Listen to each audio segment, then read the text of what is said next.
Mass society, pluralism, and bureaucracy. Explication, assessment, and commentary. Richard F. Hamilton. Acknowledgements. These comments borrow from and paraphrase the statement appearing in my previous work, Marxism, Revisionism, and Leninism, the companion volume to the present one. Commenting on the intellectual enterprise, Aristotle wrote, I quote from distant memory, that we cannot collectively fail. The notion was, and still is, appealing to me, even though I know it is mistaken. The best we can hope for is minimization of error. The more widely we consult, the better the final product. The best results depend on the help of capable and willing co-workers.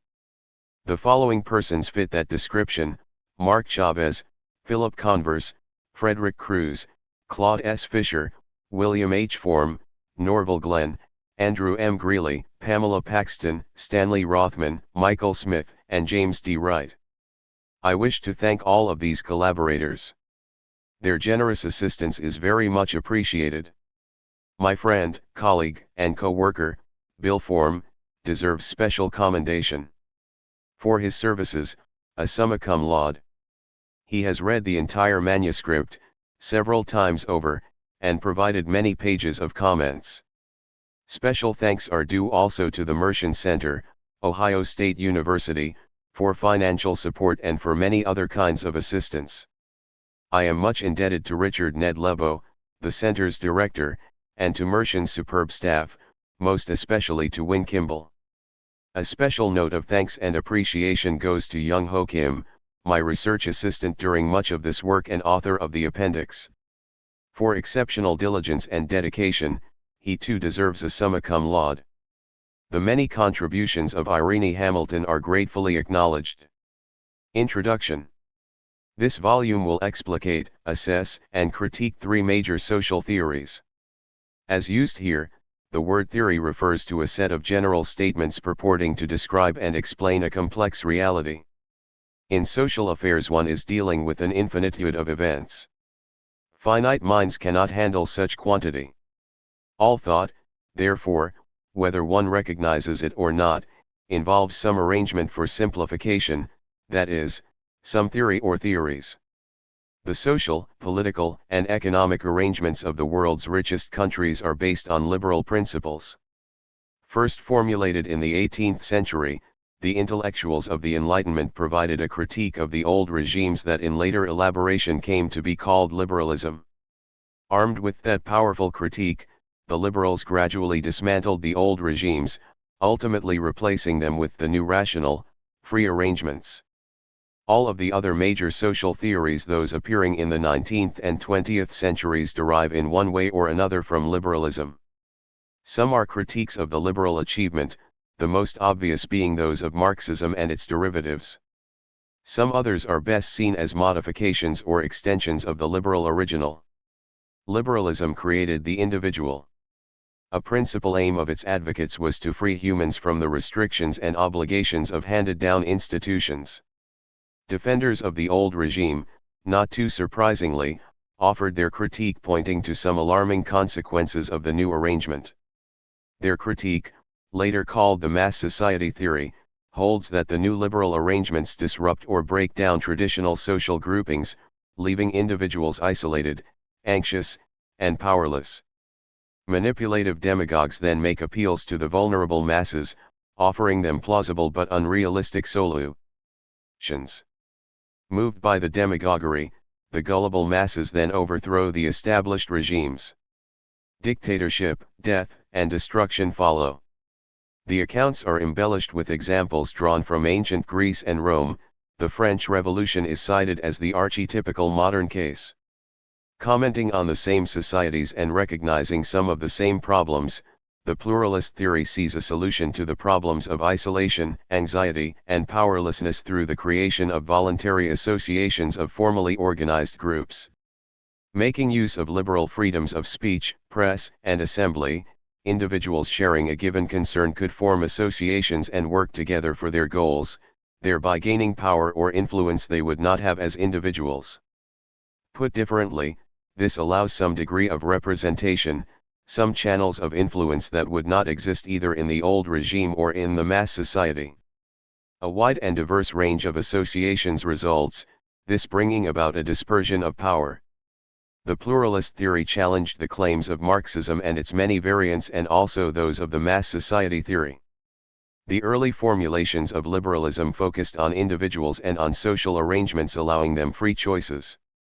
Economic liberalism focused on the choices of individual entrepreneurs who headed small firms, the thousands of retail outlets, or manufacturing establishments. But that reality changed in the course of the 19th and 20th centuries. Economies of scale, growing capital requirements, and need for expert services meant that large units became more frequent, or in some versions became the typical or dominant experience. Responding to this new development, some commentators formulated another major social theory, the theory of bureaucracy. As opposed to the image of liberal society with its new realm of freedom, this new theory sees individuals, to an ever greater degree, working in giant organizations, their behavior controlled by bureaucratic rules. Within those establishments, the rule of the expert replaces the individualism and freedom championed in liberal theory and practice. The bureaucratic tendency appears in both private and public affairs. It also appears within voluntary associations. To be effective, those organizations also must be large, have substantial resources, and have expert direction. Among other things, this position largely erased the distinction between free and authoritarian regimes. Both, it was argued, would be forced to institute expert rule and the bureaucratic form. Our knowledge of social theories, even of those in the active repertory, is ordinarily rather limited. Educated citizens will have picked up a sketchy understanding of the frequently used theories in the course of growing up. Liberalism, for example, is the common sense of economically advanced capitalist societies. We pick up bits and pieces of the framework in early family training, in schools, and from the mass media. One might gain a more detailed understanding of the theory at a university, possibly in a course on political philosophy or one on social theory. Few people would ever be thoroughly informed about the theory itself, about its logic, its variant forms, and the shifts of emphasis. Even more problematic, very few people would be informed about the impacts and consequences of liberal practice. To learn how liberalism actually worked in Britain, France, Italy, or the United States, a specialized history course would be required, perhaps one in economic history. Did the enlarged trade territories that came with the Prussian Customs Union or the later European Union increase the wealth of the affected nations? How much difference, if any, was made by the reform? Should we extend the practice, instituting it elsewhere? Apart from a small number of specialists, most of them economic historians, few people are likely to have more than a passing knowledge of the answers to those questions. Similar problems appear with respect to other major social theories, for example, with Marxism in its many variants, or with the mass society theory. Educated citizens frequently refer to these theories, using elements of the vocabulary and vouching for many of the major conclusions. But few informed citizens could provide serious documentation for any claim about the thought and behavior of the bourgeoisie or the masses. Although the theories provide the organizing principles for much of our thought, discussion, and practice, the evidential basis for many of those widely accepted conclusions, as will be seen, is limited and in some cases is mistaken. All social theories are subject to what might be termed the problem of drift. A theory is formulated, disseminated, widely used, and modified with changed circumstances. It may then for a time lose its attraction and fall into abeyance. But then, still later, it is revived, perhaps with a slightly different focus, possibly with a new vocabulary. At any given point in that history, opinions would vary as to the theory's utility. For some, it might be passé, for others, it might be valuable and still useful. The erratic relationship between a given theory and relevant evidence contributes to the drift. Given the necessary division of intellectual labor, it sometimes happens that a theory is treated as viable in one specialization but at the same time is rejected by another. Max Weber's Protestant ethic thesis is routinely commended by sociologists and by many in the humanities. Economic historians, specialists whose works deal with the sources of economic growth, rarely assign any importance to the Weber thesis or to the famous ethic. Michel Foucault constructed a fictional history of the prison, one assigning considerable importance to Jeremy Bentham's panopticon design. The work is routinely commended by a faithful band of followers, most of them in the humanities. None of them appear to be aware of a simple fact known to most penologists, namely, that the structure was never built. Not knowing that a central proposition of a given theory has been rejected, the framework may still be treated as viable, useful, accurate, and appropriate. As will be seen, that is the case with respect to the theory of the mass society. A social psychological element also contributes to these discontinuities. Scholars, academics, and researchers have an interest in producing new materials, new findings, and new insights. After a decade or so of work on a given paradigm, the possibilities for new and significant contributions is ordinarily exhausted or, at best, rather limited. At that point, accordingly, there is an incentive to reach out for and to develop other frameworks. The previous dominant paradigm will come to be judged as no longer interesting and, accordingly, is dropped from discussion. In the late 1950s and early 1960s, community power structures were actively researched and discussed. Two sharply divided positions emerged. The reputational method associated with Floyd Hunter concluded that power was held by a small and cohesive elite. The decisional method associated with Robert Dahl concluded that power was widely dispersed, all groups having some basis for influence. In the language of the period, it was a struggle between the elitists and the pluralists. The entire effort came to an abrupt end. The themes researched have been left largely untouched for a quarter of a century. The once hotly disputed theoretical issues have also been abandoned. It is not as if power had disappeared from American communities. The problem is that the subject itself is no longer approved within the most likely research community. One of the basic assumptions of normal science is that knowledge is cumulative. With continuous research effort and with regular sifting and winnowing, a better understanding will be achieved. But that has not been the case with the study of power. The pluralist theory was actively discussed and researched, in political science and sociology, in the 1950s and 1960s. But the theory, its themes, and its research agenda were subsequently retired from the active repertory, and researchers in those fields turned to other concerns. In the 1990s, some pluralist themes reappeared but were now discussed with a different vocabulary. The concern was now with social capital, civic culture, and civil society. The problem again is one of truncated development and a lack of continuity. The opportunity for cumulation was passed up as the theory and findings of one era effectively disappeared. None of the three theories considered here is on the cutting edge in current social science literatures. The mass society theory, as noted, has long since been rejected by serious social science. It does, however, regularly recur in mass media treatments of contemporary society. It is also a staple in the humanities. Pluralism was once a major theory in the social sciences. Subsequently eclipsed, it is now best described as on the back burner. But many of the themes, as indicated, have appeared in a new guise. Max Weber's discussion of bureaucracy is not central in contemporary organizational studies. Most specialists would argue, justifiably, that the field has gone far beyond Weber's original. But Weber's argument, which might be called bureaucratic determinism, is still present and widely discussed in popular sociology and in the humanities. Given the problem of drift, it is appropriate that we undertake an inventory of the theories in question. This work will lay out the major propositions of each of the three theories. It will then review and bring evidence to bear on those claims. And it will provide some conclusions. It is essentially a stock-taking effort. We are asking, What is useful and what is not in the theories under review? The basic questions are as follows: what stands up? What does not? And what remains to be investigated? Chapter 1.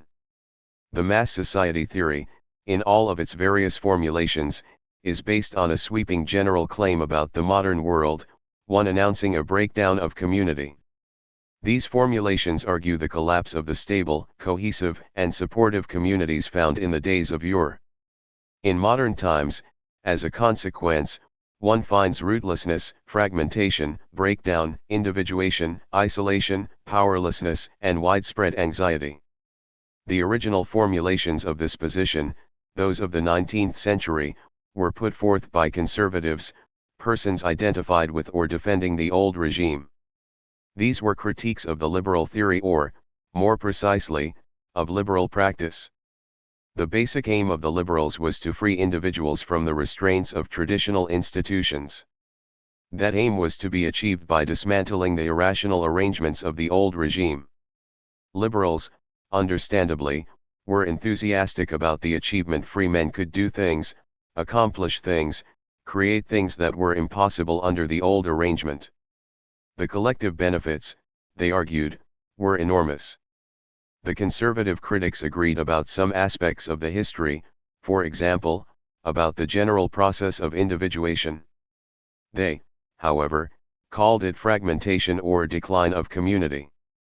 They, understandably, provided very different assessments of the consequences. At its simplest, the liberals argued an immense range of benefits coming with the transformation, a conclusion signaled, for example, in Adam Smith's title, The Wealth of Nations. The mass society theorists agreed with the basic diagnosis but drew strikingly opposite conclusions pointing to a wide and alarming range of personal and social costs. The modern world begins, supposedly, with an enormous uprooting of populations. Ever greater numbers are forced to move from small and stable communities into large cities. In place of the strong, intimate, personal supports found in the small community, large cities are characterized by fleeting, impersonal contacts. The family is now smaller. The isolated nuclear family, father, mother, and dependent children is now the rule, replacing the extended family of farm and village. The urban neighborhoods are less personal. The frequent moves required in urban locales make deep, long-lasting friendships difficult, if not impossible. As opposed to the support and solidarity of the village, instrumental and competitive relationships are typical in large cities, and this too makes sustained social ties problematic. In the mass society, people are atomized. The human condition is one of isolation and loneliness. The claims put forth in this tradition are typically unidirectional. The prediction is more and more. There is ever more uprooting, more isolation, more anxiety, and more societal breakdown. The 19th century versions of this theory focused on the insidious role of demagogues. In those accounts, traditional rulers, monarchs, the aristocracy, and the upper classes did their best to govern fundamentally unstable societies. But from time to time demagogues arose out of the masses, men who played on the fears and anxieties of an uneducated, poorly informed, and gullible populace. The plans or programs offered by the demagogues were said to involve easy solutions. But those plans, basically, were unrealistic or manipulative, providing no solutions at all. The demagogues brought revolution, which was followed by disorder, destruction, and death. The traditional patterns of rule were disrupted, the experienced and well-meaning leaders were displaced, either killed or driven into exile. The efforts of the demagogues made an already desperate situation worse. Conservative commentators pointed to the French Revolution as the archetypical case, with Robespierre and his associates as the irresponsible demagogues. Mass society theorists also pointed to the experience of ancient Greece and Rome. There too the demagogues had done their worst, overthrowing the Athenian democracy and bringing an end to the Roman Republic. The Republic was succeeded by a series of emperors and praetorians, men who, with rare exception, showed various combinations of incompetence, irresponsibility, and viciousness. The lesson of the mass society theory, in brief, was that if the masses overthrew the traditional leaders, things would be much worse. The successes of liberalism, the destruction of traditional social structures, the elimination of stable communities, and the resulting individualism could only worsen an already precarious situation. The theory, accordingly, counseled acceptance or acquiescence. It is easy to see such claims as ideological, as pretense, as justifications for old regime privilege. Such claims were given short shrift in the liberal dramaturgy and, still later, in the dramaturgy of the left. In those accounts, the old regime is portrayed as powerful. The rulers, after all, have vast wealth and influence, they control the police and the ultimate force, the army. Later liberal and left accounts appearing in the 20th century would assign considerable importance to the rulers' control of the press and other media. In private discussions, however, the leaders of the old regime reported a sense of powerlessness. Their hold on power, they felt, was tenuous, they stood on the edge of the abyss. Chateaubriand, the French ambassador to Britain, congratulated Lord Liverpool, the British Prime Minister, on the stability of his nation's institutions. Liverpool pointed to the metropolis outside his windows and replied, "What can be stable with these enormous cities? One insurrection in London and all is lost." The French Revolution itself proved the flimsiness of established rule. Later, in 1830, the restored monarchy in France collapsed after only a week of fighting in the capital. In 1848 Louis Philippe's regime fell after only 2 days of struggle.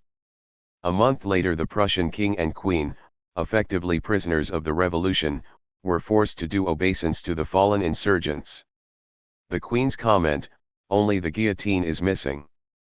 More than a century later the historian J.R. Jones summarized the later British experience.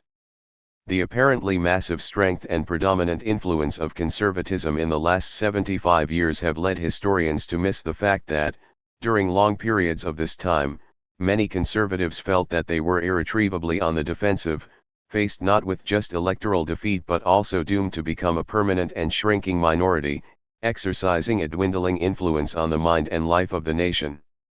Early in the 20th century, in a different strand of development, sociologists in Europe and North America developed an extensive literature that argued the loss of community thesis.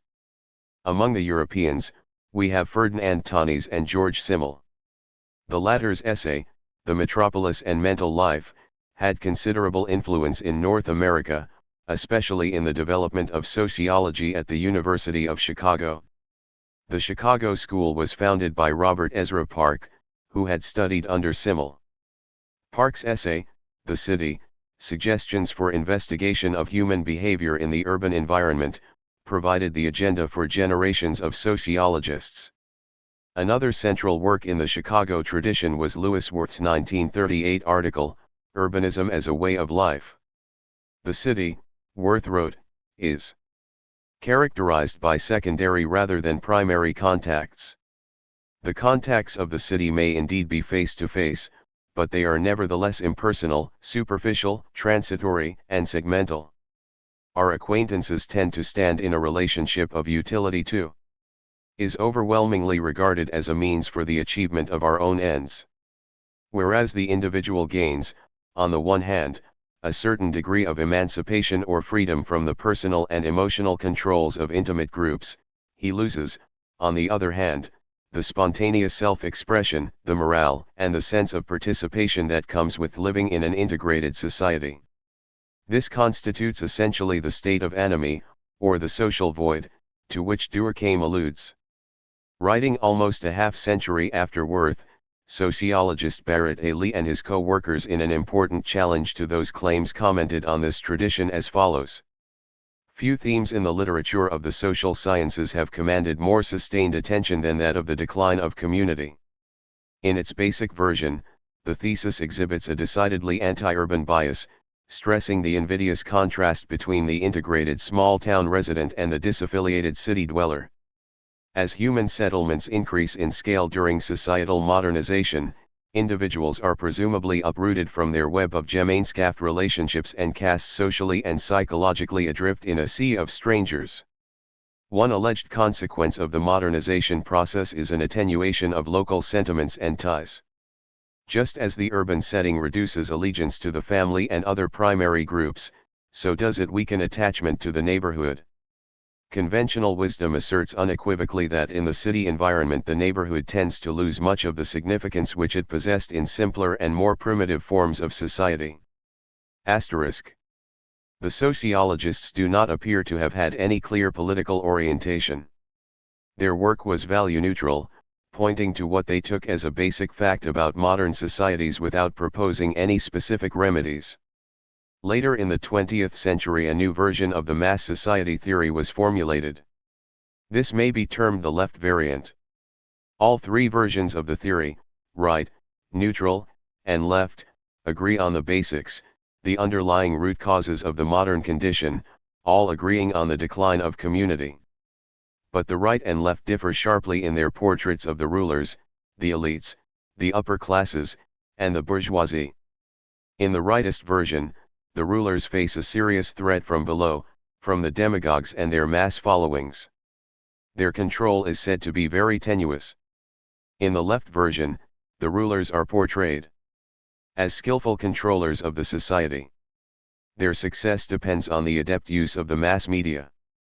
The bourgeoisie, the ruling class, or its executive agency, the power elite, is said to control the mass media of communication, the press, magazines, motion pictures, radio, and television, using them for their purposes.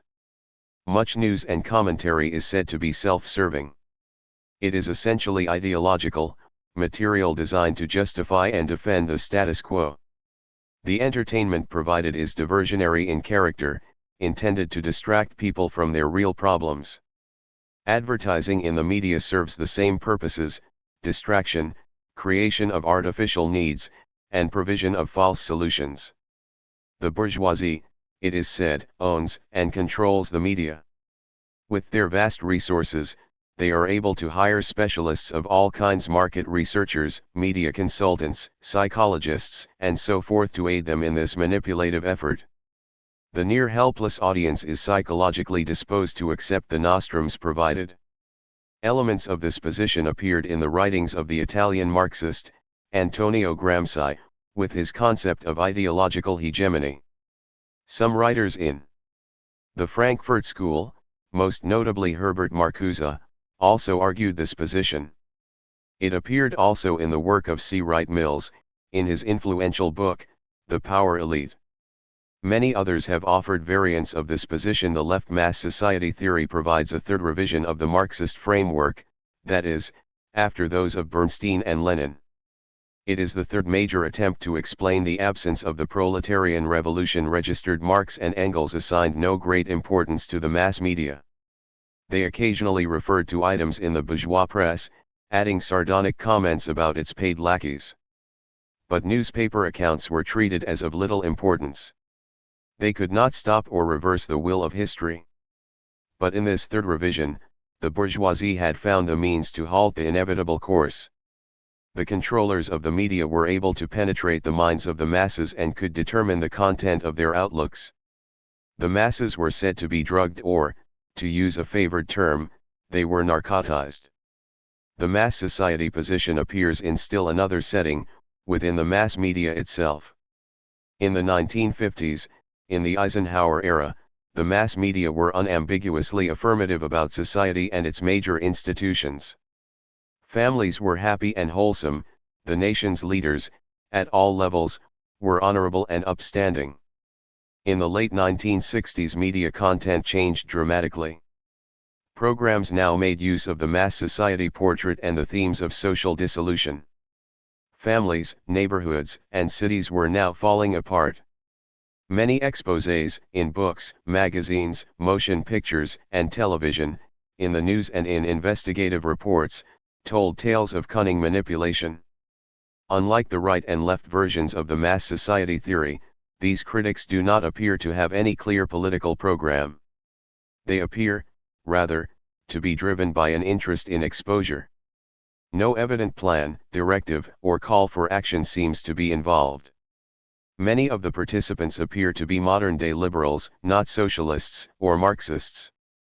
This position will be referred to as the left-liberal variant of the mass society theory. The mass society theory has had a peculiar episodic history, a coming and going in attention.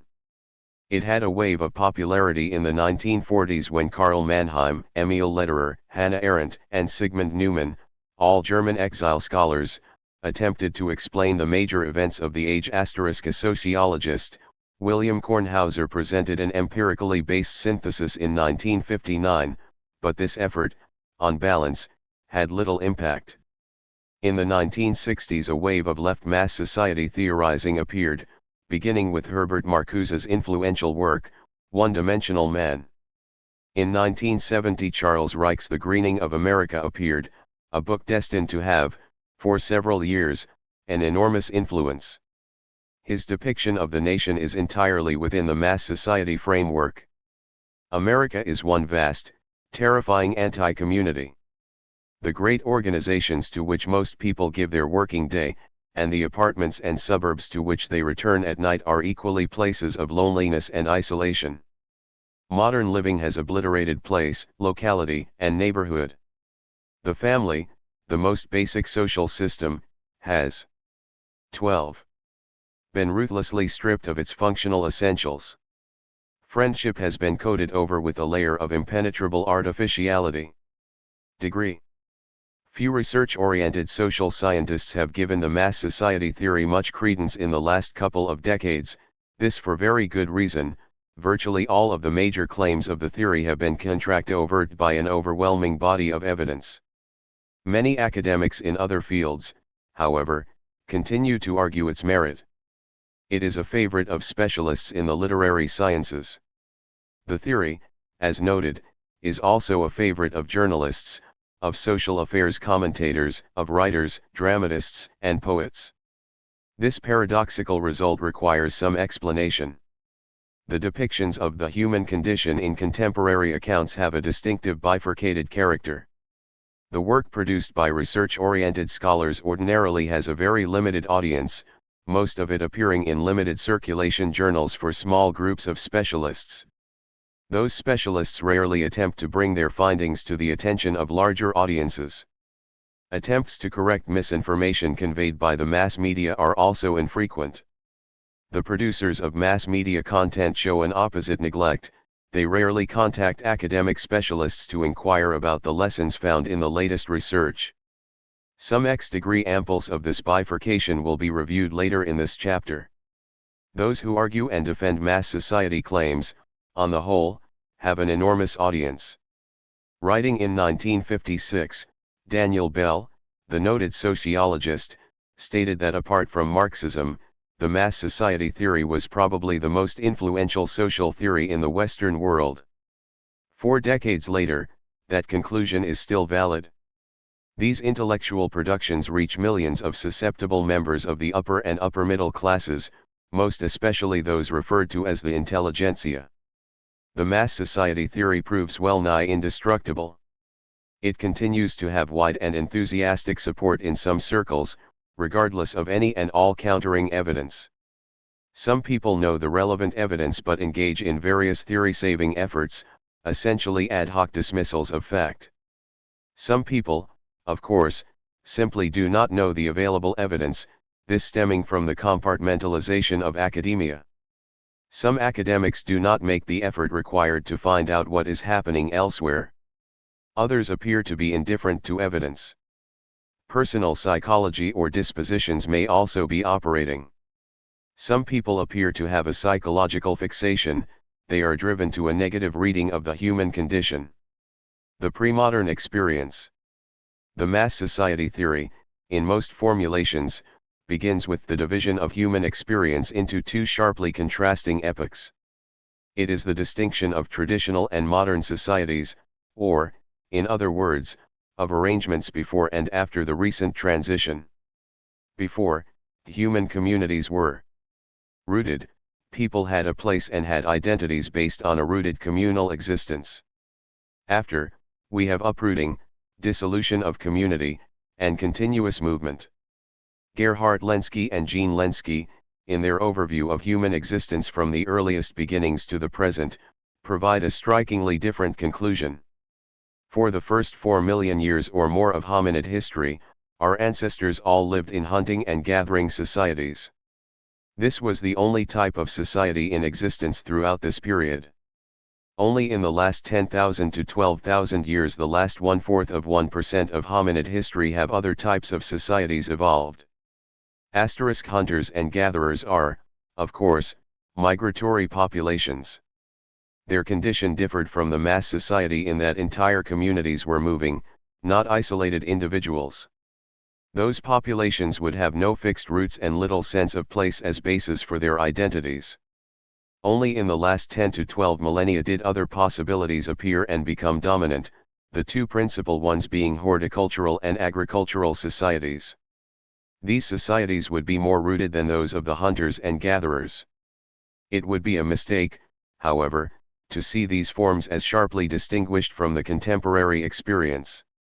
Stephen Hochstadt has provided a sweeping review of migration in pre-industrial Germany. He reports high levels of movement, levels exceeding those found in the 20th century. In all probability, he concludes, German urban communities in the centuries before industrialization housed a more mobile population than they do now. Writing of the village experience, he concludes that outmigration reached 40%, 50% in the 17th century and 35% in the 18th. Hochstadt's summary conclusion reads, migration is a necessary element in all historical forms of material life, nomadic, agrarian, and industrial. Thus it cannot be said to be uniquely caused by a certain state in the development of economic life. Conservative mass society theorists and contemporary left liberal social critics both make regular use of what might be termed good old days hypotheses. We do have some evidence on the quality of life in those old days, evidence that is routinely overlooked in those formulations. Hochstadt, describing villages in 17th century Germany, reports that from monetherd to 1/2 of all children died before reaching the age of 20. A study of Sweden's demography in the late 18th century gives roughly comparable death rates. It adds another figure, the life expectancy of marriages. Couples pledging to stay together till death do us part were agreeing to a relationship that would last, on average, about 15 years. In the typical experience, one of the partners would not live to see their oldest child as a young adult. Registered, those findings indicate the falsity of another aspect of the good old days portraiture. Extended families, those having 3 generations under one roof, are often said to have been the typical form. In fact, however, such families were rare and when present were of brief duration. The average age at first marriage was high and death came early. And that means most families would have had only 2 generations present, and many of those, obviously, would have been incomplete, broken by death as opposed to by divorce. The possibility of frequent 3-generation families occurs only in the late 20th century, with marriage occurring at a younger age and with significant increases of life expectancies. On the recent experience, the mass society claims about contemporary life involve what might be termed bad new days hypotheses. The principal claims, in most formulations of this position, come in broad, sweeping, categorical form. The initial formulations here follow that procedure. Later we will consider some appropriate modifications and specifications. 1. Modern societies are characterized by an absence of close personal connections. The typical condition of persons living in such societies is isolation. 2. Most formulations provide a before-after comparison, with connectedness in the old days, isolation in the new days. The modern era has seen a unidirectional downward tendency. 3. Most people in those modern societies are said to be unhappy and dissatisfied with their own lives and with life in their communities. 4. The trends, in most readings, are said to be negative. Things are getting worse. Given the presumed trends, the expressions of unhappiness or dissatisfaction, accordingly, would show a steady increase. 5. Some accounts make an appropriate specification. Rather than the sweeping characterization modern society is mass society, a differentiated formulation is sometimes offered. The pathologies of modern life are found in the urban context. Connectedness is said to decline across the continuum as one moves from the villages and towns to the metropolis. 6. Reports of unhappiness, dissatisfaction, and isolation accordingly will increase with the size of community. Most discussions of social involvement assign considerable importance to the community size factor. One is not, presumably, talking of 5 or 10-point percentage differences. Most formulations of the mass society thesis provide an incomplete test of the basic claims. They argue that the lack of social connections, the isolation, and the resulting anxieties are due to the factors indicated. Put differently, the causal factors giving rise to the mass society count for a lot. Any other factors count for little or nothing. Most mass society accounts neglect an obvious requirement, namely, consideration of the ceteris paribus assumption. 3 alternatives will be explored here. 7. Race or race-related penalties might have some impact on the levels of unhappiness, satisfaction, and trust found in the large cities. The black population is very disproportionately concentrated in those settings. 8. Social connections vary systematically with marital status. At its simplest, this means that married persons connect disproportionately with family members and relatives, single, separated, and divorced persons connect disproportionately with friends. Persons in the latter categories are more likely to be located in large cities, a fact which, in part at least, is linked to life cycle factors. 9. Social connections vary systematically by age. People do different things as they pass from young adult to senior citizen status. Different options are open to them, and some options, effectively, are definitively closed. 1. Siblings and cousins are, on the whole, located within a narrow spectrum of age cohorts, the majority being within a 10 or 15-year span. Most friends are also found within a narrow age range. In some measure then, the extent of one's connectedness will be determined by age.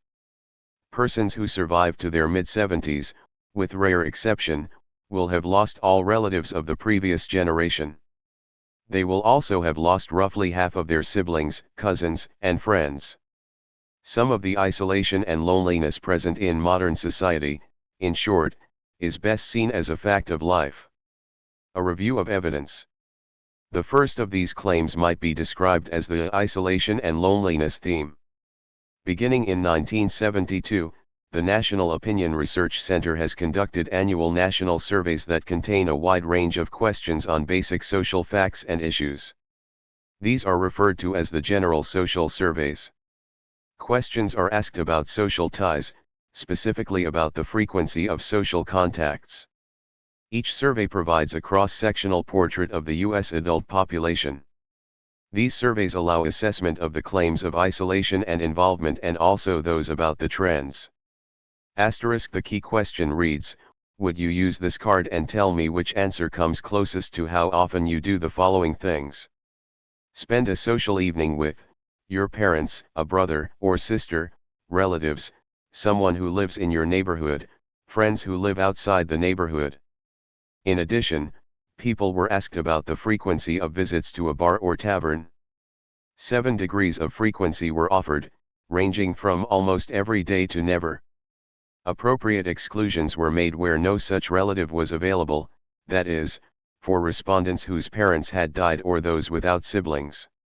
These questions set a demanding standard, that is, spending a social evening with people. A wide range of more limited contacts were thus excluded, such as casual conversations in the neighborhood or at work, lunch meetings, church, or voluntary association contacts. Because of that demanding requirement, the results that follow dealing with family and 16.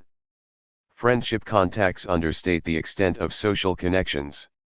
Some people might not frequent bars or taverns but might spend time at city or country clubs.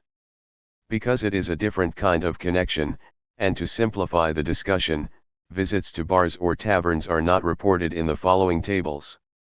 For an initial overview, the results from 4 GSS surveys, those from 1990 to 1994, have been merged. Overall, the results show considerable amounts of social connectedness in the 5 areas reported, as measured by the Social Evening Standard. Some lack of contact also appears, most often with respect to neighbors, with 3/10 reporting never having that kind of evening. No sweeping categorical judgment seems appropriate. American society is not overwhelmingly social. In no case does a majority report frequent or dense contacts. At the same time, however, no majority reports isolation or a general absence of contact. Apart from the neighborly contacts, most responses fall toward the social end of the continuum. Approximately 3/10 of the respondents report at least once a week contact with parents. The opposite case, no contact at all, is reported by 1/7 of the respondents, and another 10th report meeting only once a year. The social tendency is most pronounced with respect to contact with relatives. It is less strong with respect to contacts with siblings and friends and is least so with neighbors. Roughly 1/6 of the respondents appear to be either without friends or to have very attenuated friendship relationships, to that extent apparently confirming the mass society prediction. But, against that experience, almost a quarter reported regular weekly contacts with friends and another 1/5 indicated contacts several times a month. This evidence, in summary, does not support the first of the basic mass society claims that people in the mass society are isolated. Most report some involvement, ranging from middling to much, as the typical experience. One should, in addition, consider the possibility of combinations. 30% of the respondents reported no contact with neighbors, but 2/5 of those unneighborly respondents reported seeing their parents at least several times a month, half of them reported the same level of contact with relatives, and 2/5 reported seeing friends that often. The options could overlap. A brother or other relative could also be a friend. That someone in the neighborhood could be a sister or other relative. The GSS questions allow direct inquiry as to the extent of isolation. The basic question is, how many respondents report no contact at all? Put differently, how many report never in response to all 5 relationships presented in Table 1.1? The answer, for the GSS merged samples, 1990 to 1994, is 1.3%. Even with a more relaxed standard, those saying never, or about once a year, or several times a year, isolation amounts to only 7.3% of the total. The basic conclusion is that extreme isolation in the contemporary United States is very rare. One should ask about the appropriate standard or reference point. It is conceivable that the hunters and gatherers might have reported weekly or daily contacts with respect to all of these GSS questions. But for a modern society the expectation of daily contact would be unrealistic. In agrarian and industrial societies, at all times and places, some people will have little or no contact with parents, this reflecting unfortunate interpersonal experiences. Some of that separation might be due to geography. Long-distance migration breaks up families. Some of it might be due to poverty, the costs of visits being prohibitive. At all times, some people will choose an isolated existence. Some people are not sociable, preferring instead quiet evenings with a book, or working on a stamp collection, or watching television. Some of that minority isolation, in other words, is due to interpersonal difficulties, to some psychological factors unrelated to the social factors characteristic of the mass society. Again, consideration should be given to the ceteris paribus assumption, to the possibility that other things are not equal. The basic question is, how much of that minority isolation is due to the mass society and how much to other factors? The trends from the 1970s to the 1990s. The mass society theory predicts a steady loss of social connections. This, the second of the delineated claims, may be tested with the GSS questions, which cover more than 2 decades of experience. To simplify the large quantity of information, the studies have been merged into 5 periods: the early and late 1970s, the early and late 1980s, and the early 1990s. Arithmetic means have been calculated for each kind of contact. A 6 was given for daily contact, a 5 for visits once or twice a week, and so on down to a 0 for no contact. A score of 3.00 would mean the average frequency of visits was about once a month. In 4 of the 5 areas the prediction of decline is not supported. Some fluctuations appear with respect to contacts with parents, siblings, and relatives, but on balance the levels in the early 1990s are very close to those of the 1970s. In one area, contact with neighbors, evidence consonant with the mass society prediction does appear, in that a fair-sized and significant decline is registered. That might stem from the corrosiveness of modern society, or again it might be due to some other factors. The increase in women's employment would reduce the amount of time available for such contacts. Contacts with friends showed some minor fluctuations, but on balance the best conclusion is no change. Personal reactions, happiness and satisfaction. The third of the basic claims focuses on reported reactions. People in the mass society presumably recognize their plight and, accordingly, would express their feelings of isolation, their resulting anxieties, and their sense of desperation. Majorities should report those sentiments. With things getting worse, the fourth prediction is that reports of happiness and/or satisfaction should show declines. The GSS question on general happiness has been asked for more than 2 decades. It reads, taken all together, how would you say things are these days? Would you say that you are very happy, pretty happy, or not too happy? The results, shown in Table 1.3, indicate, first, that most people, the majority, describe themselves as pretty happy. Most of the rest, approximately a third of the total, say they are very happy. Extreme distress, the response anticipated by the mass society theorists, is reported by approximately 1/8 of the respondents. If things were getting worse, that should be reflected in these responses. The findings show a very slight change, a 4% decline in the very happy responses over the 2-decade period. The middling pretty happy category shows a 7% increase, while the not too happy choice shows a modest decline. The majority choices go very much against the mass society claims. The small changes in the distributions provide no compelling support for the getting worse claims. As always, one must put the cateris paribus question, is the unhappiness of the not too happy eighth due to the circumstances of the mass society?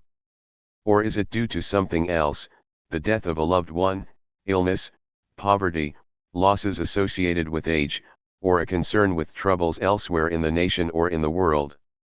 The GSS also inquired about marital happiness, taking things all together, how would you describe your marriage? Would you say that your marriage is very happy, pretty happy, or not too happy? Over the last 2 decades, between 3/5 and 2/3 of the marrieds have described their mariage as very happy. Most of the rest, approximately a third, report the relationship as pretty happy. The not too happy choice is minuscule, at 3% at all times. A modest negative trend is indicated, with the percentage saying very happy falling by 7 percentage points. The corresponding increase appears in the pretty happy column. Those results focus on the currently married and thus include answers from a segment, 23% of the total, who have been divorced. That segment matches the first marriage majority in their reports of marital happiness. The two facts, high levels of marital breakup and high levels of reported marital happiness, are not contradictory. A large number of marriages, the most problematic ones, did break up, a development made possible by the general easing of divorce laws in the 1950s and 1960s. For most, the marital breakup was followed by a second marriage, one that was found, presumably, to be more rewarding. The exclusive focus on marital breakup is obviously one-sided. It is akin to an account of a cyclical process, economic fluctuations, for example, which reported only the downside. One staple item in the repertory of mass society claims is the notion of increasing marital breakdown. For a couple of decades public discussion was framed by two presumed facts, the soaring divorce rate and half of today's marriages ending in divorce. The divorce rate in the United States increased in the 1960s and 1970s to all-time high levels. But then, beginning in the early 1980s, the rate began to decline. The changing rates and the constant 50% divorce conclusion are incompatible. With the divorce rates rising and then declining, the predictions with respect to marital breakup should change accordingly. The current levels of marital stability and breakup may be obtained from the GSS. 3 studies, in 1993, 1994, and 1996, were merged to increase the number of cases. All persons reporting ever being married, including the widowed, were considered for this purpose. Current marital status and marital history were then examined by cohort. Among those 50 to 59 years of age, 49% reported no prior divorce. Another 23% had remarried following a divorce. 28% were either separated or divorced at the time of the interview. Similar results, of 47, 21, and 31%, respectively, were found in the 40 to 49-year-old cohort. Some family specialists argue that a response bias is operating and that the incidence of divorce is underreported. Some respondents do not accurately report their previous marital histories. It is not in the cards that younger cohorts will repeat the experience of those older segments.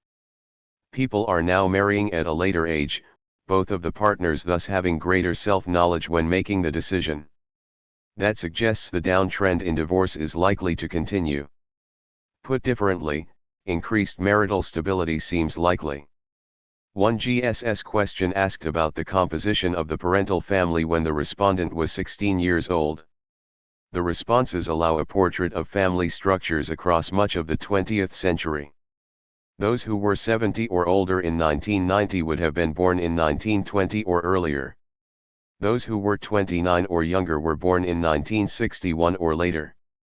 Sizable majorities in all age categories report intact families at age 16. For the 5 over 30 categories, approximately 3 of 4 report unbroken families. A modest change in the pattern appears among those 18 to 29. For them, approximately 2/3 reported intact families. The transition from old days to new days brought a decline in intact families of approximately 10 percentage points. That translates into 2 increases of roughly 5 percentage points, the first for step-parent families, the second for mom-only families. The sources of the family breakup vary considerably by age. In the 70-plus category, the death of one or both parents was the principal cause. In the younger cohorts, divorce was the principal cause, the relationship being strongly inverse with age. One may summarize as follows: in the oldest cohort, roughly 1/4 of all families were broken when the respondent was 16, in the youngest cohort, roughly 33% were broken at that age. In the oldest category, 2/3 of the breakups were the result of a death. In the youngest, 2/3 were the result of a divorce. For assessment of the good old versus the bad new days, one must ask whether death or divorce would be most harmful for the surviving family members. The GSS also asked for assessments of family life. The question in this case asked about the satisfaction experienced. For each area of life I am going to name, tell me the number that shows how much satisfaction you get from that area, your family life. A card was presented containing 7 numbered categories ranging from a very great deal to none. The distri. Columns do not add to 100%. Remainder sums all other causes. Bution of responses over the last 2 decades is indicated in Table 1.5. At all points, roughly 2/5 of the respondents reported a very great deal of satisfaction and another third chose a great deal. No decline was indicated, the level of reported satisfaction remaining high and constant. Much attention has been given in the mass media to dysfunctional or problem families. In this data, the combination of the 3 low satisfaction categories shows the frequencies to be small, ranging from 6 to 8%. 8. Another question in this series asked about the amount of satisfaction gained from the city or place you live in. At all points, roughly half of the respondents reported high levels of satisfaction, either a very great deal or a great deal. A modest negative change is indicated. Those reporting a very great deal of satisfaction declined some 5 points. Most of the change involved a shift to the adjacent category, to a great deal. The combination of 3 low satisfaction categories shows a smallish minority at all points, amounting to roughly 1 in 7 respondents. Only 2% said none, that is, no satisfaction at all. These findings are not exceptional, they do not stand alone. An extremely detailed investigation of these questions was reported in the work of Angus Campbell, Philip E. Converse, and Willard L. Rogers. They conducted a comprehensive national survey in 1971, and their major publication was entitled The Quality of American Life. It is probably the best work produced to date on these and many other related questions. At one point in the survey, respondents were asked about their satisfaction with 15 aspects of their lives. Here too, a card with numbered options was presented. The choice of 1 meant completely dissatisfied, and of 7 meant completely satisfied. The distributions were presented, and for sake of economy, arithmetic means were calculated. The highest level of reported satisfaction was with marriage, the mean being 6.27. Next came family life, health, neighborhood, and friendships. The community was further down on the list, in 9th place. Those results, obviously, are generally comparable to the findings of the GSS. Those assessments involving social relationships are highly positive, just the opposite of the mass society expectations. 3% of the total said they were completely dissatisfied with their neighborhood. 1% said the same of their family life. Less than 0.5% reported complete dissatisfaction with their marriage. Degree. A provisional summary is in order. Most people report extensive and positive family relationships. The same holds for friendships. The levels of involvement, in short, are generally high. A third of those questioned describe themselves as very happy, while the majority report they are pretty happy. High levels of marital happiness are reported, along with high levels of satisfaction with family life. The reports of satisfaction with the community are also generally positive, although understandably these are not as favorable as those involving closer ties. Popular accounts routinely assume that isolated persons are unhappy and desperate, and willing to do almost anything to escape that condition. Some people, however, choose isolation. Some people wish to live alone, preferring to work as shepherds, night watchmen, or lighthouse keepers. For some at least, the equation of loneliness with desperation might be unwarranted or at minimum an untested hypothesis. Earlier, we sorted out a group of isolates, that 7.3% of the population who reported, at best, contacts several times a year in at least one of the 5 areas of inquiry. Asked about personal happiness, 28% of them said very happy, 56% said pretty happy, and 16% said not too happy. The comparable figures among the other 93% were 31, 59, and 10, respectively. 3. Modern society is, of course, urban society. That expression suggests a predominance of large cities and dense population settlements. One prominent sociologist, Robert Wuthnow, describes the condition and historical tendency as follows. The villages and farming communities where most people lived at the start of the 20th century have become virtually extinct. A century ago, nearly 3/4 of the American population lived in small towns and in rural areas. Today, fewer than 1/4 reside in these locales. Nationally, the vast majority of people live in metropolitan areas. If the South is excluded, these areas now include more than 80% of the population. The composition of urban areas has also changed dramatically over the past century. At one time, urban neighborhoods reinforced by a common ethnic heritage, language, customs, local shops, and schools provided community, but these, too, mostly have been lost. People now live anonymous lives in suburban housing developments or in high-rise apartment buildings. One may easily assess Wuthnow's initial claim. The 1990 U.S. Census showed approximately 3/4 of the resident population living in an urban place. Although easily ascertained, few non-specialists know the meaning of that term. The census definition of urban is residence in an incorporated community with 2,500 or more persons. Bucolic villages Chittenango, New York, Crooksville, Ohio, and Cresco, Iowa by that definition contain urban populations. The question of urban dominance obviously requires closer examination. In 1990 the state of Ohio, an urban and industrial state, the seventh largest in the nation, had a population of 10,847,000. The largest cities at that point were Columbus, Cleveland, and Cincinnati. The three cities combined, clearly, make up only a small part, 1/7, of the state's total. The combined population of the state's 10 largest cities came to 2,579,586, 23.8% of the total. The 10th largest city was Lorain, with 71,245 inhabitants. Another quarter, approximately, of the state's population lived outside the 10 largest cities but within the counties containing those cities. The two segments combined, the 10 large cities plus their county populations, contain 52.5% of the state's population. Three conclusions follow.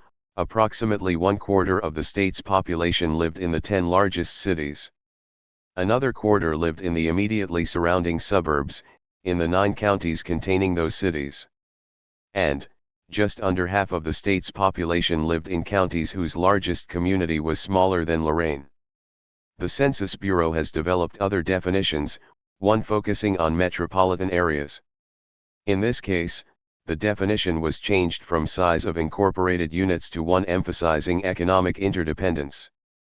The procedure begins with central cities and adds entire counties that show the requisite links to the core city. By that procedure, a large portion of the nation's population is classified as metropolitan. But that does not mean densely populated living arrangements with those conventional urban correlates. Some examples, again from the Ohio experience, indicate the problem. The Cleveland Consolidated Metropolitan Statistical Area includes the city's county, Cuyahoga, plus 5 others. Those other counties contain 3 of the state's 10 largest cities. The Cincinnati CMSA contains 8 other counties in addition to its own, Hamilton. 2 of those counties are located in Kentucky and 1 is in Indiana. Columbus, the state's largest city, is located in Franklin County. The MSA includes 6 other counties. A person driving through the 6 would see many small towns, many farms, and much open country. The metropolitan area definition, in short, reclassifies small town and rural settings, removing them from rural America and declaring them to be urban. That redefinition, which occurs within the Bureau of the Census, has no impact on the social patterns of the communities involved. Boone County, Kentucky, and Licking County, Ohio, do not become impersonal and their citizens do not become isolated as a result of the census classification *degree. The same problem appears with respect to urban growth. Most depictions of mass society have urban growth occurring exclusively through migration. Uprooted persons leave the countryside and move to the city. But growth may stem from any of 3 sources: migration, natural increase, and annexation. In the latter case, the city reaches out and incorporates populations in outlying territories. But no changes in social relations follow. There is no sudden loss of connectedness. One striking instance of this kind of urban growth occurred in a single day, April 17, 1920, with the creation of Greater Berlin. The city annexed 7 independent towns, some 59 smaller communities, and 27 country estates. It was now 13 times its former size. The new metropolis included numerous lakes, waterways, forests, and other green spaces. Its population jumped from 2 to 4 million in the course of a single night, possibly the most rapid urban growth in the entire modern period at minimum, one must make an obvious specification: how much of the urban growth is due to migration? How much is due to natural increase? How much is due to annexation? To test our fifth hypothesis, the assumed impersonality of the cities, the Survey Research Center's belt code will be used. Respondents were divided into those living in standard metropolitan statistical areas and those living elsewhere. The SMSA populations were divided into 4 categories: persons living in the 12 largest central cities, those in the next 88 smaller cities, those in suburbs of the 12 largest cities, and those in suburbs of the next 88 cities. The non-metropolitan population was divided by the size of the county's largest town. To maximize the number of cases for analysis, we merged 4 GSS studies, those of 1988, 1989, 1990, and 1991, all based on the 1980 census. 27. The nation's population at that point fell into 2 roughly equal segments, 1/2 living in the SMSAs, 1/2 living in the non-metropolitan counties. The 12 largest central cities, those figuring so prominently in discussions of urban America, contain only 8% of the total population. Adding the next category, the 88 smaller central cities, yields a big city population amounting to 20% of the total. More people, 28% of the total, live in the suburbs of those central cities. Beginning around 1950, many American cities, especially those in the Northeast, were turned inside out, the centers being emptied and the suburbs showing considerable growth. The largest single category of the 6 in the SRC belt code is a non-metropolitan segment, those in counties having a town of 10,000 or more. In most instances, that town would be the county seat. 3/8 of the American population live in these counties. Finally, we have the rural counties, those with no large town. They contain approximately 1/8 of the nation's population. More people reside in those rural counties than in the 12 largest cities. The insistent equation of modern society and urban is obviously very misleading. It provides an erroneous conception of the typical experience. The 12 largest cities taken together form a small part of the total and, for better or worse, it is a declining part. Suburbs range from the small and bucolic to the large and cluttered. In most instances, however, they are not densely populated communities. In much of the popular literature, suburbia has been portrayed as having warm and friendly relationships, and if anything, the problem would be an excess of involvement.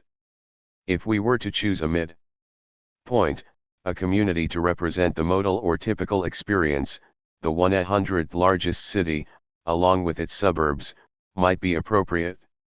In 1990 that was Newport News, Virginia, with a population of 171,000*8. The patterns of sociability reported within the 6 community categories are shown in Table 1.6. Reading across the top row for each kind of contact allows a quick overview of the results. Frequent visiting with relatives, at least once or twice a week, shows little variation across the 6 categories. The differences between the categories are all small, at best a few points. The pattern of neighborhood visiting is also not that anticipated in most discussions of the subject. The large cities actually showed slightly more visiting with neighbors than any of the other categories. Frequent visits with friends outside the neighborhood also occurred most often in the large cities, again by a small margin.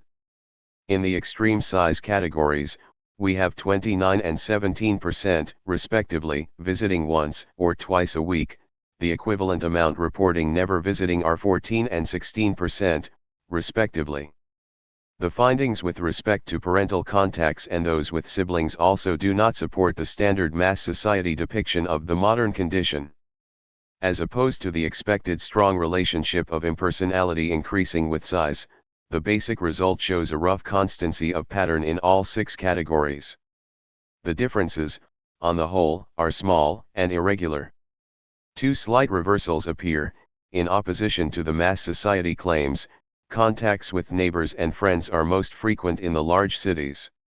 Given the importance of the large cities in the mass society theory, a more detailed examination of the 12 largest is appropriate.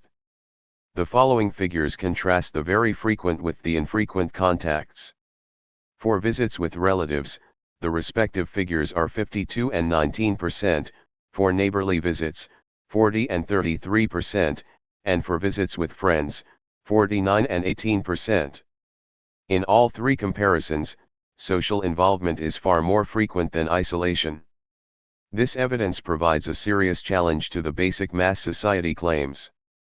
The dual claims, the impersonal city versus the friendly towns and villages, receive no serious support in this evidence on contacts with relatives, neighbors, friends outside the neighborhood, parents and siblings. Findings of this sort are not new. They provide still another confirmation of results reported in many previous studies. Nearly a half-century ago, three sociologists, Joel Smith, William H. Form, and Gregory P. Stone, investigated friendship patterns in the middle-sized city of Lansing, Michigan. Respondents were asked for the names and addresses of their three best friends. Only 15% could not name three best friends. Only 4.5% reported no friends. A quarter of a century ago, Melvin Seaman published a study entitled The Urban Alienations, Some Dubious Theses from Marx to Marcuse.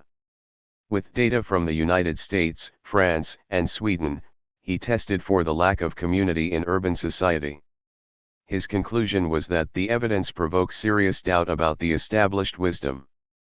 Population density figured prominently in many discussions of urban problems. It was the crowding that gave rise to the distinctive impersonality. In many American cities, however, particularly those of the Rust Belt, population densities have declined dramatically. Detroit's territory was almost constant in the period from 1970 to 1990.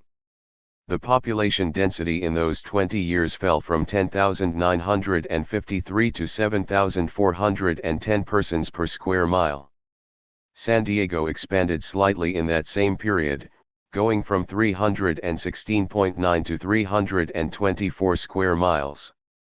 Its density increased, from 2,199 to 3,428, but was still less than half the Detroit figure. Phoenix engaged in an exuberant annexation of desert lands. Its density, however, was effectively unchanged, 2,346 in 1970 and 2,342 in 1990*. Population density, it will be noted, has largely disappeared from discussions of urban problems. One other finding should be noted: in recent decades the migration pattern has reversed. The dominant tendency for some years now has been one of migration to non-metropolitan areas. The urban malaise. The principal lesson of the previous pages is that the predicted differences between city and countryside, the dramatic loss of social ties in the city, is not supported. This section will report on the sixth claim, the personal reactions, evaluations, or assessments of life as experienced in the different community contexts. A useful first view of this subject may be gained from the reports on personal happiness. Overall, as seen earlier, about 3 out of 10 respondents describe themselves as very happy. The big city dwellers are slightly less likely to give this response, the level being lowest in the 12 largest cities, and in the next 88. Majorities everywhere described themselves as pretty happy. The not too happy responses are more frequent in the cities, the numbers for the 12 and 88 cities, respectively, being 15 and 12%. This comparison, in short, shows modest support for the mass society position. The reports on marital happiness show no clear variation by size or type of community. In all contexts, as seen, majorities of the marrieds reported a very happy relationship. The best case for the urban disorganization and distress hypothesis appears in the not-so-happy category, 7% in the 12 largest cities and 5% in the 88, versus 2 and 3% elsewhere. Some other findings show stronger and more consistent support for the received hypotheses. Asked how much satisfaction they get from the city or place you live in, roughly half of those living in the suburbs and non-metropolitan counties said either a very great deal or a great deal. The positive responses were less frequent in the 88 cities, and still less in the 12. Asked about the satisfaction received from your family life, the percentages in the large cities were again somewhat lower. Sizable majorities in all settings, not surprisingly, reported high satisfaction with their friendships. Some differences by community size appear, but they are small and irregular. The difference between the largest cities and smallest counties amounts to 5 percentage points. The lowest level of satisfaction, by a few points, appears in the suburbs of the 12 largest cities. A 3-question series asked about the character of interpersonal relationships, whether people would try to be fair, whether they would try to be helpful, and whether most people can be trusted. All three involve interpersonal trust versus fear or suspicion. For all 3 questions, the greatest trust was registered in the suburbs and non-metropolitan counties. The populations in the 88 cities were somewhat less trusting. The lowest levels of trust appeared in the 12 largest cities. The differences in trust between the extreme categories, the 12 largest cities and the smaller counties, amount to 19, 15, and 14%, respectively. The difference with respect to satisfaction with city or place is 16%. These are the largest differences found in the 8 comparisons. These 4 items constitute the best case for the mass society argument. The support in the remaining comparisons is modest, involving still smaller percentage differences. Value differences. Differences of 15 to 20 percentage points appear with respect to cultural values. The cities, not too surprisingly, are more liberal and the rural counties more traditional. A fair-sized minority of city dwellers favor making divorce laws easier, a sizable majority of the rural county population would make them more restrictive. One of the largest differences involves the liberal position on premarital sex, with not wrong at all being much more frequent in the large cities. The nation as a whole is very traditional with respect to extramarital sex, with 78% saying it is always wrong.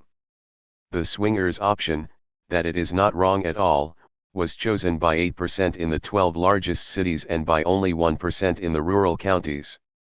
Slightly more liberalism was found with respect to homosexuality, with only 70% of adult Americans declaring it always wrong. The liberal option was chosen by roughly 1 in 4 in the metropolitan cities and suburbs, but by only 6% in the rural counties. The insistent emphasis on the negative features of big city life is one-sided, neglecting some obvious advantages. From the Middle Ages on, it was recognized that Stott looked mocked free city air makes one free. Contemporary populations recognize that too. Small communities, regardless of context, whether villages, small workplaces, or small colleges, are basically monocultural, providing little room for deviant individuals or minorities.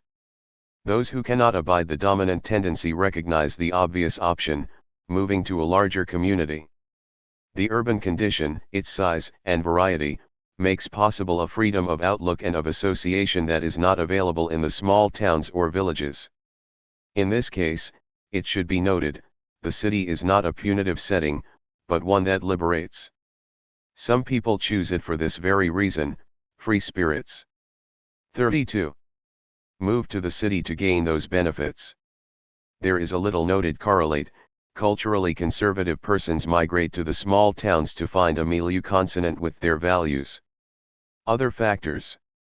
Some of these modest confirmations of the mass society position might be deceptive. One should, as always, consider the possibility that something else might be operating. One of the strongest confirmations of a mass society theme appeared with respect to satisfaction with city.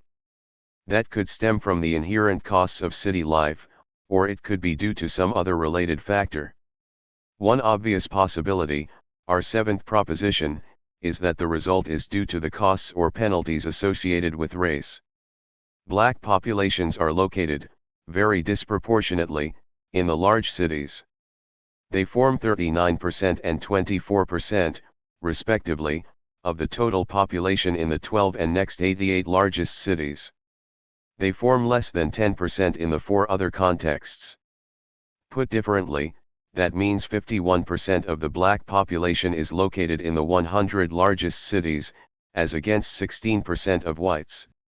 Blacks in all contexts are less likely to report they are very happy. And blacks in all contexts, not too surprisingly, report less satisfaction with their communities. They are also much less likely than whites to say that most people would try to be fair. Overall, 62% of blacks felt that most people would try to take advantage, as against only 32% of whites.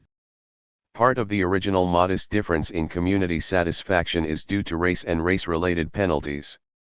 A small city size effect remains among the white populations, with the big city segments still less likely to report themselves very happy and reporting less satisfaction from their communities. The difference between the extreme categories in sensed fairness, 19 percentage points overall, is reduced to 11 points among whites. A different relationship appears within the black population. The levels of reported happiness are low in all contexts, with little variation by location. The least satisfaction with the community is reported in the 12 cities and their suburbs, most satisfaction is reported in the small counties. In striking contrast to the pattern among whites, with majorities everywhere expecting people to be fair, among blacks only 1 in 3 share that optimism. The expectation of fairness is lowest in the small counties, running at only 22%. The persistent attention given to the presumed impersonality and isolation of the large cities overlooks another important consideration. Patterns of sociability vary with marital status. The large cities have more never-married persons than the other categories. Just over 1/3 of the large city dwellers are single, as opposed to 1/6 in the large counties and only 1/8 in the small counties. Separated persons are also more frequent, by a small margin, in the 12 largest cities. Only a minority of the large city populations are married, roughly 1/3 in the 12 cities and 44% in the 88. Elsewhere, in the suburbs and non-metropolitan counties, majorities are married. The divorced are distributed more or less equally across community types, although slightly less frequent in the small counties. The widowed also appear more or less equally across community types, but are slightly more frequent in the 12 largest cities and in the small counties. A couple of age-old facts of life are associated with marital status. The first is that single persons tend to go out a lot and married persons tend to be homebodies. Single persons are much more likely to have contacts with neighbors and with friends. They are also more likely to spend time in bars. There is little difference in the extent of contacts with relatives, those links being strong for all 5 segments. Singles have more frequent contact with parents and siblings, but that has an easy explanation. Many of them are still living in the parental household *. Separated and divorced persons, understandably, revert to the never married pattern, again picking up contacts with neighbors, friends, and relatives. The widowed have relatively strong contacts with relatives and neighbors. All other contacts, however, are attenuated. The differences in marital status across the 6 categories of community might affect the previous results. They might, for example, hide some evidence supporting the mass society claims. A limited control, however, shows this is not the case. Examination of the sociability patterns of the combined married and widowed, both of them low involvement segments, shows no serious variation by community category. And the same no serious difference result appears among the combined high involvement segments of single, separated, and divorced. The community size factor in this case counts for nothing, contrary to the mass society claim. The routinely neglected marital status factor, in all categories of community, counts for much. The patterns of sociability are, to some degree, set or influenced by still another everyday fact of life. Most people marry and have children and, as just seen, they then reduce the frequency of contacts with friends and neighbors. It is, effectively, a zero-sum game. Children ultimately marry and leave the home, thus opening up new options, those with friends and neighbors. With advancing age, two things happen: some contacts diminish in frequency as age peers die, including siblings, relatives, friends, and neighbors, and efforts to form new contacts are also reduced due to diminished strength and capacity. A general withdrawal, usually called disengagement, occurs with increasing age. Other things equal, some withdrawal is in the cards. That process is likely to be accompanied by an increasing sense of isolation, loneliness, and, probably, powerlessness. Those feelings, it should be noted, are routine correlates of aging, they are not products of the mass society. Age-related disengagement may be seen clearly in the GSS evidence. The pattern, unexpectedly, is most pronounced in the case of contacts with parents. All of the respondents answering this question had at least one living parent. For both marital status segments, there are very sharp declines in the percentages reporting frequent contact. Some disengagement from siblings is also indicated. All persons answering this question had living brothers and/or sisters. A marked reversal appears late in life among the single, separated, and divorced. One possible explanation is that without children of their own, many of them reach out to their closest surviving relatives. This becomes easier on the occasion of retirement. A somewhat different pattern appears in regard to contacts with relatives. Basically, the frequency declines somewhat through to middle age and is stable from then on. A majority maintains family connections at all points in their careers, seeing relatives at least once a month. Some disengagement also appears. Among the married and widowed, the never category increases from 2 to 7% across the age span. Many of these persons would have no or few offspring, a fact that determines subsequent opportunities. In the combined singles category, the increase is from 2 to 19%. Still another pattern appears with respect to contacts with neighbors. For both marital segments there is some attenuation through to middle age followed by a modest increase, a re-engagement, among the elderly. Older persons are more likely to be settled. Household moves fall off dramatically with increasing age. Visits with neighbors are low-cost activities, and those contacts are easily formed and easily maintained. Contacts with friends outside of the neighborhood dwindle with age for both marital segments. Both segments show regular increases of the never response from 0.7 to 21% for the married/widowed and 3 to 21% for the others. Two factors are probably operating: the number of friends ineluctably declines, and for those suffering the infirmities of age the costs of such visits steadily increase. Earlier we sorted out the extreme isolates, those who replied never, about once a year, or, at best, several times a year to the 5 questions about the frequency of social contacts.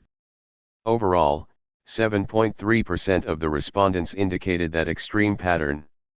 That self-reported isolation varies with age, going from % among those in their 20s to approximately 1 in 8 among those 50 and over. Some of the elderly, those living in senior citizens' homes, would not be represented in the samples.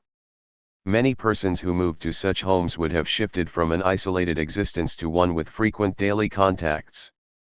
The isolation that accompanies age might well cause feelings of powerlessness. Given the correlated disengagement, however, neither condition is likely to lead to insurgency or disruption of the political system. The persons affected by those facts of life are unlikely candidates for the ever-threatening demagogue.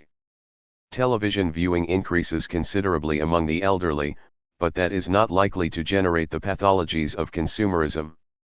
Much of the advertising addressing their specific needs deals with the merits of pain-killing medicines. One might anticipate that a decline in happiness and satisfaction would be associated with the normal age-related infirmities and personal losses. But that was not the case. The relationships between age and self-reported happiness, marital happiness, and family satisfaction are flat, essentially the same across all of the categories. The relationship between age and satisfaction with the community is both strong and positive. Among those 18 to 29 years of age, 34% reported a great deal or a very great deal of community satisfaction. Among those 70 and over, 64% chose those response categories. Finally, still another fact of life, a demographic factor, would have a decisive impact on patterns of sociability. A person born into a large family, one with many brothers and sisters, is likely, ultimately, to have many nephews and nieces. If that same large family were well endowed with aunts and uncles, its members would also be likely to have a generous supply of cousins. When, later in life, the National Opinion Research Center's interviewer appeared, that individual would be in a position to report, other things equal, extensive contacts with relatives. If that individual married a person from a similar family background, the chances for kinship envelopment would be doubled. Many of one's closest friends might also be kinsmen, persons chosen from among that large mass of relatives. Other things equal, that couple would probably have an above-average number of children of their own, and many grandchildren. The opposite experience would occur in the case of the only child born of parents who themselves were only children. That only child, obviously, would have no aunts, uncles, or cousins. If that person married an only child of only children parents, and they in turn produced a single child, that child would have no close relatives apart from the parents. By force of familial circumstances, the only social contacts available would be of a non-kin variety, the friends, or neighbors. The density of contacts with friends and neighbors, in short, would vary inversely with the size of one's family. Uprooted masses. Some uprooting does occur. But the conventional formulations require critical attention and some specification. Some people leave the land and move to larger communities. Much of the movement to the city, however, occurs in a communal context. Many people move with or follow other family members who preceded them. Since many other people from the home communities have moved or are moving following the same routes, some social networks are either there, in place on arrival, or are carried along in the course of the migration. The mass society theorists assume that individual migration is the typical form. Most studies indicate that community-to-community migration, chain migration, is the most frequent form. The focus on uprooting, moreover, neglects an obvious subsequent process, namely that of rerouting. People who move to the city do not remain hopelessly isolated for the rest of their lives. They make contacts, find new friends, and gradually build up social networks.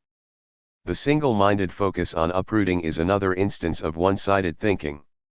Again, only the initial phase of a two-phase process is reported and discussed. The GSS studies allowed some investigation of this question.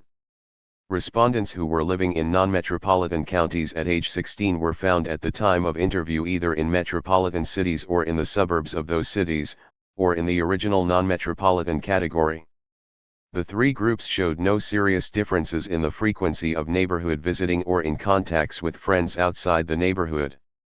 A serious deficit appeared, not surprisingly, in the contacts with parents. 11% of those living in the 100 largest cities reported frequent contact, as against 34% of those still living in the counties. A smaller deficit appears with respect to contacts with siblings and relatives. Similar deficits were also associated with the opposite flow, that is, among the city-to-county migrants. A final observation: the movement off the land is a unique episode, one that, in the United States, peaked in the 1940s. For the last half-century, the number of persons involved in that uprooting movement has steadily declined. With less than 2% of the population still on the farm, little further movement of that variety is possible. For all practical purposes, that episode has ended. Mass society presentations, as noted, typically depict trends with no turnaround. The various pathologies are always increasing, the expectation always more and more. But it is a rare tendency that does not attenuate and at some point turn around. Could society continue to fall apart on all measures? Could divorce rates or crime rates soar without limit? We, so it is said, are an increasingly mobile population. More and more of us are forced to move, following the opportunities imposed by impersonal market processes. Could mobility increase without some limiting costs? Again, there is an evident failure to think through implications. Mobility is strongly age-related. Almost everyone in the late teens or early 20s moves out of the parental household. Among young adults, moves occur frequently. For some, a smallish minority, the college years normally entail much moving. For most people, college and non-college alike, those are years of poor-paying beginning jobs. But with skill acquisition and better pay comes better housing and more attractive neighborhoods. Over time, in short, most people settle down. Evidence from the U.S. Census current population surveys shows the strong age relationship. In 1996 to 1997, roughly 1/6 of the population reported a change of residence. Among young adults, those 20 to 24, almost 1/3 moved. Among those 65 and over, less than 5% did so degree. Most of these changes of residence involve short distances. More than 3/5 of them occur within the county and thus are not likely to produce any serious disruption of interpersonal relationships. Since the average age of the American population has been increasing since 1960, we should expect a corresponding overall decline in mobility. That has in fact been the case. Everything reported in the previous paragraphs might be counted as the routine correlates of demographic and life cycle facts. But the concerned mass society theorist, always sounding the alarm, misses all of this. Two other routine facts are missed. In a period when large birth cohorts were coming of age, as when the baby boomers began leaving home in the late 1960s, the nation as a whole would experience high mobility. By the 1990s the boomers would have settled down. And the much smaller 1970s cohorts would now be leaving home in the 1990s. Both facts would mean low mobility. Another fact of life is that women marry at a younger age than men, a difference of roughly 2 years. In 1996 to 1997 that meant that women in the 20 to 24 age category were more mobile than the equivalent men, the respective percentages being 34.9 and 29.3.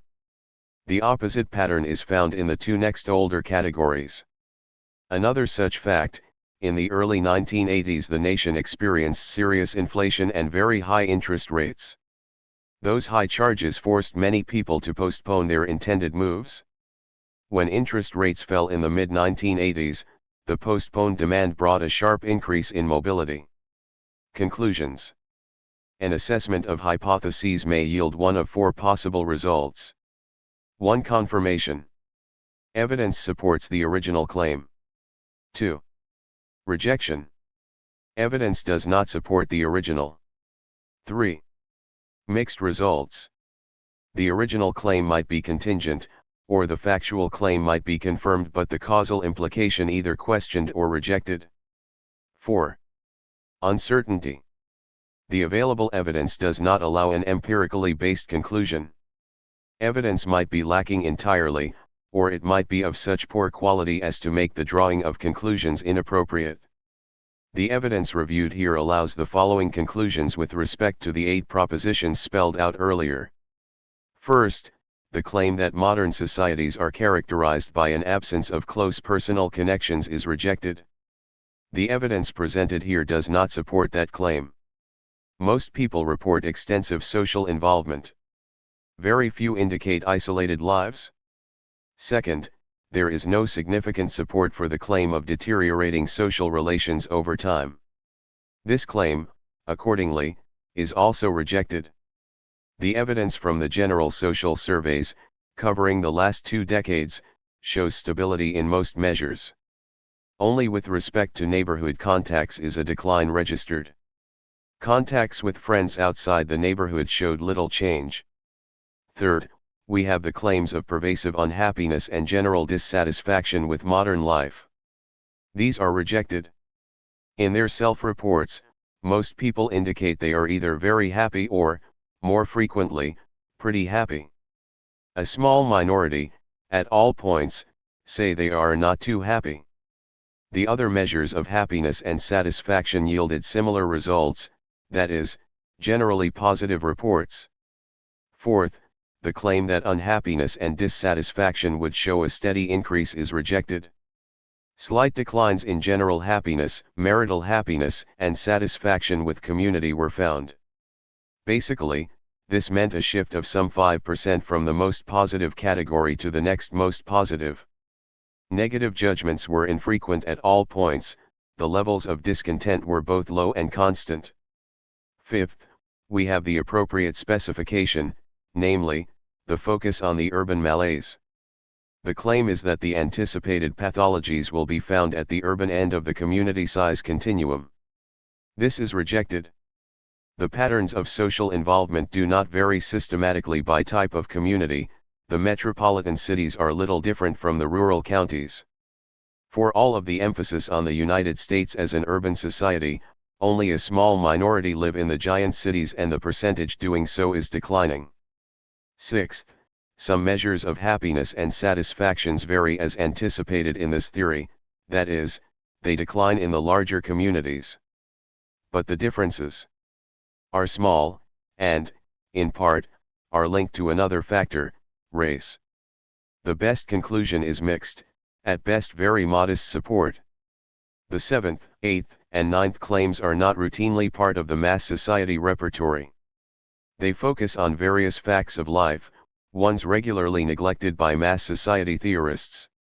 The regular neglect of these factors means that the critics of modern society routinely overlook the ceteris paribus requirement. The seventh claim is that happiness, satisfaction with community, and interpersonal trust vary substantially by race, and black populations are disproportionately located within the large cities. This is confirmed. Part of the original result, the modest confirmation of the sixth proposition, stems from the penalties of race. Eighth, sociability patterns vary with marital status. This is confirmed. The social relations of married persons are concentrated within the family, those of single, separated, and divorced persons involve considerable outreach to neighbors and friends. Outside the large cities, the majority of adults are married. In the 100 largest cities, only a minority are married. A control for marital status shows no special impact of urban life. Ninth, sociability patterns vary with age. Over the years, one will lose social ties as relatives and friends die. With physical capacity waning, the ability to form new ties also declines. This is confirmed. The tendency is modest. Some increase in isolation appears in the older age categories. The majority, however, retain social ties, in part because younger relatives, children, and grandchildren take the place of one's age peers. Some of these conclusions are summarized, in a more economical statistical form, in the appendix. That discussion reviews both the direction of impacts and the relative weights of the factors discussed. Some words of caution are needed. The social connections and personal assessments reported here cover only a limited recent segment of the modern era. The processes focused on by mass society theorists, industrialization, urbanization, individuation, and so forth, emerged and developed over more than 2 centuries. The general social surveys cover only 3 decades of recent experience in the United States. It is possible that those decades are atypical or that these findings miss the larger picture. It is possible that social relations were seriously disrupted at other times and in other places, and that for those contexts the theory was both accurate and appropriate. Were one to argue that option, some specification would be necessary. The most obvious need is for answers to 2 basic questions: when did that corrosive, fragmented mass society end? And, what circumstances brought about the transformation? On the sociology of knowledge. The survey results presented here are based on high-quality representative samples of the American adult population. Those findings, as seen, are not consonant with the arguments of the mass society position. The responses provided by the American population run counter to all those sweeping claims about loss of connection, isolation, anxiety, and desperation. Results of this kind, as seen earlier, are not new. Similar findings were reported decades ago in the serious research literature. The question arises, why the disparities? Why does the notion of breakdown have such resonance in popular literature, in the humanities, and on the fringes of the social sciences? Those questions merely restate one posed in 1959 by Scott Greer and Ella Cuba.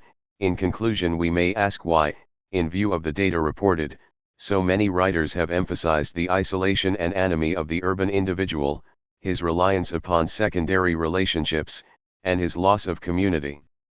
Why has the urbanite been pictured as a lost individual, a particle in a social dust heap? Asterisk. Findings of the sort reported here, although easily accessible, rarely appear in popular sources, in newspapers, in news magazines, or television news, or in public affairs programs. A sharp disparity exists between these generally positive findings and the more frequent negative ones found in journalistic accounts, in popular public affairs literature, or in popular sociology. Readers, listeners, or viewers are regularly told of the all-pervasive loneliness found in modern society, but few people in those audiences are ever told about the evidence on which the claims are based. An Associated Press report, for example, opened with the following statement: "If you're feeling loneliness, you're not alone." Loneliness is more common today than the common cold, according to Ann Clark, a psychologist who teaches at the United States International University. A recent survey found that more than half of those questioned had experienced severe loneliness within the past week, Clark said. Shortly thereafter, the Gallup organization asked, "How often do you ever feel lonely?" The responses were distributed as follows: frequently, 10%, sometimes, 26%, seldom, 40%, and never, 23% agree. In 1970, Philip Slater, a sociologist, published a book entitled The Pursuit of Loneliness, American Culture at the Breaking Point. The work, from the title onward, makes use of the mass society framework. Although few of the book's assertions were backed by evidence, it was nevertheless very well received. A revised edition appeared in 1976 and a third followed in 1990. Many of the questions addressed by Slater were investigated by Angus Campbell and his associates in The Quality of American Life. At one point, those researchers used semantic differential scales.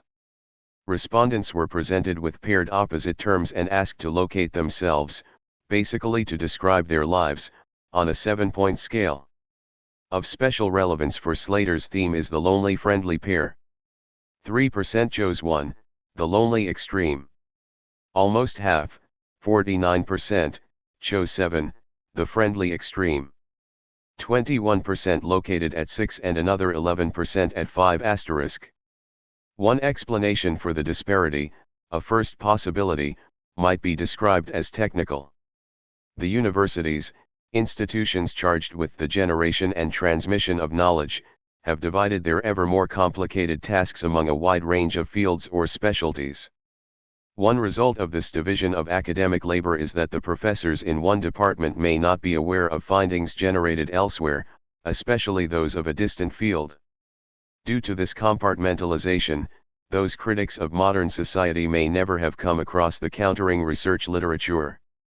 This problem, departmental provincialism, is a persistent and recurring one. Many professors, as noted earlier, vouch for Max Weber's Protestant ethic thesis but know little or nothing of either religious or economic history. Many who vouch for the work of Sigmund Freud show no awareness of the devastating critiques that have appeared in recent years. Dozens of reviewers approved Michel Foucault's account of The Birth of the Prison, indicating no awareness of the actual history. There is a pattern to this approval. Acceptance of those claims increases with distance from the relevant expertise. Psychologists, on the whole, are very critical of Freud's accomplishments. At some remove, however, as in the humanities, his work is widely approved. A different kind of compartmentalization problem appears in the reviewing process. The informed public would ordinarily learn of new works through reviews and comment in newspapers, in general circulation magazines, or in high-quality journals of comment and opinion. The reception of some leading works in the mass society tradition provides some instructive lessons. Slater's pursuit of loneliness, as noted, provides a dismal portrait of contemporary American society. But, as was also noted, the presentation is largely dataless, essentially one of assertion without evidence. The book, nevertheless, received favorable notice in two leading news magazines, first in Newsweek, then in Time, perceptive and provocative when analyzing American do-it-yourselfism and even the much-prized American family as devices that ensure further loneliness and isolation.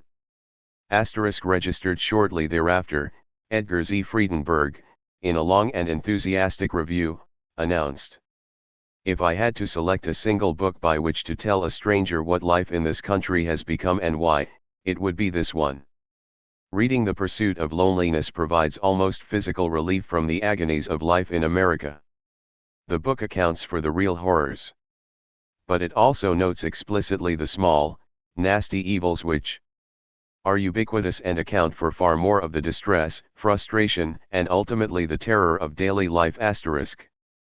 Kenneth Keniston reviewed it for the New York Times Book Review, describing it as brilliant, sweeping, an insightful, well-written, and thought-provoking book. Two specialized journals, the Library Journal and Choice, perform an important mediating function, giving GUID/ans to libraries with limited budgets. The Library Journal described Slater's book as an exciting, sometimes startling set of analyses highly recommended to general collections.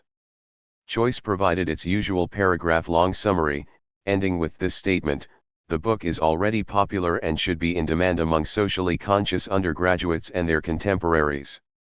Some reviews appeared in academic journals. One of the earliest, by Gordon Halpern in the Annals of the American Academy, provided a straightforward description of the book's contents, beginning with, "A crisis is rapidly approaching for American society." Halpern indicated some doubts about several of Slater's hyperbolic judgments, whether, for example, his prediction of a choice limited to either acceptance of the new culture or living under a fascist regime is not, in fact, exaggerated.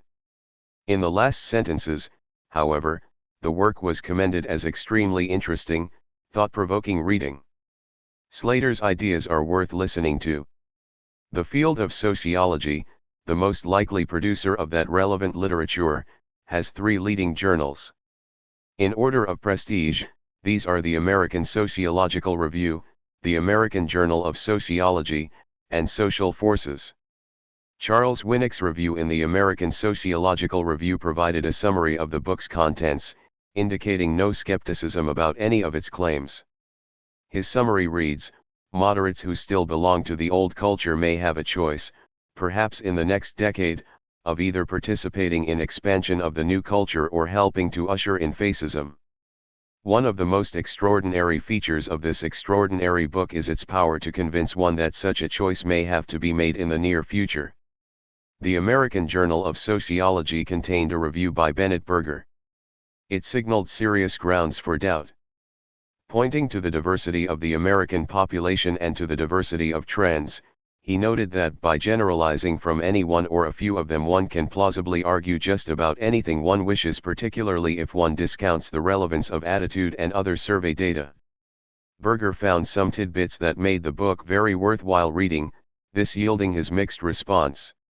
His last sentence refers to the peculiarities of the era, these days of verbal overkill.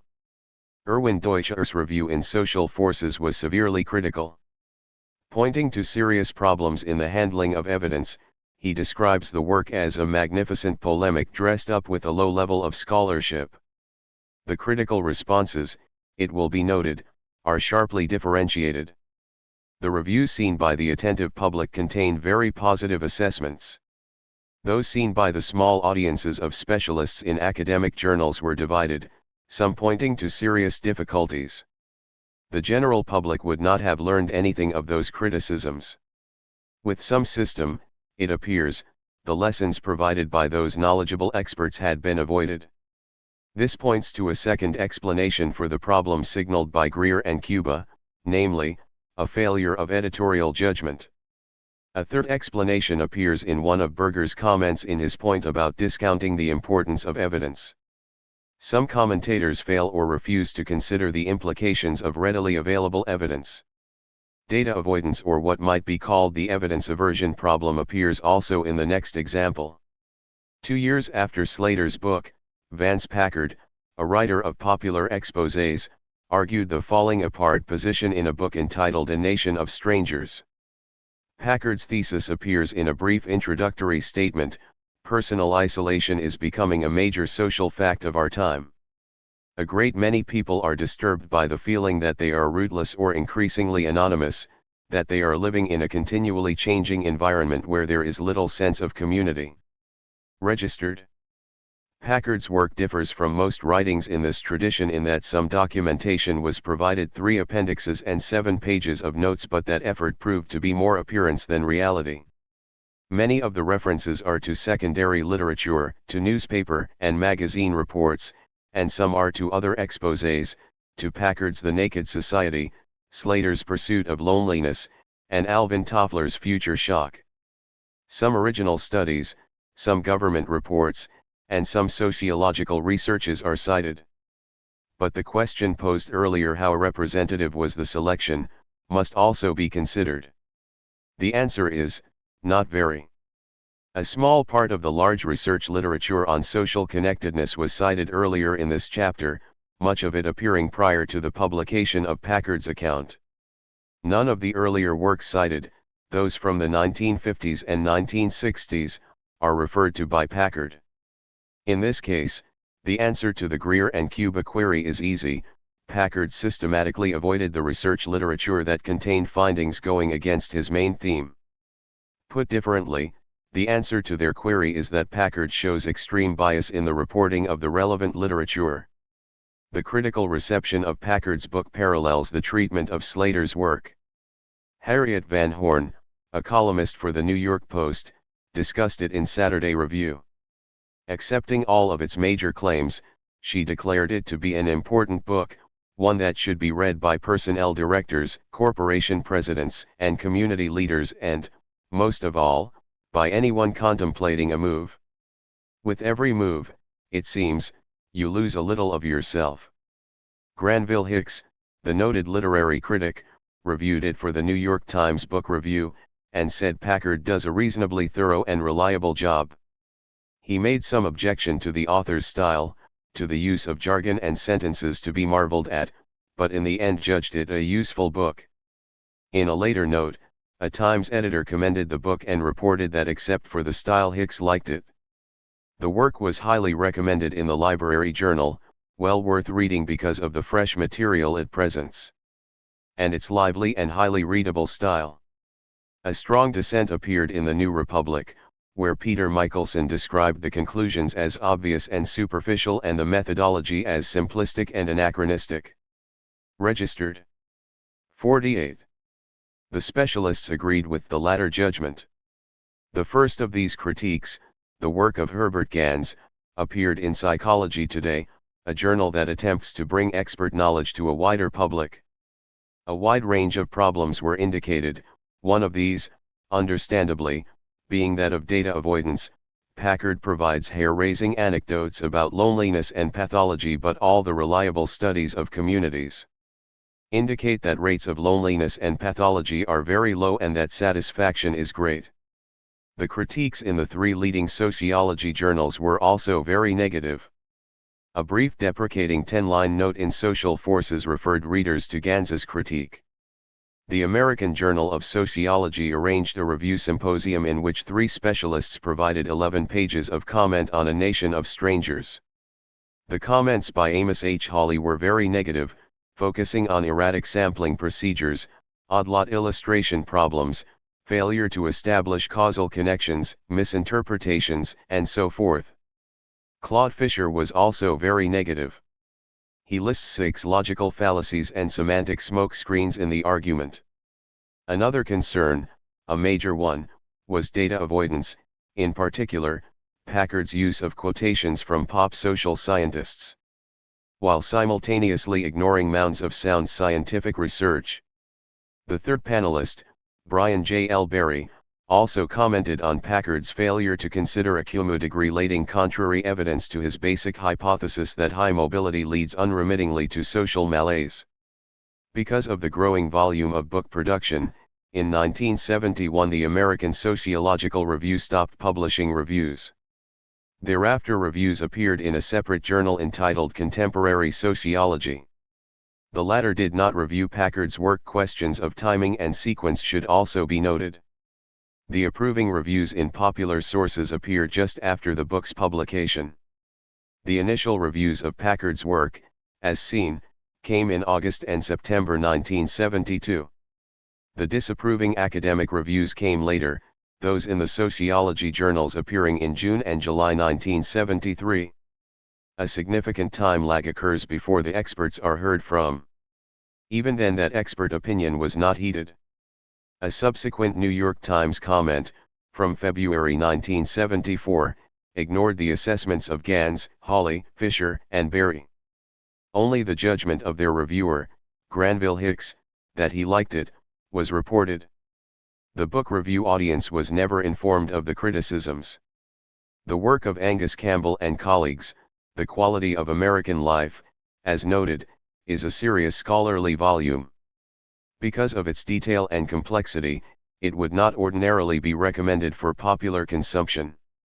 The Book Review Index lists 22 reviews of Slater's work and 30 of Packard's.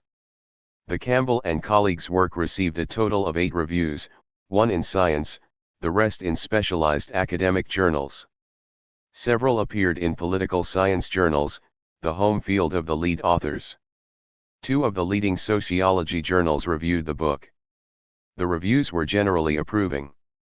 They provided descriptions of methods and findings. They noted the preliminary character of the work, a point stressed by the authors. 49. They also commented on methodological and theoretical problems, pointing to alternative strategies and research directions. Copyright Campbell's Sense of Well-Being in America, the follow-up study, was written for a popular audience. This book, described by one reviewer as eminently readable, analyzes 5 national surveys covering the years 1957 to 1978. It was recommended by the Library Journal and Choice. The Book Review Index lists a total of 13 reviews spread over 4 years. Only one review appeared in a popular source, a dismissive 3-paragraph account by Charles Kaiser in the New York Times Book Review. The rest were in specialized academic journals, principally in those of political science and sociology. Copyright The lessons are clear. 2 seriously flawed popular works promulgating mass society themes received wide and approving attention in reviews addressed to the well-educated public. 2 serious works reporting high-quality research, evidence challenging those themes, received little attention in the major public outlets. The popular works were also reviewed in the scholarly journals where the judgments were generally negative. The reactions, in short, are sharply bifurcated. One set of gatekeepers provided generous approbation for the mass society portraiture, the other set, on the whole, reported disapproval. The informed public, it will be noted, would not be aware of those dissenting views. Given their conditioning by approving gatekeepers, it seems likely that the informed public would come to share that dismal viewpoint, namely, that things are falling apart. The subsequent treatment of these books provides some other instructive lessons. One measure of recognition is provided by the number of citations a work receives.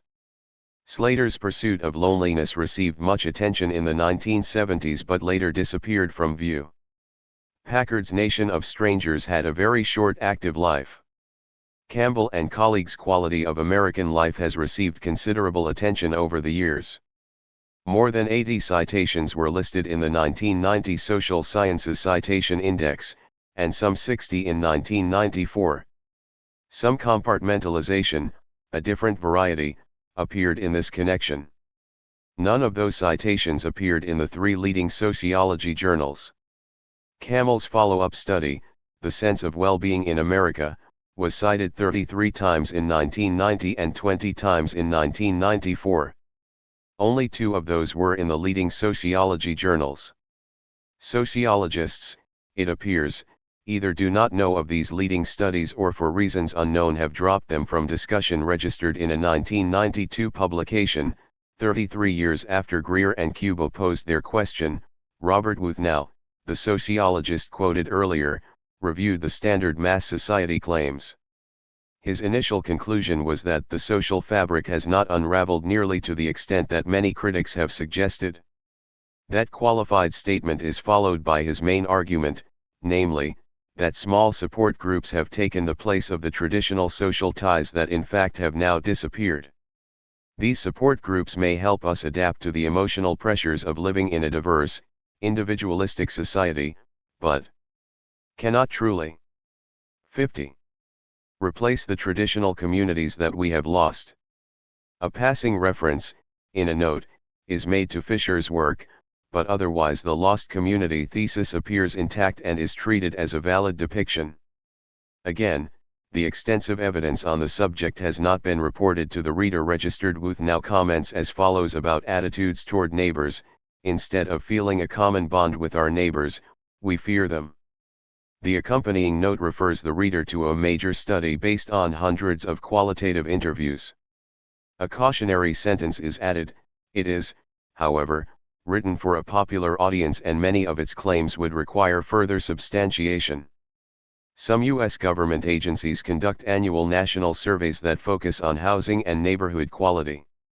These surveys involve tens of thousands of interviews, the sample sizes running at about 55,000.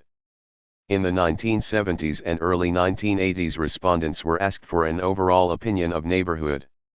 Given 4 response categories, approximately 1/3 said excellent, and approximately 1/2 said good. The percentages saying poor varied between 2 and 3%. No trend was indicated. A different question was used in the surveys from 1985 to 1995, opinions now being indicated by Oneto 10 choice, with 10 being the best or highest level of satisfaction. At all points some 7/10 of the respondents chose options 8, 9, or 10. The most frequent choice, at all points, was 10. These results cast considerable doubt on Wuthnow's claim of an all-pervasive fear of our neighbors. Here again we have an example of the bifurcated treatment of findings. The negative judgment based on soft qualitative evidence is reported, the well-documented positive conclusion goes unmentioned. Mass society presentations are selective in still other ways. The relationships discussed and reviewed here, following those standard treatments, are all located outside the workplace. The implicit assumption is that work is conducted in large and impersonal settings. But most employed persons give rather positive reports about their co-workers. On the impersonal friendly dimension, they lean very much in the latter direction. Religious settings are also routinely neglected in mass society accounts. Roughly 3/5 of the American adult population report attending services at least once a week. Another quarter report attending 1, 2, or 3 times a month. As will be seen in the next chapter, many people are also involved in voluntary associations. The American people, on the whole, as judged by their self-reports, lead satisfactory lives. At the same time, they are regularly exposed to print and audiovisual sources reporting that the quality of human life in the United States is poor and getting worse. This might be a case of media manipulation. If so, however, it must differ substantially from the conventional portraits of media influence. The immediate producers of these pessimistic accounts are intellectuals, reporters, commentators, and investigative journalists. Most of them are salaried employees, working for various media organizations. They might be responding to the demands of their employers. In contrast to other 51. Business leaders, the media elite tend to be liberal and critical in outlook. One investigation of the attitudes of the creative people, those who produce media content, found them to be true believers. In their view, the generally negative portraits they produce depicted the way things actually are. An important sampling problem appears in this connection. Much of our national and international news is disseminated by organizations located in 2 of the 12 largest cities, New York and Washington. Virtually all primetime entertainment originates with organizations based in Los Angeles. Primetime programs, whether crime stories or sitcoms, are based, overwhelmingly, in the largest cities, most in New York, Los Angeles, and Chicago. Few shows pay attention to Philadelphia, Houston, San Diego, or Phoenix. On occasion, sitcoms have been based in smaller cities, Minneapolis, Columbus, or Cincinnati, but even there one saw very little of those cities. In recent experience, the suburbs rarely appear as settings of prime-time programs. This selectivity means that attention is continually focused on a very small part of the nation's life. New York, Los Angeles, Chicago, and the other occasional large city settings contain less than 8% of the nation's population. With only occasional exceptions, such as the Waltons, Little House on the Prairie, Dr. Quinn, Medicine Woman, and Northern Exposure, the rest of the nation scarcely appears. The standard portrayals of our society provide support for the easy generalizations about the mass society. They show, unambiguously, that we are an urban society. The activities of big city police departments, of big city lawyers, and of big city hospitals demonstrate, again and again, that we live in a society that is falling apart. Another kind of sampling bias is evident in much of the mass media content. Even within the large cities, as seen, many people report general happiness, happy marriages, much contact with family and friends, and so on. But a happy marriage and rewarding family life do not provide useful material for prime-time programming. Conflict is the basic stuff of interesting or exciting drama. This was clear from at least the time of Thespes, who placed an actor, the protagonist, in opposition to the chorus. Whether on the stage, in television, or in motion pictures, the prime need is dysfunctional relationships, murder for the police stories, serious conflict for the law offices, and serious trauma, preferably multiple cases, for the big city hospitals. From one perspective the result is, or might be, a good show. From another, it is flagrant sampling bias. That might be acceptable if the audience recognized these productions as make-believe. But some educated persons deny the fiction involved and argue the typicality of the presentation. The drama is a metaphor, a representation of a pervasive problem in our society. The invocation of the familiar expression, "it is a metaphor for," bypasses the central empirical question, that of frequency. For the willing audience one simply declares the massive dimensions of the problem. 52. The mass society position, as outlined here, is in need of serious revision. The influenced masses appear to be located largely within the upper and upper middle classes. An element of manipulation is operating, in that media gatekeepers, with some system, exclude or denigrate evidence challenging the basic position and commend instead the truths offered by soft social science. The controls, however, are not entirely external, some of the support for the reading being self-induced. Those trained in the verities of the mass society worldview agree to the rejection of readily available evidence.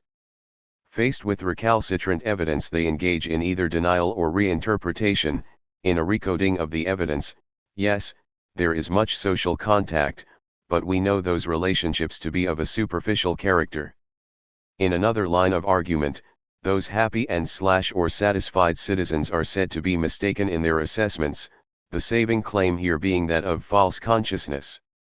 Americans say they are happy, that they have happy marriages, good families, many friends, are satisfied with their community, and so forth, but we, the knowledgeable few, know they are really unhappy. It is not at all clear why educated and informed citizens choose to engage in this kind of behavior. Seen from the perspective of normal science, two imperatives follow for those persons making the false consciousness argument. First, there is the need for full disclosure. One should report the contrary evidence, namely, that the population itself reports high levels of social involvement and makes generally positive assessments of their lives and circumstances, and that few negative trends are indicated. One should note also that even those trends might have other causes, ones not linked to the mass society. Second, one should report the research method used in reaching those opposite conclusions. The basic question is this: how does the critic of the mass society know all these things? How does he or she know about the typical condition and personal reactions of millions of individuals? Survey research organizations give a lot of attention to the problem of sampling, to finding and interviewing representative cross-sections of large populations. What kind of sample does the mass society theorist have? How many persons were contacted? And how representative was the selection? The mass society formulations, as seen, portray our society as filled with ever-worsening pathologies. The tale is one long history of decline and loss. The evidence reviewed and presented here challenges that portrayal on all points, faulting that depiction on questions of both extent and tendency. There can be no question as to the existence of serious problems and, in some areas, of serious losses. The most visible loss, perhaps, is the transformation of the flourishing industrial cities of the 1950s into the Rust Belt cities of the 1980s. One can point to real problems of crime, poverty, and homelessness. There are problems involving urban ghettos, inadequate schools, and an underclass. To address social problems, three kinds of effort are needed. The first is to ascertain the dimensions: what is the extent of the problem? The second task, 53, is to discover the sources of the problem. And the third is to develop solutions, to spell out some viable plans. Most formulations of the mass society position make no serious effort to discover the extent of the problems delineated. The mode, typically, is declarative. The questions of quality are solved by declaration, the problems are announced as large and growing. Most such formulations involve what might be called a magnification bias. The problems are all pervasive. The typical mass society analysis provides no serious discussion or investigation of the second need, locating the causes of the pathologies. As with the treatment of extent, the formulations are sweeping, general, giving only a broad brush portrait. One points to large causes: industrialization, urbanization, fragmentation, and anomie, without any attempt at specification or investigation. Again, the declarationist mode is typical. For all of the expressed concern, contemporary mass society formulations rarely provide solutions. How could we reduce the widespread anxiety that supposedly typifies our society? How might we reduce the fear of our neighbors? The hard-hitting critiques rarely provide solutions. There appear to be no feasible plans. The magnification bias, the insistent hyperbolic usage, might well have immobilizing effects. Concerned citizens might easily conclude that society's problems are too big. If anonymity, isolation, and loneliness are all pervasive, if they are inherent features of modern society, the lesson, it would appear, is that there are no solutions. Chapter 2. Pluralism. A brief history of the concept. Pluralism is a theory about the organization of political power. The central argument is that power is somehow divided. The pluralist theory stands in opposition to arguments of unitary power, that all power rests with a monarch, or with a dictator, or a class, such as the bourgeoisie, or with a small cohesive elite, as in the mass society theory. The pluralist argument, basically, holds that power cannot be completely centralized in large complex societies. To some degree, decision-making must be dispersed. Quite apart from the empirical question, that of possibility, there is also a normative argument, namely, that it is advantageous for all concerned that power be dispersed. The key question is this: how is that power divided? One may think of the options as involving points along a continuum.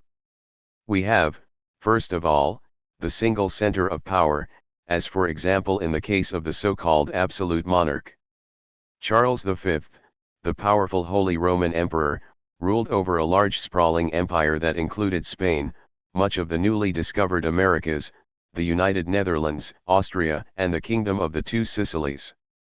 But his power, his ability to know what was happening, let alone direct and control operations, was severely limited. The means of administration improved considerably by the 20th century. Adolf Hitler and his police agencies, the Gestapo, the SS, and the Security Service, had much greater oversight and control than was possible in any previous century. Even there, some dispersion, some delegation of power, was to be seen. The 12-year Reich has been described, appropriately, as a feudal system, with the various ministries and police agencies ruled by the barons, each struggling for influence and rewards. 68. The dispersion of powers to ruthless competing barons within a murderous regime is one extreme. The dispersion of powers in a democratic system, with an established rule of law, an independent judiciary, and rights of speech, assembly, and appeal for most people, is a much preferred alternative. The central pluralist assumption, the fact that may be seen in any complex society, is some dispersion of power. That fact ought to be the beginning point for any serious empirical analysis. In 1748 Montesquieu reported on the division of powers within the English government, within the monarchical regime. There was a separation of legislative and executive functions and the emergence of an independent judiciary. Some economic historians have pointed to a greater degree of pluralism within the Dutch and English governments in the 18th century. Businessmen had more access to or presence in those governments, and that in turn meant those nations developed superior economic policies with considerable payoff. The obvious points of comparison are Spain and Portugal. Although beginning with considerable advantages, the economic policies of those absolute monarchies proved disastrous. Elected legislative bodies appeared and developed throughout the 19th century. Some powers, particularly those of the purse, of taxation, were reserved for those legislatures.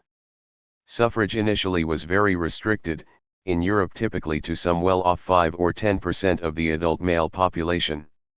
That meant some power to aristocrats, businessmen, lawyers, and also to some intellectuals. It meant, in short, a modest if restricted dispersion of power among privileged groups. Later in the century one found middling levels of participation, with suffrage again limited by income and property requirements and also, in all cases, restricted only to males. The extensions came gradually in Britain in a series of steps over a century. They came suddenly in France and Germany. The outcomes, understandably, were quite different. The former might be described as generally successful, the latter as problematic. The most important extensions of suffrage came in the 20th century, basically in the aftermath of the two world wars. These extensions, ultimately, brought universal suffrage. No suffrage arrangement, it should be noted, is universal. Non-citizens are excluded in most settings, incarcerated felons and institutionalized mental patients are also excluded. Most countries have some residency requirements. Suffrage is restricted to adults, but there is no constancy about that definition. In Germany the state of Lower Saxony extended the suffrage to 16-year-olds in 1996. The extension of suffrage, of the right to participate in the selection of legislators and, in presidential systems, to choose the chief executive, is obviously an important dispersion of power. Securing the right to vote was no easy achievement. It required major social struggles, which, in most cases, extended over more than a century. From an early point, however, some commentators, right, left, and center, questioned the significance of the achievement. Con 69. Conservative mass society opponents predicted the appearance of demagogues and gullible masses. At a later point, Marxists denounced elections as a sham, as an exercise organized by the bourgeoisie and allowing no serious influence for the masses. Some concerned liberals argued that a single vote, won from among millions, was close to no power at all.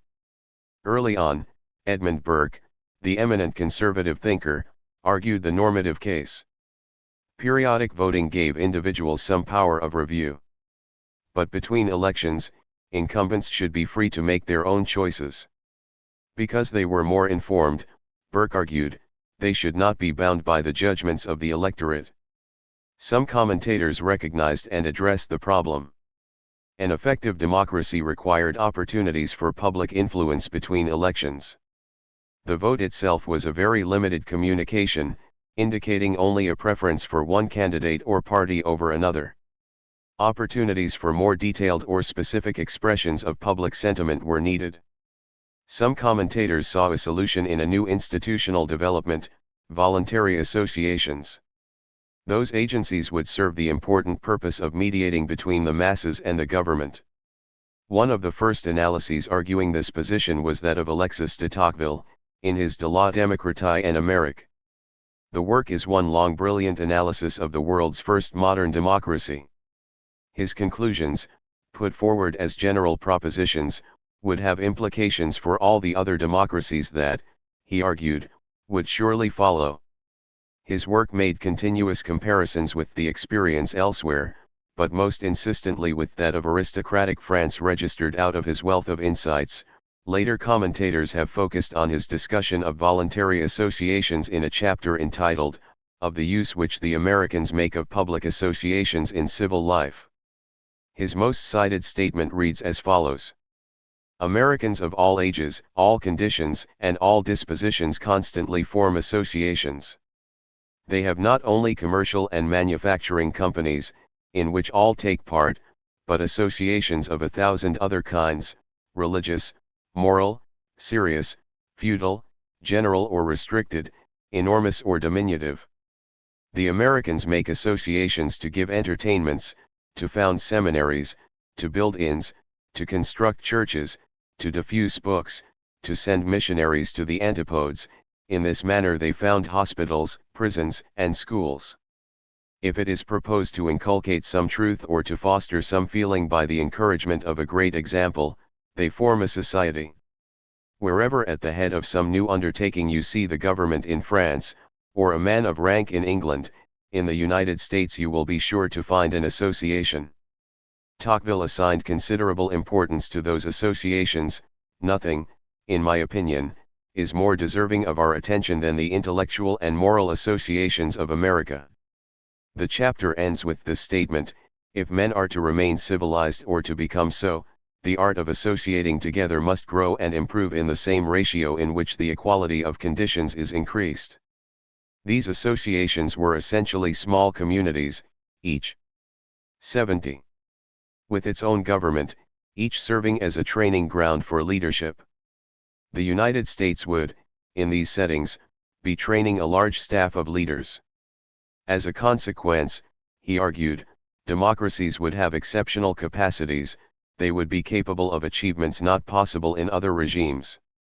The efforts of the French official or the English man of rank enervate the society, their efforts stand in the way of the wider mobilization of leaders. Tocqueville moved then to a closely related question. How do people who share an interest find one another? In a society of some tens of millions, perhaps 1,000 are numismatists. How would they come together to form an association? Tocqueville's next chapter, of the relation between public associations and the newspapers, addresses that question. In democratic countries it frequently happens that a great number of men who wish or who want to combine cannot accomplish it because they are very insignificant and lost amid the crowd. They cannot see and do not know where to find one another. A newspaper then takes up the notion or the feeling that had occurred simultaneously, but singly, to each of them, and these wandering minds at length meet and unite. The relationship, he argues, is reciprocal. There is a necessary connection between public associations and newspapers. Newspapers make associations, and associations make newspapers. Most discussions of democratic pluralism still focus, in one way or another, on voluntary associations. Government policy, it is argued, is the product of inputs by the voluntary associations. To understand the policy choices, one must examine the demands made by associations A, B, C, D, and so on. One correlate, it is argued, is that the leaders of the contending organizations will learn the arts of compromise. They have to negotiate compromise solutions. Group A would gain something, but its leaders would have to make concessions so that Group B would gain some benefit. Such compromise was part of the normal give and take of democratic politics. Large numbers of leaders skilled in the arts of compromise would enhance the possibilities for peaceful social change. Tocqueville wrote that political associations may be considered as large free schools, where all the members of the community go to learn the general theory of association. The pluralist theory flourished in the social sciences and in the public media in the 1950s and early 1960s. There was a triumphalist note in much of that discussion, the pluralist fact being presented as a definitive answer to the Marxism championed in the Second World by the Soviet Union, the East European satellite states, and China. The linkage to the Cold War was unmistakable. In another related theme, pluralism was joined to a secular revisionism. The coming of the middle-class majority and appearance of the affluent and politically moderate workers meant the definitive rejection of the key Marxist prediction. Not too surprisingly, with the revival of the left later in the 1960s, pluralism came to be a prime theoretical target. In some pluralist discussions of the 1950s, the state was treated as an independent arbitrator, as a neutral referee adjudicating the conflicting claims from below. That reading ultimately brought an appropriate course correction, one which brought the state back in. The initial digression was a mistake, one quickly admitted by most contributors to the discussion. Some others claimed they had never left the state out of their analyses. One could easily grant the critic's point, yes, of course, the state was an active partner in the working out of policy compromises. It too was involved in the give and take.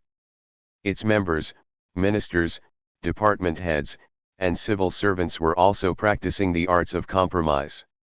The course correction also involved a mistake. The agency discussed was the state, as opposed to political regimes, governments, ministries, or persons. The problem is one of reification. The state does not act. It was Bismarck who decided, or Puttkamer, the Minister of the Interior, who initiated, who favored a given solution to the problem. Governments or individuals were not and are not neutral decision makers. They would, of course, favor organizations and initiatives consonant with their policies. A right liberal government would ordinarily favor employers' associations, say by supporting right-to-work laws. A left liberal government would ordinarily favor unions, say by guarantees of collective bargaining. Both would be operating within the framework of a given state. It is useful to see the pluralist argument in relationship to both the liberal and mass society theories. Liberalism, traditionally, focused on individuals, on their isolated actions, on their individual calculations of advantage, and so forth. And, as such, it was easy and appropriate to conclude that individuals are powerless, most especially in a large and complex society. Those individuals would only gain power if they joined together, if they organized as a pressure group for collective representation of their interests. Central to Tocqueville's argument and to the later pluralist variants is the assumption of aggregation, that people sharing interests would find one another and would create a more powerful instrument, namely, an association. The central innovation in this viewpoint is the focus on those intermediate organizations, those standing between the masses and the government. Those organizations are seen as small communities, as settings allowing closer contact, direction, and control by the members. Pluralism, as delineated here, depends on prior liberal victories. The basic freedoms are necessary prerequisites to the development of associations. Without those freedoms, there would be no freedom for discussion, no aggregation of interests, and no associations. This conclusion is so commonsensical that it does not even appear in most discussions of pluralism. Freedom of speech, press, and assembly were anchored in the U.S. Constitution. Degree this. Q2. Allowed the early formation of associations, the development that Tocqueville and many others found so remarkable.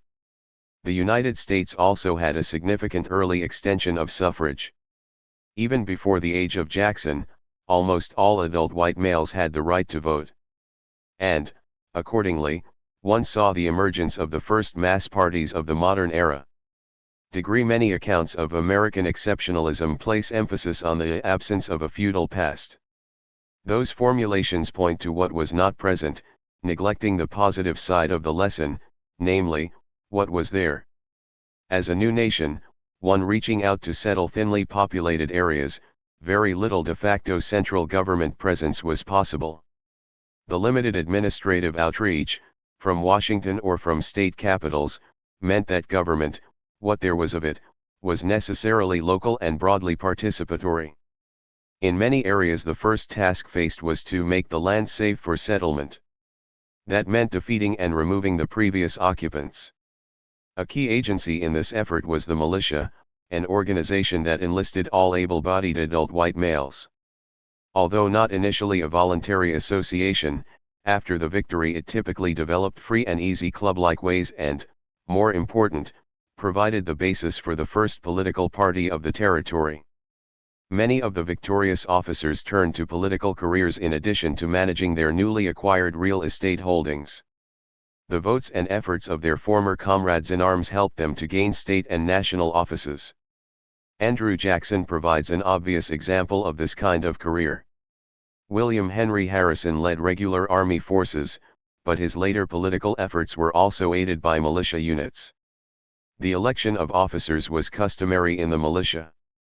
Abraham Lincoln was elected by his company during the Black Hawk War, that being his first electoral victory. The military affairs of the continental European nations in this period, in striking contrast, were conducted by professional armies with no noticeable participatory characteristics. In contrast to the militias, those armies trained men in obedience and, presumably, generated attitudes of deference.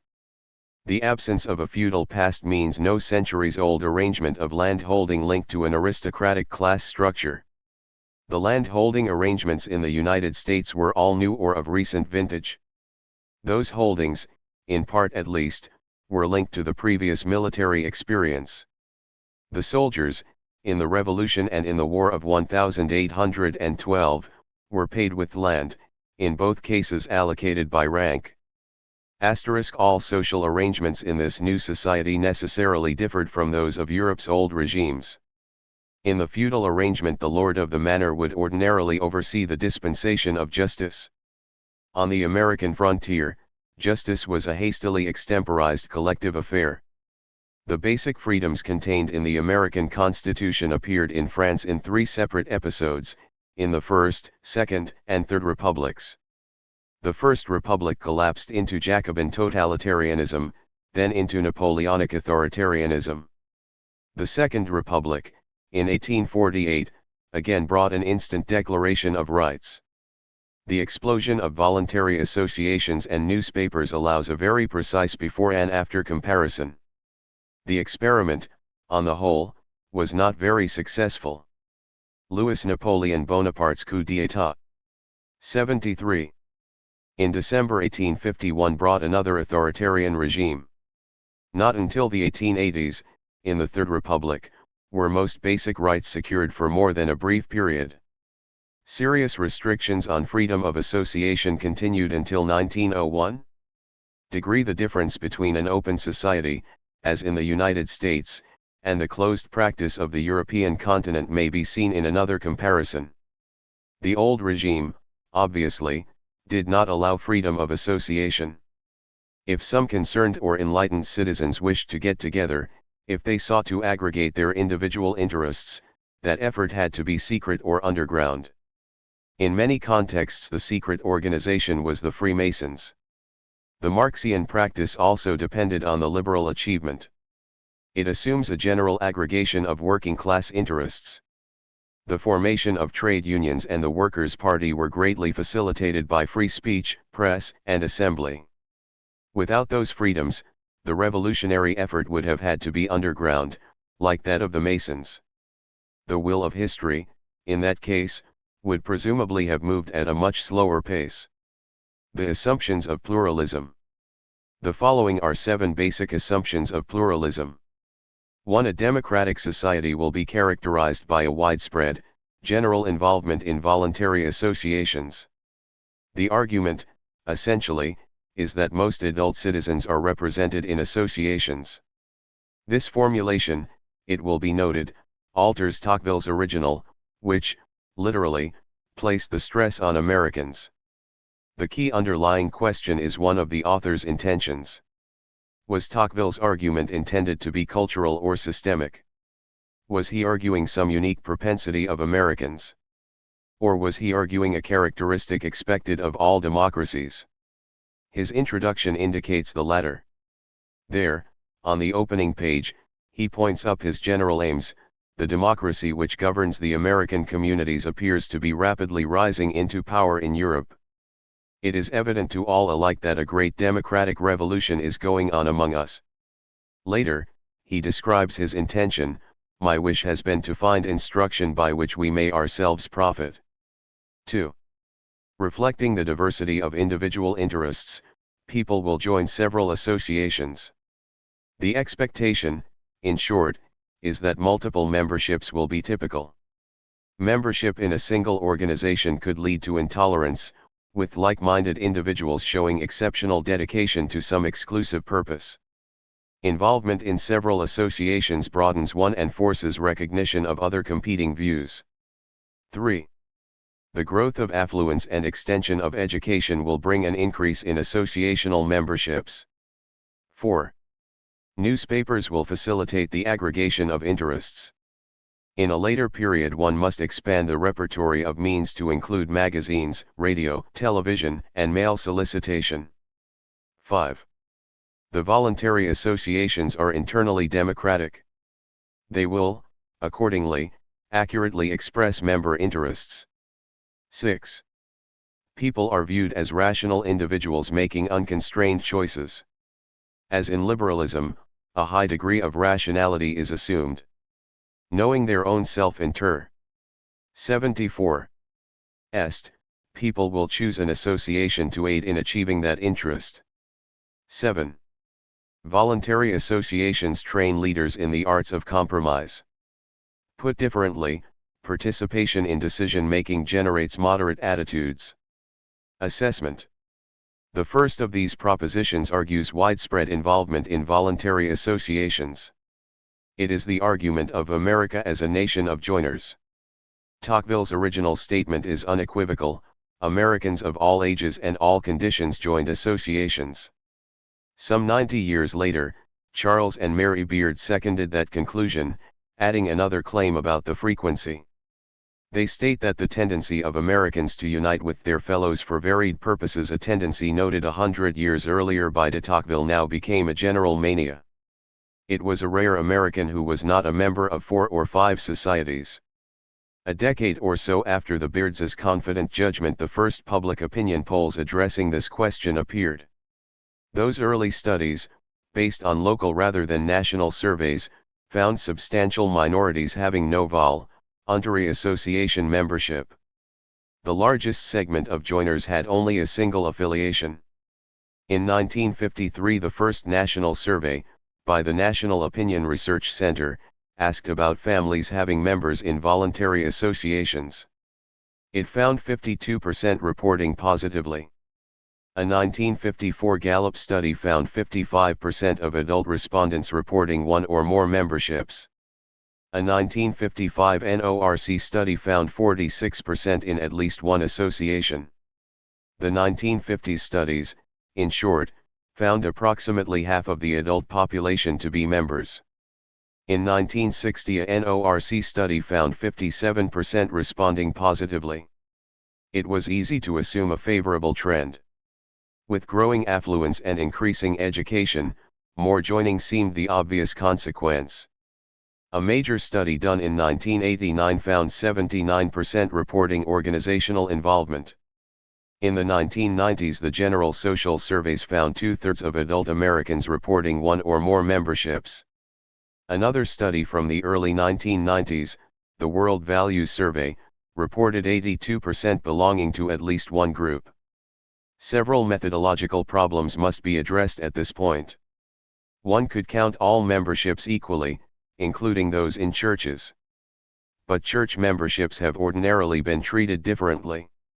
Following a consensus established now for a half-century, these involvements have been excluded from most pluralist analyses. Church memberships, it was argued, were not entirely voluntary, with children having been brought in as infants and the connection later sustained through strong parental influences. Membership in church-affiliated organizations, however, have usually been counted as voluntary involvements. Memberships in those associations, as will be seen, are by far the most frequent affiliation of adult Americans. But that finding is not accurate, a significant bias having been established.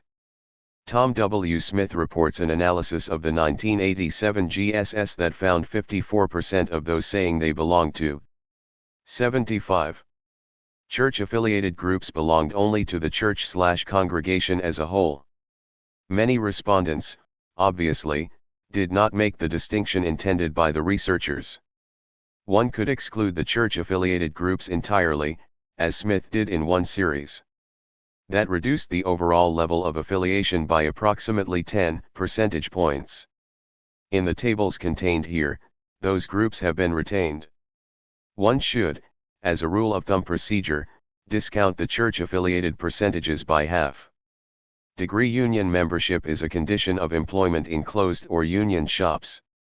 Unions differ from most associations in that many countries have given them special legislative sanction. To avoid the free rider problem, the law obliges employees to join an established union. Thus, for many, this association might not be voluntary.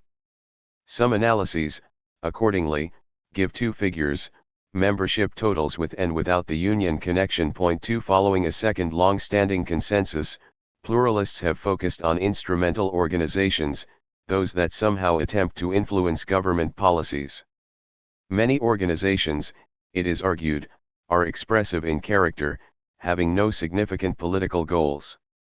That would be the case with leisure time groups of all kinds, for coin collectors, stamp collectors, bird watchers, garden clubs, Bible discussion groups, sport groups, and choral societies. Excluding those would leave only a minority as members of instrumental associations.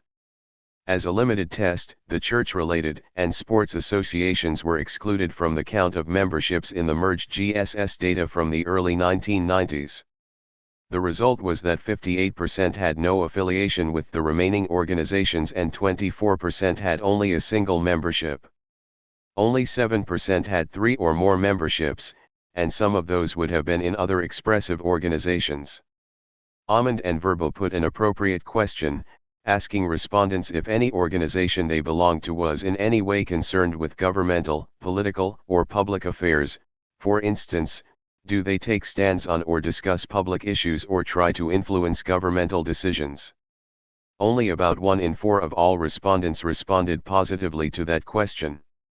Only a minority of the members, 42% of the total, saw at least one of their organizations as political. This discussion, it will be noted, is categorical in form, as if associations were either instrumental or expressive. But mixed cases are easily possible. Political organizations on occasion retreat from their instrumental goals to become social clubs, basically a group of old-timers getting together for drinks and conversation. And the Adoration Society, usually devoted to prayer, might make political interventions, for example, with regard to abortion. Segregated institutions lost their legal status through the efforts of an instrumental voluntary association, the National Association for the Advancement of Colored People. The Civil Rights Movement, the massive effort to undo de facto segregation, was largely church-based, led by members of the clergy. One of the most important institutional changes of the modern era, in short, was driven by expressive associations. 76. Serious questions have been raised about these long-standing conventions, the exclusion of religious bodies, the denominations, and the instrumental expressive distinction. The questions, basically, are concerned with utility. One possibility is that the ready acceptance of those conventions has been disadvantageous. It may have hindered our understanding of important social processes. These issues will be discussed at greater length later in this chapter. The pluralist theory assumes direct involvement. But some associations provide little or no room for participation. In some instances members pay dues and in exchange receive some services, but the transaction occurs without any meetings, discussion, consultation, or elections. In some cases the opportunities for involvement are necessarily rather limited. The sheer size of the organization and the time constraints limit involvement for the 1.6 million members of the International Brotherhood of Teamsters Union, once the nation's largest labor organization. The American Association of Retired Persons, the world's largest secular organization, 20 times the size of the Teamsters, had a membership of 32 million in 1999. Question wordings and placement pose another difficulty. A single question or a pair will ordinarily yield lower proportions of members. This was the case with the Wright and Hyman study, in which the asterisk question also contained a significant restriction: do you happen to belong to any groups or organizations in the community here? It appeared as the second to last item on a questionnaire containing 136 questions. A detailed set of questions, the most often used procedure, will ordinarily stimulate memory and enlarge the number of memberships reported. Researchers and commentators must recognize those problems and do what they can to solve them, but precise or definitive solutions seem unlikely. Should union memberships be counted or not? Plausible arguments may be made for both options. And how should one handle the instrumental expressive distinction with all of its complications? It follows that the precise number of memberships, or the exact percentage, whether 35, 52, or 60%, cannot be easily ascertained. One should not abandon the search for precision. One might, however, reconsider the importance of that specific focus. The NORC General Social Surveys have adopted the following procedure. The interviewer states, "Now we would like to know something about the groups or organizations to which individuals belong. Here is a list of various organizations. Could you tell me whether or not you are a member of each type?" Respondents are presented with a card listing 16 types of association. The options listed are fraternal groups, service clubs, veterans groups, political clubs, labor unions, sports groups, youth groups, school service groups, hobby or garden clubs, school fraternities or sororities, nationality groups, farm organizations, literary, art, discussion, or study groups, professional or academic societies, church-affiliated groups, and, a residual category, any other groups. The interviewer is instructed to read each item and to code one for each. The most recent studies show approximately 3 in 10 with no membership, 1/4 with a single involvement, 1/6. 77 with 2, and roughly 1/4 with 3 or more. The code 1 restriction, clearly, yields some undercount. The Tocqueville-Beard emphasis all Americans as joiners is clearly mistaken in both fact and importance. For more than a half-century now the available evidence has shown that many Americans, a significant minority, are not joiners. Degree These studies show a minority, just under half, with multiple memberships. Only one study from the early 1970s, that of 1974, contained the membership questions. Incomplete listing. This is only those equals 10% in the 1990s. 78. Given the basic finding in regard to frequency, the key question becomes that of the pattern. Who are the joiners? What are their characteristics? The basic answer is that membership varies directly with class level. The frequency of joining increases substantially with occupational level, education, and income. That finding appeared with the first of the empirical studies and has been sustained, without exception, in all subsequent investigations. One must consider the implications of that finding. Recognition of the two basic findings, that not all join and that joining is strongly class-related, led to a revision of the pluralist theory in its 1950s efflorescence. Some writers argued an extended representation claim, that the trade unions, for example, represented members and non-members alike. While always possible, the claim should be recognized as an untested hypothesis. A union might include such representation as part of its task, but it might not. It might see its task narrowly, as the defense of a job monopoly. Another option argues the potential that the non-members could form an organization if a serious need arose. Freedom of association guaranteed the possibility, the growing real incomes made possible an opportunity not previously available. One saving argument was that not joining meant satisfaction. It meant that no serious problem existed. That too, it should be noted, was inference, or, another expression for the same thing, untested hypothesis. Still another reading was provided by a leading political scientist, Robert Dahl, who offered a series of propositions.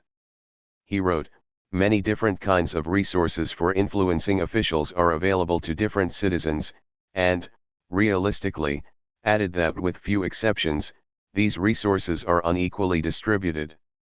Another proposition stated that individuals best off in their access to one kind of resource are often badly off with respect to many other resources.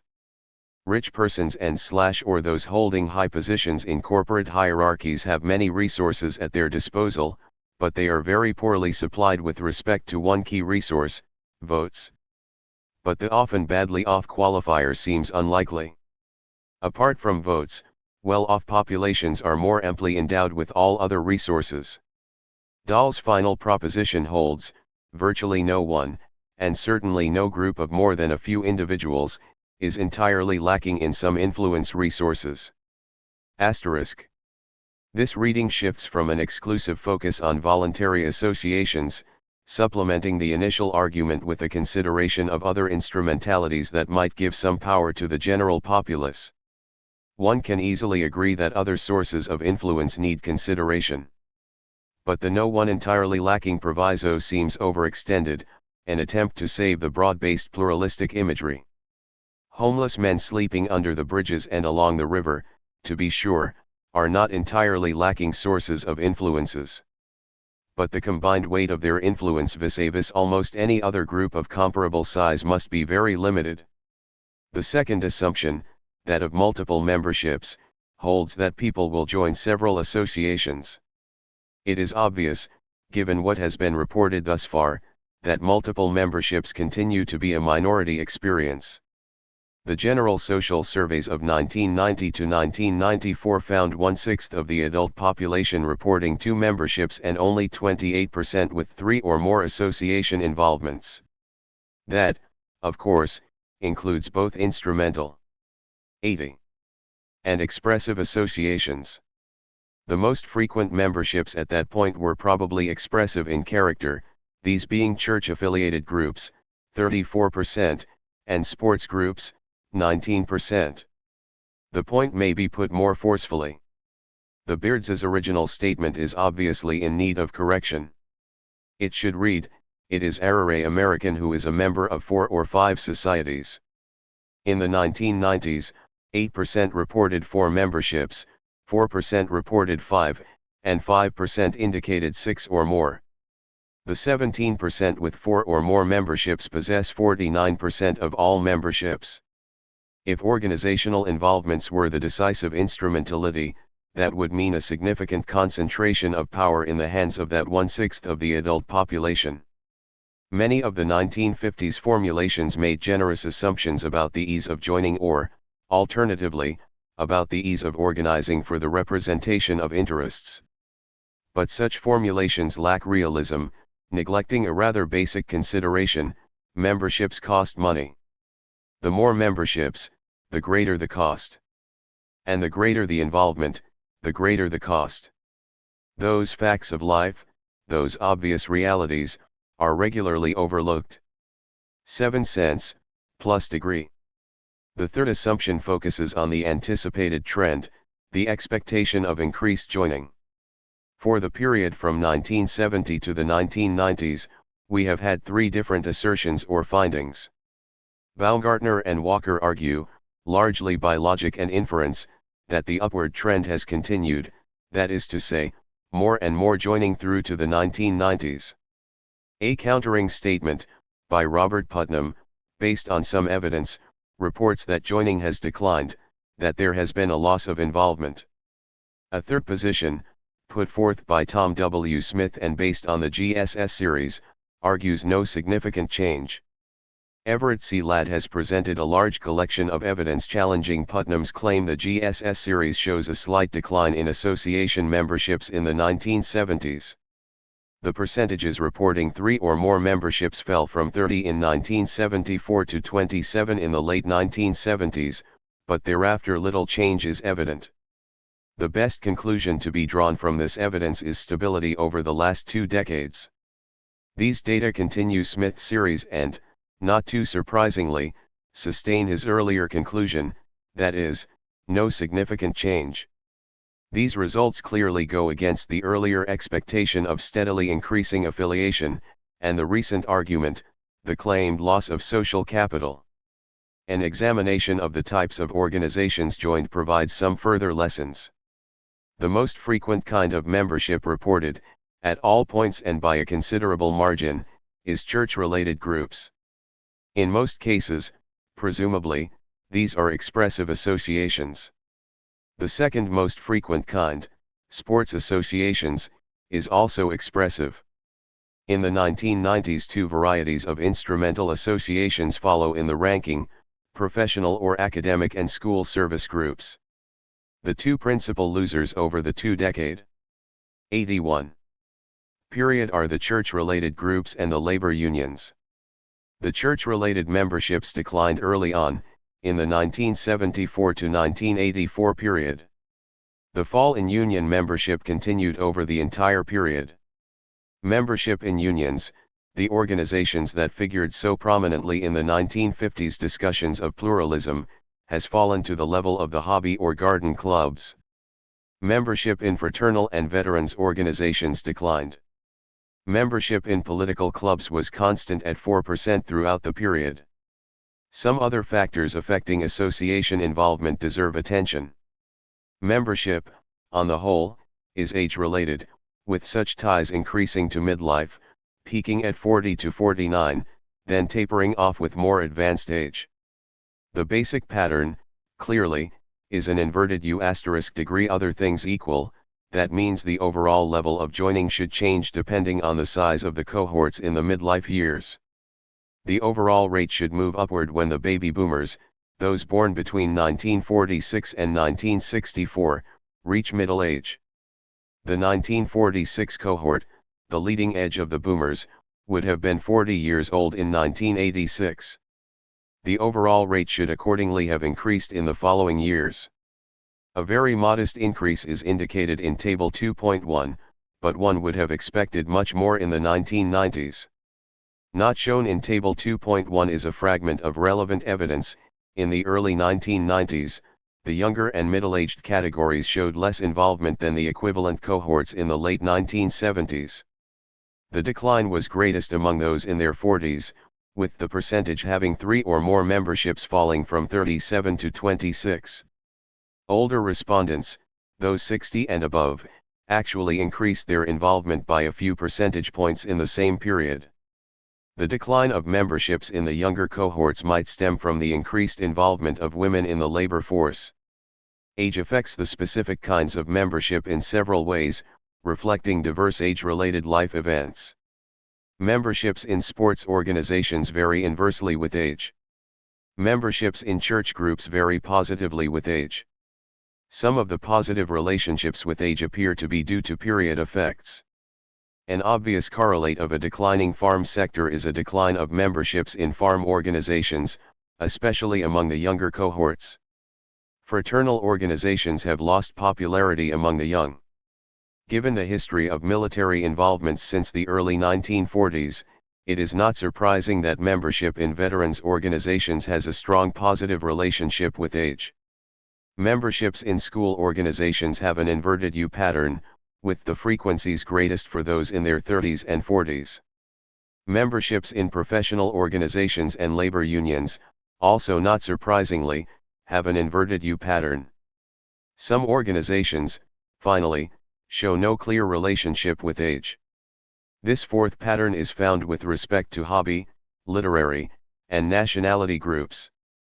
One might anticipate a disaffiliation in the older age groups. But the GSS results show a differentiated result. Some linkages attenuate, this being clear with professional organizations, labor unions, school service groups, and, most obviously, sports organizations. Some linkages increased with age, this being the case with church-affiliated groups. In others, the previous levels were maintained as seen with hobby or garden clubs, general service organizations, and the literary and art organizations. Most of these are obviously expressive agencies. Membership in these associations increased among the elderly between the late 1970s and early 1990s. Membership in political organizations, 4% overall, also varied positively with age, rising to 7% among those 70 and over. 83. The instances where membership increases with age probably reflect both longer life expectancies and correlated improvements in the health and well-being of the elderly. Early retirement became more frequent in this period, bringing considerable increases in leisure time. One possible use of that time, obviously, was organizational activity, an opportunity not available for most people in any previous generation. Most persons in the elderly cohorts, moreover, report satisfaction with their financial circumstances, suggesting that many of them are able to pay the costs of such involvement. This circumstance also, as a typical experience, would be markedly different from the lives of any previous generation. In the earlier analyses, it was routinely assumed that the fall-off of memberships in the older cohorts was due to the infirmities of age, presumably leading to an inevitable withdrawal. An important analysis by Stephen J. Cutler, however, has shown two processes to be operating. Older cohorts have less education than those in the middle years, and the poorly educated respondents show the early disaffiliation. The better educated and better off segments among the elderly maintain their organizational involvements into their 70s, successfully postponing any age-related disaffiliation. Registered in the previous chapter, we saw that being married had a distinctive impact on the patterns of sociability. Basically, the marrieds tended to be homebodies. The singles, separateds, and divorceds, in contrast, spent much time visiting with friends and neighbors. It seemed likely that a similar pattern would appear with respect to association memberships. The results in this case, however, proved much more complicated. For this purpose, single persons were compared with married persons within three broad age categories. The most consistent finding appears with respect to church-related associations. In all three age categories, the marrieds are much more likely than singles to be involved with religious associations. Among the young males, both single and married, membership in sports organizations far exceeds the involvement with church-related associations. This is the only segment in which a reversal of the predominance of the church-related associations occurs. Among the young, the singles have equal or in most cases higher levels of involvement in all of the other 8 kinds of organization. Although the differences in some instances are small, the consistency of the pattern is striking. The young singles are also more likely to have multiple group memberships. Most of those differences disappear among the middle-aged. The marrieds, as indicated, tend to join religious associations. They also, not surprisingly, are much more likely to be involved in school service associations. The singles are slightly more likely to be involved in literary associations, and, by a considerable margin, in an all-embracing other category. Otherwise, the basic result for the middle-aged is one of no difference. Among the older respondents, those 50 and over, a distinctive third pattern appears. Nearly half of these singles have no association involvements, while the marrieds report many connections, including many multiple memberships. More often than not, here it is the marrieds who gain the edge in the wide range of secular associations. 85. An exploration of the sources of these patterns would take us far afield. The pattern found among the young suggests that persons with religious commitments tend to marry earlier than those with more secular orientations. The young singles, as may be seen from the base numbers, are a large collectivity and doubtlessly rather diverse. Many of them, probably, would be university students, many of them either learning or reinforcing secular orientations. Most of them, of course, eventually marry, thus changing the composition of the equivalent middle-aged segment. The oldest singles, on the whole, appear to be notably uninvolved, lacking both marital ties and association linkages. They appear to be distinctively passive and/or recessive in their behavior. It is unfortunate that the sub-areas of sociology, marriage and family, religion, and politics do not explore the implications of these boundary line issues. Regardless of the causes, the differences in political direction and in leverage of the segments would remain. Young singles, for example, would be represented, disproportionately, through secular organizations. Young marrieds would exert their influence, disproportionately, in religious organizations. Another factor deserving attention is the size or character of the community. The noted urban sociologist, Lewis Worth, operating within the mass society tradition, offered this bold statement: reduced to a stage of virtual impotence as an individual, the urbanite is bound to exert himself by joining with others of similar interests into groups organized to obtain his ends. This results in the enormous multiplication of voluntary organizations directed toward as great a variety of objectives as there are human needs and interests. Degree for this purpose, as in the previous chapter, the SRC belt code was used. The differences in the extent of joining are small in all comparisons. The 12 largest central cities are the most anomic, with 43% reporting no voluntary associational ties. Those cities, however, are only marginally different from the small counties, where 36% report no affiliation. The greatest involvement, by small margins, was found in the suburbs of the 88 cities and in the large counties. Worth's confident judgment, in short, provides no serious guidance for the 1990s reality. More striking perhaps are the differences in the patterns of involvement. Church-affiliated involvements are first in all settings, although in the 12 largest cities the percentage is lower than elsewhere. Those large cities have a unique pattern of involvement. Sports organizations generate less interest there. Professional associations have a strong presence in suburban communities, the level of joining being roughly equal to that of sports associations. Those living in small counties show limited interest in sport, professional, school, and literary associations. The small counties have strong representation in veterans organizations and in fraternal associations. One conclusion from the foregoing is that the overall level of membership in the United States is affected by several diverse factors, some of them likely to increase involvement, some likely to have the opposite effect. If one assumed, as was often done in the 1950s, that increased education, increased affluence, and the shift to white-collar employment were the decisive factors, a steady increase in membership and greater dispersion of power would be expected. But that, as seen, has not been the case. 87. No serious change in total voluntary association memberships has appeared in recent years. Some changes have occurred, but rather than a general societal tendency, a more differentiated account seems appropriate. Two types of involvement have declined, those in church-related associations and unions. Professional associations, in contrast, show a modest growth. Some growth of membership also appears in the older cohorts. The differentiated account should consider cohort size, the age factor, and unique historical contributions. Several other factors, marital status and city size, appear to have some unsuspected effects. The decline in joining by the middle-aged segments might stem from the increased participation of women in the labor force. The decline appears among both men and women. Full-time work for wives could bring a reduction in the after-work participation of both marriage partners.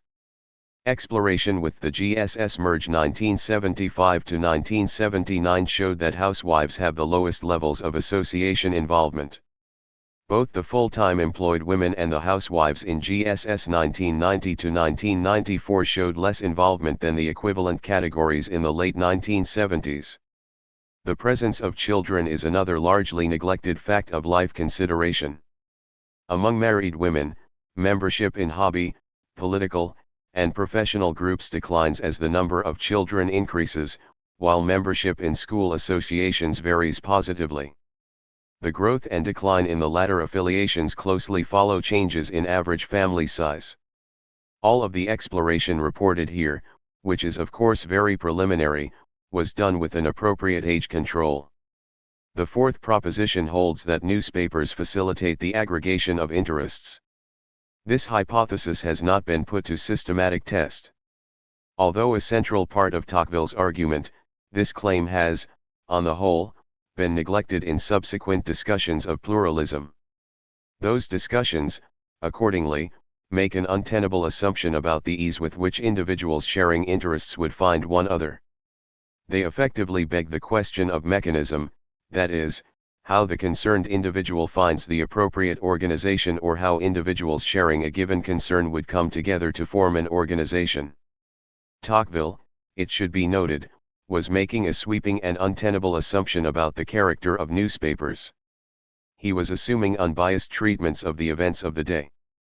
In one respect, the American press of the 1830s was just the opposite. Many accounts report heavy partisan bias. From the end of the Civil War through to the 1964 election, a substantial majority of American newspapers were Republican.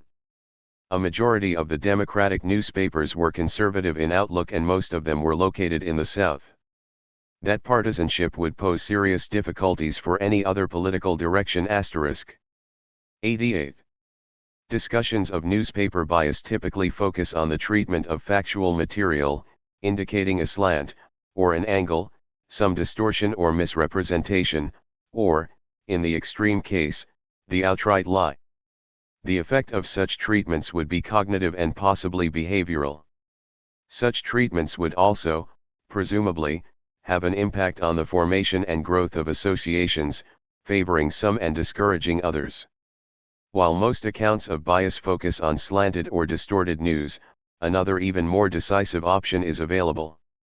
One could blank out opposing views, that is, give them no attention whatsoever. David Halberstam has provided an account of such extreme bias involving the Los Angeles Times.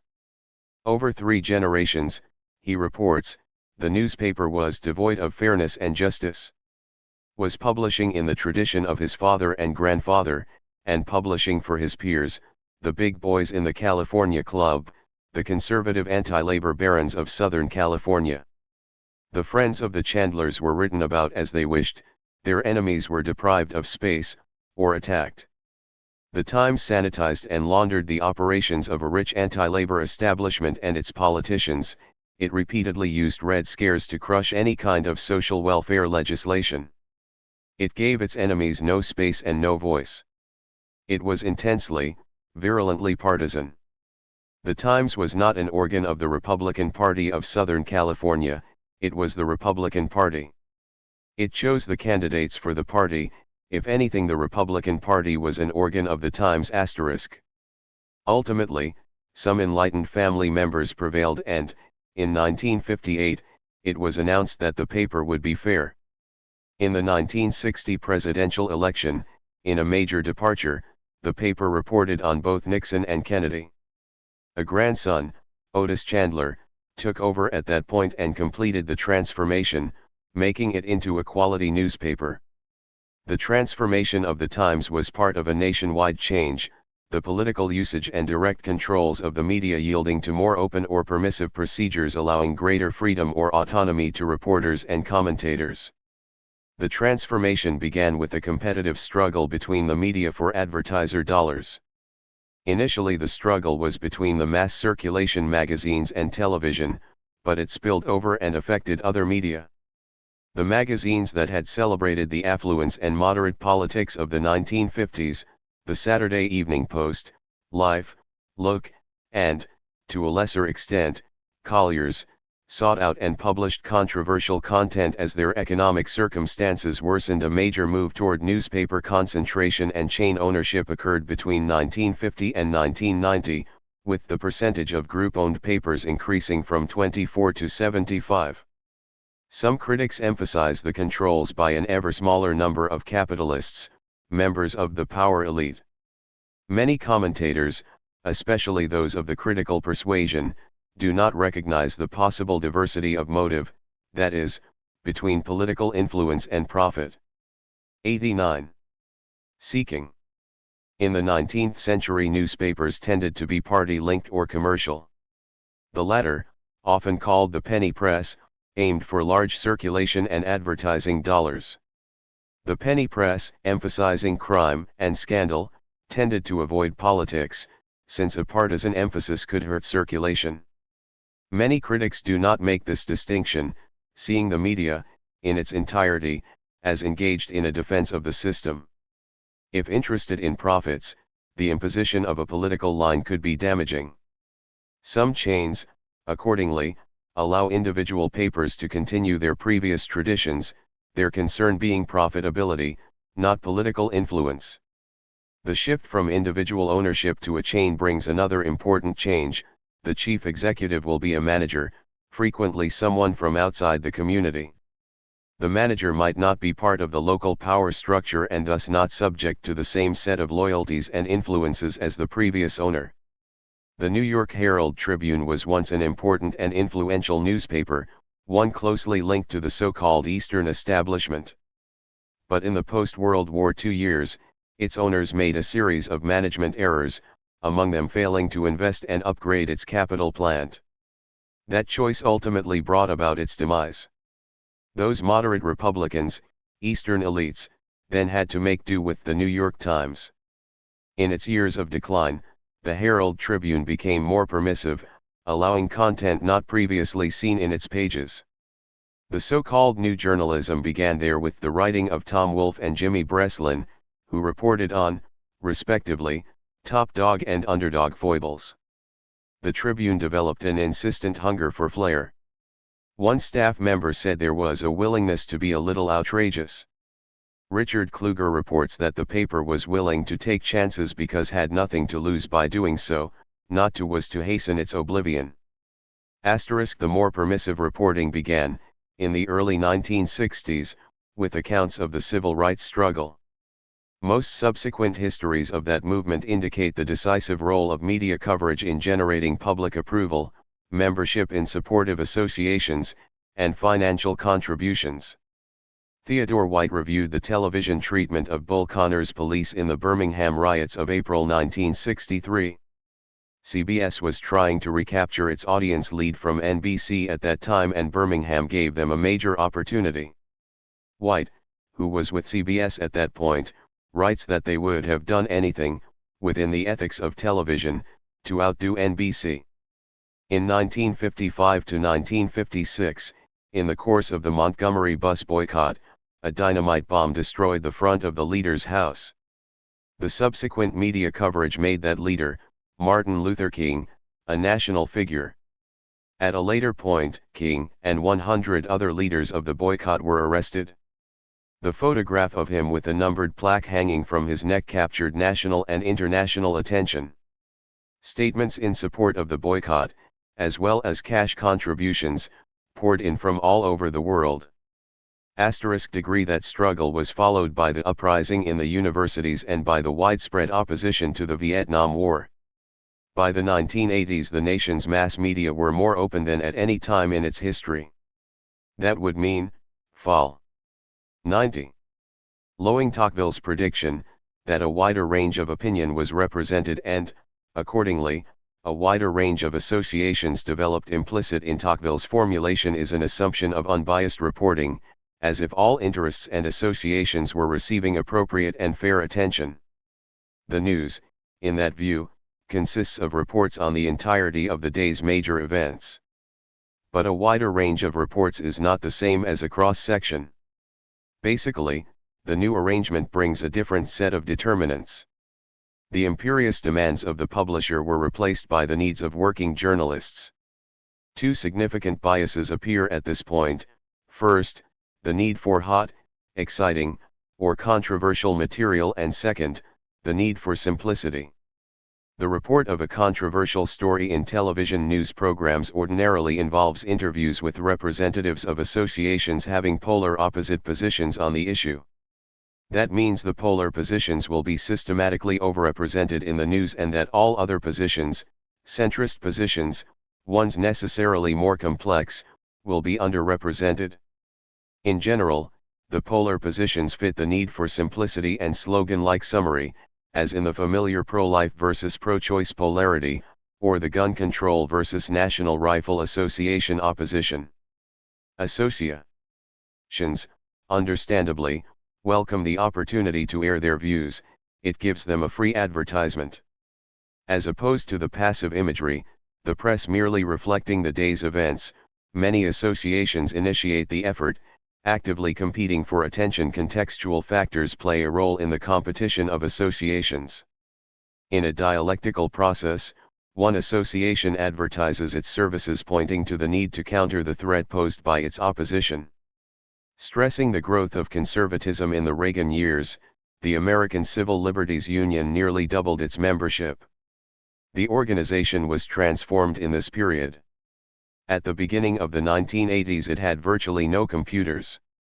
With the growth of memberships and funding, the ACLU's state affiliates were linked to a central computer for coordination of comparable cases. The organization's executive director said the influx of donations accelerated the transition of the ACLU from a kind of mom-and-pop grocery into a conglomerate. The Planned Parenthood Federation of America tripled its operating budget in the Reagan years, topping $300 million in 1989. It had 600 clinics at the beginning of the decade. By 1989, it had 850. The organization's vice president for communications said the growth resulted directly from the Reagan administration's threat to reproductive rights. Amnesty International tripled its membership between 1985 and 1989, reaching nearly 400,000. Its budget, $3 million in 1981, rose to about $23 million in 1989. Its executive director credited American policy in Latin America for part of the surge. People give to Amnesty because they see us as an antidote to the foreign policy. The environmental organization, Greenpeace, was founded in 1971 by a group of Canadians protesting U.S. nuclear testing in Alaska. In the mid-1970s it had some 20,000 members. In 1995 it had 3.1 million members, a 91.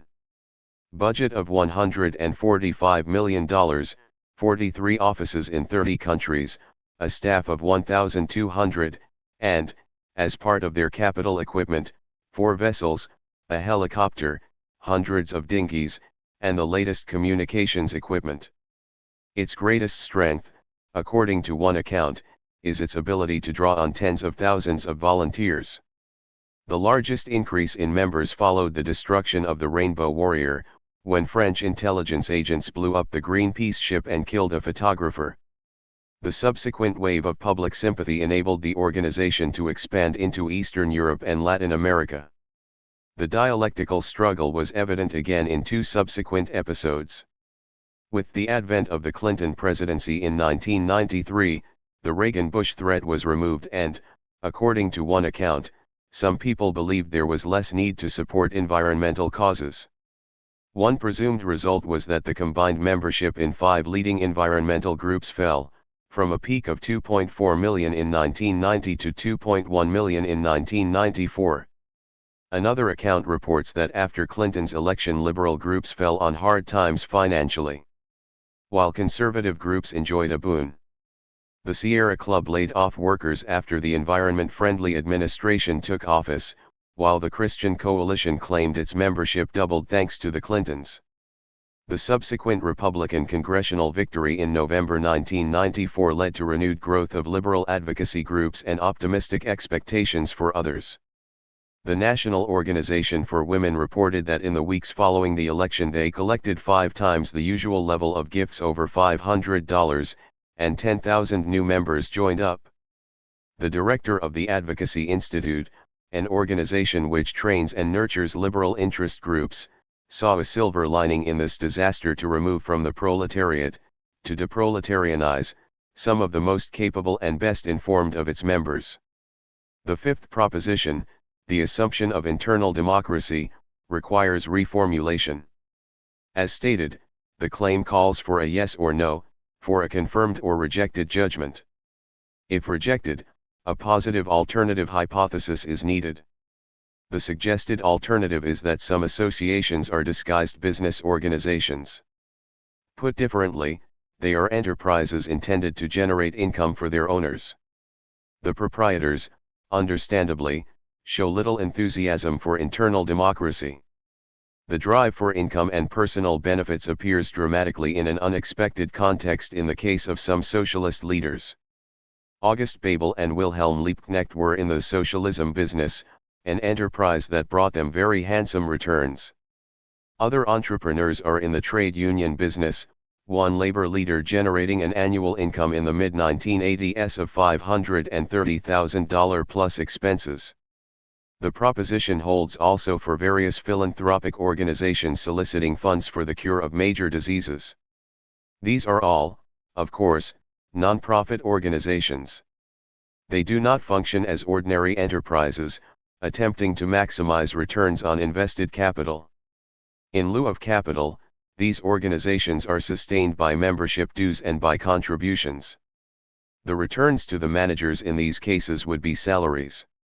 And benefits, ordinarily set by boards of trustees, persons who in most cases were chosen by the oligarchs themselves.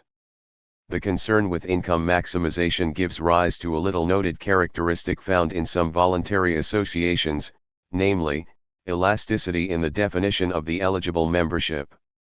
A study of small business organizations discovered that they did not define a key term, small.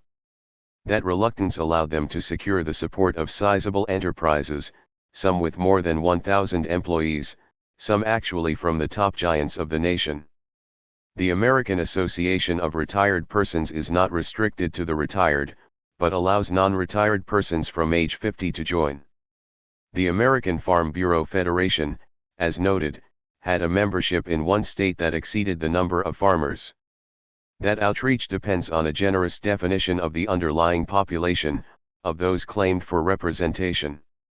The more ample the definition, the greater the opportunity for dues revenues. The democratizing assumption found in many discussions of pluralism holds that the involvement begins with the member. Sensing some need, some problem, the concerned citizen either seeks out the appropriate organization or, if not available, joins with others to form one. But another option has been recognized, namely, that the organization itself initiates and sustains the involvement. Some organizations make use of a sales staff for this purpose. These persons are employed on a commission basis to generate membership. The organization, in effect, creates the demand. In addition to hired staff, one may also make use of direct mail solicitation. These procedures obviously go far beyond those anticipated in Tocqueville's original. Dues payments would ordinarily be the principal source of income for any association. Another possible source, however, is grants or contributions. For special projects, members could be asked for one-time assessments. The giant firms that are members of small business associations provide large grants, ones well above any dues requirement. Support could also be solicited from private foundations that shared the association's interests and concerns. Still another income source, one rarely recognized, is local, state, and national government. The executive branch of any government consists of a multitude of agencies, each with its own budget, some part of which is discretionary. Those agencies provide financial assistance to advocacy groups that support its purposes. Those concerns for the larger constituency mean that the original representational assumption is misleading. The focus on the small democracy consisting of leaders and a narrowly defined clientele does not reflect the actual dynamics of many organizations. The leaders, the oligarchs, have incentives to reach beyond the narrow clientele to those other clients. The big business grant provides additional income for the small business organization. In exchange, the latter will provide representation for those interests. It will take public positions favored by the giant firms thus, for public relations purposes. 102. Giving an appearance of broad public support for a given issue. In such cases, it will be noted, the reflective assumption is neither accurate nor appropriate. Copyright that diversity of motives has serious implications for the basic pluralist imagery. The key assumption, the voluntary association as mediating agency, must be modified. The diverse motives present among both leaders and followers means that the associations may diverge considerably from their announced purposes. Baumgartner and Walker state the point as follows: many of the prominent organizations engaged in lobbying in Washington, despite their fancy letterheads listing dozens of prominent citizens as members, have only the most tenuous connections with those they claim to represent. Many groups are little more than figments of public relations. The principal implication of this discussion is that an association's pronouncement on any given issue should not be taken at face value as a reflection of underlying member sentiment. Those issue positions may reflect other determinants. There is an easy test of the democratizing assumption: one should inquire if the association has polled its members. If so, one should examine the sample characteristics, question formulations, response rates, and so on. A cautionary note: categorical formulations, while having the advantage of convenience, are often impediments to serious thinking. The paired opposites associations are democratic or are oligarchic is a prime example. The rejection of the former, the argument that member sentiments ineluctably force responsiveness, does not establish the polar opposite position that associations reflect exclusively the interests of oligarchs. At minimum, one ought to consider partitive formulations, the degrees to which associations reflect those interests. Mutuality is also a possibility: the association may serve both leader and member interests, as in the case of the auto insurance. Pluralism should not be treated as a static theory. Since the realities of organizational life change, the theory ought to be altered to reflect those changes. Tocqueville focused on the role of newspapers. A wide range of mass media made their appearance in the 20th century. And a wide range of techniques commissioned sales forces, direct mail solicitation, fringe benefit offerings, and so forth have made both more and larger organizations possible. The increase in the number of funding organizations, both private foundations and government agencies, has aided that process of growth. The increase in the number of think tanks has provided a wealth of backup information for many efforts of advocacy. The growth of large organizations without strong member involvement means an overall enhancement of oligarchy, of leadership free to proceed with considerable autonomy. Many of those organizations would be single-purpose advocacy groups, ones not particularly disposed to compromise. Such groups, moreover, would ordinarily be more interested in results than in either representation of member wishes or the accuracy of information. Pro 103. Vitaed. Rather than aiding the democratic process, their impacts could easily be detrimental. In January 1993, an extensive campaign was undertaken to alert people to an alarming fact: Super Bowl Sunday is the single worst day for domestic violence in the USA. There is an increase of as much as 40% in the volume handled by domestic violence shelters on this day. This effort began with the Women's Action Coalition of Los Angeles and Fairness and Accuracy in Reporting. The passage appeared in an email message transmitted by a sociology graduate student who had it from the Progressive Sociology Network, that in turn had it from the Progressive Economists Network. Fair called on NBC, the network carrying the game, to provide 2 cautionary public service announcements on domestic violence during the game. Anna Quindlen, an op-ed writer for the New York Times, it was reported, wrote a fine editorial. Supporting this effort, NBC did respond to this campaign, giving time for a spot announcement provided by FAIR. Subsequently, it was discovered that no study correlating Super Bowl viewing and domestic violence existed. The single relevant study was based on emergency room admissions for reasons of assault in the northeast region of the state of Virginia over a 2-year period. It tracked only the outcomes of the Washington Redskins football team. The authors found a statistically significant increase in admissions of women after the Redskins won games. It also found a similar increase in admissions of men after Redskin losses. A second test, based on data from the largest hospital in Norfolk, Virginia, did not confirm those findings. No 40% figure was given in the article. The Christian Coalition led the charge of the religious right in national and local politics for much of the 1990s. Toward the end of the decade, it floundered and some disaffected former leaders revealed some details of its operation. The coalition, those leaders reported, distorted the size of its base by keeping thousands of names of dead people, wrong addresses, and duplicates on its list of supporters, printed millions of voter guides that the coalition leaders expected would never be distributed, and hired temporary workers to look busy in the mailroom and phone banks to impress reporters and camera crews. Registered. These observations raise questions about the underlying beneficent assumption of pluralism, that association involvement per se is a good thing. The suggestion here is that the new technologies have changed the character of public life in such a way as to require reconsideration of that assumption. Voluntary associations can generate a large membership. They might be democratic, providing direct and accurate representation for the members. Or, operating with a revolving membership, one enlisted by the sales staff or through direct mail advertising, an organization might proceed with considerable independence, replacing disaffected members with a steady supply of new recruits. The use of peripheral benefits provides another source of ind. 104. Pendants, members joining for the cheap insurance may well be indifferent to the organization's efforts of advocacy. In those famous old days, many newspaper and magazine publishers used their properties for direct personal advantage, arrogantly and ruthlessly favoring their preferred parties and/or interests. The relaxation of controls that came in the 1960s made possible a new institutional arrangement, one that allowed relatively free reporting of a wider range of associations, parties, and positions.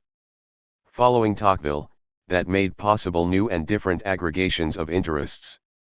If the reporting were objective, as in providing a comprehensive account of the day's news, that in itself would be a significant change. Some commentators, however, have argued a new source of bias.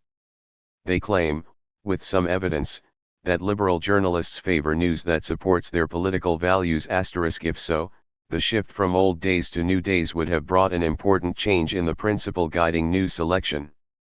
The framework imposed by conservative and Republican publishers would have been replaced by a more diffuse arrangement, one guided generally by liberal principles. Greater autonomy has been accorded to working journalists. And greater power has been given to outside advocacy groups. The previous arrangement was clear, unambiguous, and authoritarian. The publisher gave orders or informally signaled the direction*. The new decentralized arrangement depends more on small group dynamics and allows interventions by outside agencies. The Super Bowl business began simply enough with a press conference by a concerned advocacy group. Useful pluralism, the realistic variant of the theory, should focus on divisions within the ranks of the privileged, those of the upper and upper middle classes. The modern world began with divisions within the ruling classes of the monarchic aristocratic regimes. The key struggles were Tories versus Whigs, monarchists versus the Frondeurs. With the appearance of a modern opposition in the 18th century with the champions of the Enlightenment, the predecessors of the later liberals, it was a struggle of the old regime versus the new, but with both sets of contenders highly placed. The image of narrowly based classes, ones held together by obvious class interests, is mistaken. The principal aggregations of interest in the modern era, from the outset, involved divisions within the ruling class. Beaumarchais wrote his play, The Marriage of Figaro, a highly incendiary work, in 1787. Marie Antoinette and several other supportive members of the court arranged for a reading at Versailles. Louis XVI recognized the threat and forbade its public presentation. Through astute diplomacy, Beaumarchais ultimately succeeded in having the play performed in France. Mozart set the play to music and, with permission of the emperor, it was performed in Vienna and was enthusiastically received. 105. Much of the history of the 19th century is regularly misread as a result of the imposition of class-based readings. The political struggles in Britain throughout that century were based on divisions within upper and upper-middle class ranks. The masses were not enfranchised, and hence were not represented in Parliament, even after the Third Reform Act. The most famous insurgency of the century, that of the Chartists, was easily defused, in 1848 no less, and those working-class demands were postponed with little difficulty. The major reforms were the product of party struggle, not class struggle. The Liberals, it will be noted, were in power in Britain throughout much of the 19th century. That means they had gained a majority among the well-off classes. A similar development may be seen in France. In the last episode of the Orleanist regime, the Liberals had a majority in the Parliament, under very restricted suffrage. It was the agitation of liberal intellectuals for suffrage reform that led to the collapse of the regime. Registered the recurring efforts to portray American politics as class-based also flounder. The Adams-Jackson struggle as a clash of old elites versus the hero of the masses has long been proven inadequate. The actual history involved one set of elites against another set, each with a distinctive coalition of mass support.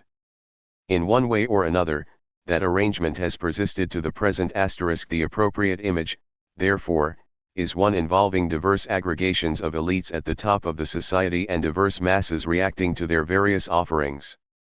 One is dealing with a pluralism of elites. The principal repertory of mass reactions would be voting, ratifying or rejecting the elite offerings, or apathy and indifference. On occasion, the exceptional experienced persons or groups succeed in mobilizing the masses or, more precisely, some small parts of that collectivity. Most of those aggregations are short-lived. Those with longer life tend to be oligarchic, that is, they are led by persons who either originally or from the moment of success would ordinarily be classified as privileged. The pluralist theory faces still another serious difficulty, namely, a virtual principle of indeterminacy. The theory is most useful for after-the-fact explanation, for post hoc reconstruction of processes and outcomes. It would have required exceptional insight, prior to the event, to foresee the alliance of Beaumarchais and Marie Antoinette against Louis XVI. Who would have predicted Emperor Joseph's permission for Mozart's Figaro? Or who would have recognized the reason for it, to aid Joseph's struggle against an obstreperous aristocracy? Who would have anticipated the coalition of pro-intervention forces in the United States in 1898 that led to the Spanish-American War? Or, an example from recent experience, given the conventional positions, who would have expected a quiet alliance of some concerned feminists and pro-gun advocates? In summary, the pluralist theory proves useful and appropriate for describing organizational and political dynamics located, for the most part, within the ranks. 106. Of privileged classes. It provides little useful insight into the behavior of other classes of the society, the lower middle class, the working class, or the underclass. For those classes, some other theory seems more appropriate. The themes discussed in this chapter were central ones for the social sciences of the 1950s and early 1960s, most especially in sociology and political science. With the rise of radicalism in the universities in the late 1960s, pluralism fell into disfavor. This moderate or gradualist argument, one with an almost doctrinal status, came to be seen as a heresy, a transparent ideology obscuring the real power relationships. In the advanced capitalist nations, Marxism then gained its greatest university-based following in the entire modern era. A quarter of a century later, Marxism is still present and commended in the textbooks, most obviously in sociology. Pluralism, in striking contrast, has not made a comeback, at least not in its 1950s version, with mediating voluntary associations as the key to democracy. Many pluralist themes have resurfaced, but in most instances it is with a new vocabulary, new terms of analysis, and often with a changed focus. In sociology, attention has shifted from associations to social movements. The focus is no longer on individual grievances and the aggregation of interests. The new approach, called resource mobilization, emphasizes the enabling conditions. It focuses on the contributions provided by various groups, many of them well endowed, contributions that make possible and facilitate new collective efforts. Some theorists have focused on corporatism, on the linkage of associations and government agencies. As already seen, joint efforts of this sort are a significant current development.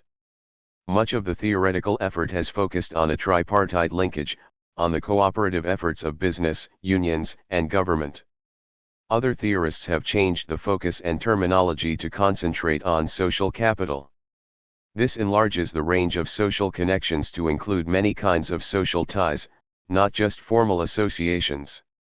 While having some justification, the extended focus makes assessment of claims' density of involvement, trends, and influence much more difficult. Still another approach, one with a much longer intellectual history, draws on political philosophy and focuses on civil society. Here, typically, one finds very sweeping portraits, the subject matter including all social involvements that are not integral to the state. Much of the work in this tradition, regrettably, is characterized by murky formulations that make empirical assessment difficult. From the perspective of still another theory, pluralism and its recent variants are of no special importance at all. The affairs of this world, it is claimed, are more and more dominated by bureaucratic organizations directed by technical experts. These theorists point to the growth of big government and giant private firms. Following Robert Michaels, even leisure time activities, it is said, are more and more dominated by unyielding bureaucracies. This theoretical development is the subject of our next chapter. 107. Chapter 3. Bureaucracy. The concept and its history. The bureaucratization argument is easily summarized. Modern societies, to an ever-increasing degree, are dominated by large, hierarchical, formally organized agencies. Work and leisure, to an ever greater extent, are contained within and directed by those agencies. Those bureaucracies, it is said, control and direct the lives of contemporary populations. Those organizations are viewed as constraining and punitive, they restrict freedom and spontaneity. The most influential statement of this position is the work of Max Weber, the eminent German sociologist. In a chapter entitled Bureaucracy, its characteristics are spelled out over several pages. The first of these is fixed and official jurisdictional areas. Ordered by rules, by laws or administrative regulations. Those jurisdictional areas are arranged in a firmly ordered system of super and subordination in which there is a supervision of the lower offices by the higher ones. With the full development of the bureaucratic type, the office hierarchy is monocratically organized. The modern bureaucracy usually presupposes thorough and expert training. This increasingly holds for the modern executive and employee of private enterprises, in the same manner as it holds for the state official. The management of the office follows general rules, which are more or less stable, more or less exhaustive, and which can be learned. Knowledge of these rules represents a special technical learning which the officials possess. The second section of Weber's chapter deals with the position of the official within the modern or fully developed bureaucracy. There is, first, the requirement of a firmly prescribed course of training, special examinations which are prerequisites of employment. The pure type of official, Weber states, is appointed by a superior authority on the basis of demon. 126. Straight technical expertise. An elected official is not a purely bureaucratic figure. In this connection, however, Weber points to an appearance-reality disparity. Of course, he indicates, the formal existence of an election does not by itself mean that no appointment hides behind the election in the state, especially, appointment by party chiefs. Once firmly organized, the parties can turn a formally free election into the mere acclamation of a candidate designated by the party chief. The formally free election, he declares, is ordinarily a fight, conducted according to definite rules, for votes in favor of one or two designated candidates. This dismal portrait of democracy, it should be noted, was no passing fancy for Weber.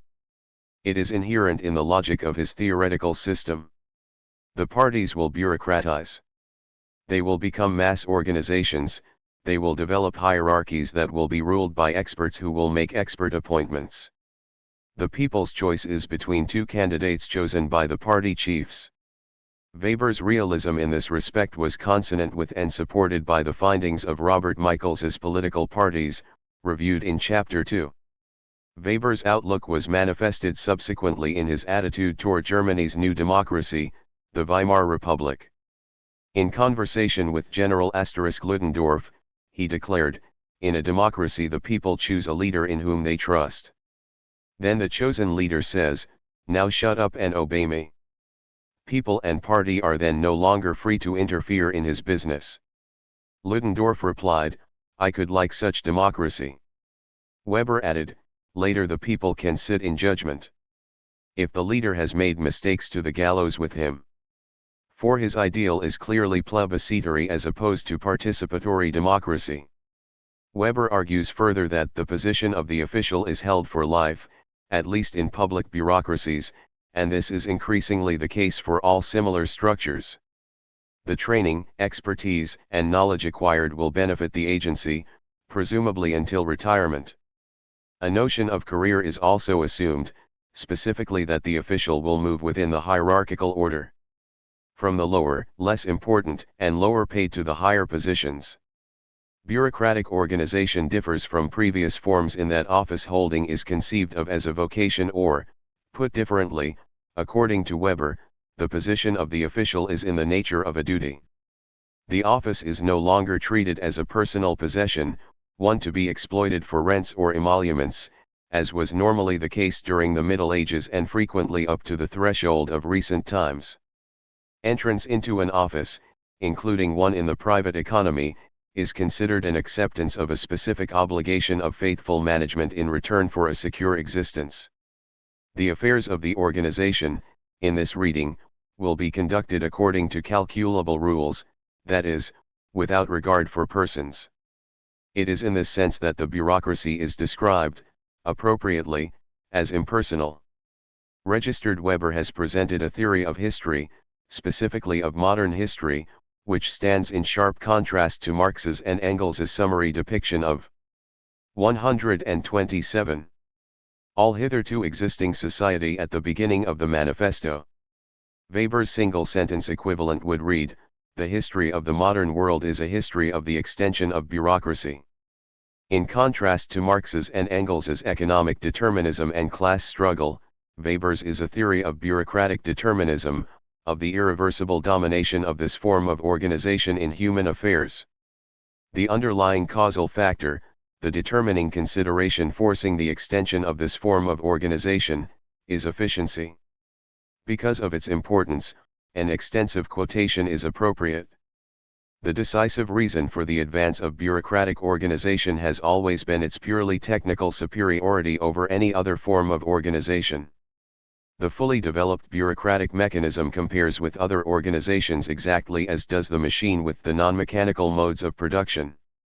Precision, speed, unambiguity, knowledge of the files, continuity, discretion, unity, strict subordination, reduction of friction and of material and personal costs, these are raised to the optimum point in the strictly bureaucratic administration, and especially in its monocratic form.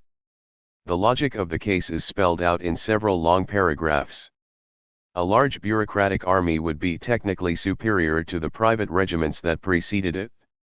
A bureaucratic department of taxation is superior to the earlier personal regime, that of the tax farmers, the buying of offices, and the exploitation of an office for personal gain. One might have doubts about the efficiency of workmen's compensation departments or of the Social Security Administration, but the test of the claim would be to find the viable alternative, the non-bureaucratic form that could more efficiently adjudicate cases and supply compensation. Weber put the issue as follows: as compared with all collegiate, honorific, and avocational forms of administration, trained bureaucracy is superior on all points. Registered a case study of Prussia may help in the assessment of this bold claim. It also helps in considering the relative merits of the Marxian and Weberian arguments. If a Marxist living in 1740 were commenting on the prospects for the various European nations, it is unlikely that Prussia would figure prominently in that analysis. The nation was small, economically backward, and thinly populated. Its principal economic base was agriculture, most involving poor sandy soil with limited yields. The nation had no significant mineral resources. Its principal resources were social. It had a well-developed bureaucratic army and some advanced agencies of government, principally in taxation and police. With that army, King Frederick II, who ruled from 1740 to 1786, defeated a major power, Austria, and gained Silesia. Later, in 1815, after Napoleon's defeat, Prussia was given Westphalia. 2 more agricultural regions had been added to the nation. From the Marxian perspective, the most that could be anticipated was increased agricultural production, the soil. 128. In both of the new territories being superior to that of Brandenburg or its eastern possession, Prussia. In the 19th century both of those territories proved to have significant mineral deposits, coal being the most important. Westphalia contained the Ruhr region, the leading center of German industry. Silesia became the second industrial center. It was the bureaucratic instrument that made Prussia a significant European power that allowed the acquisition of those territories. Those episodes made possible one of the decisive events of the 19th century, the unification of Germany with Prussian dominance.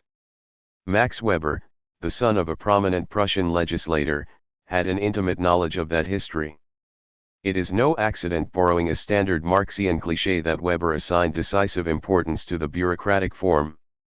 The argument may be summarized as follows: without the bureaucratic instrument, Prussia would never have been a major European power. And if not a power, Germany would never have been unified under Prussian dominance. Silesia would have remained a part of Austria.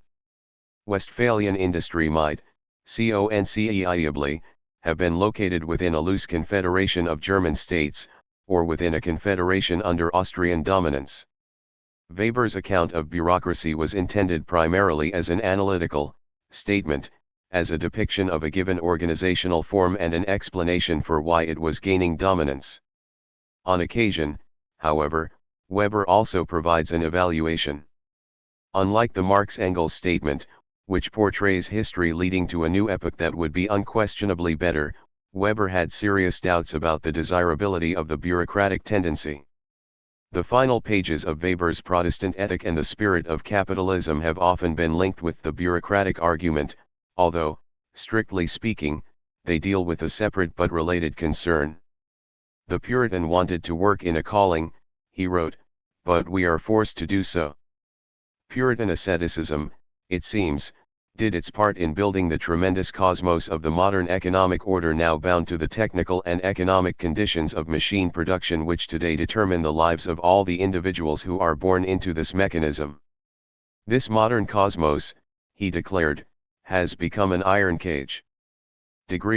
The image of modern life as an iron cage is frequently invoked by academics, especially by those of the literary persuasion.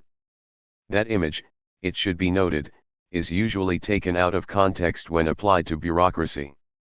In Weber, the subject is clearly material goods. Richard Baxter, the Puritan theologian, wrote that the concern for external goods should lie on the shoulders of the saint like a light cloak, which can be thrown aside at any moment.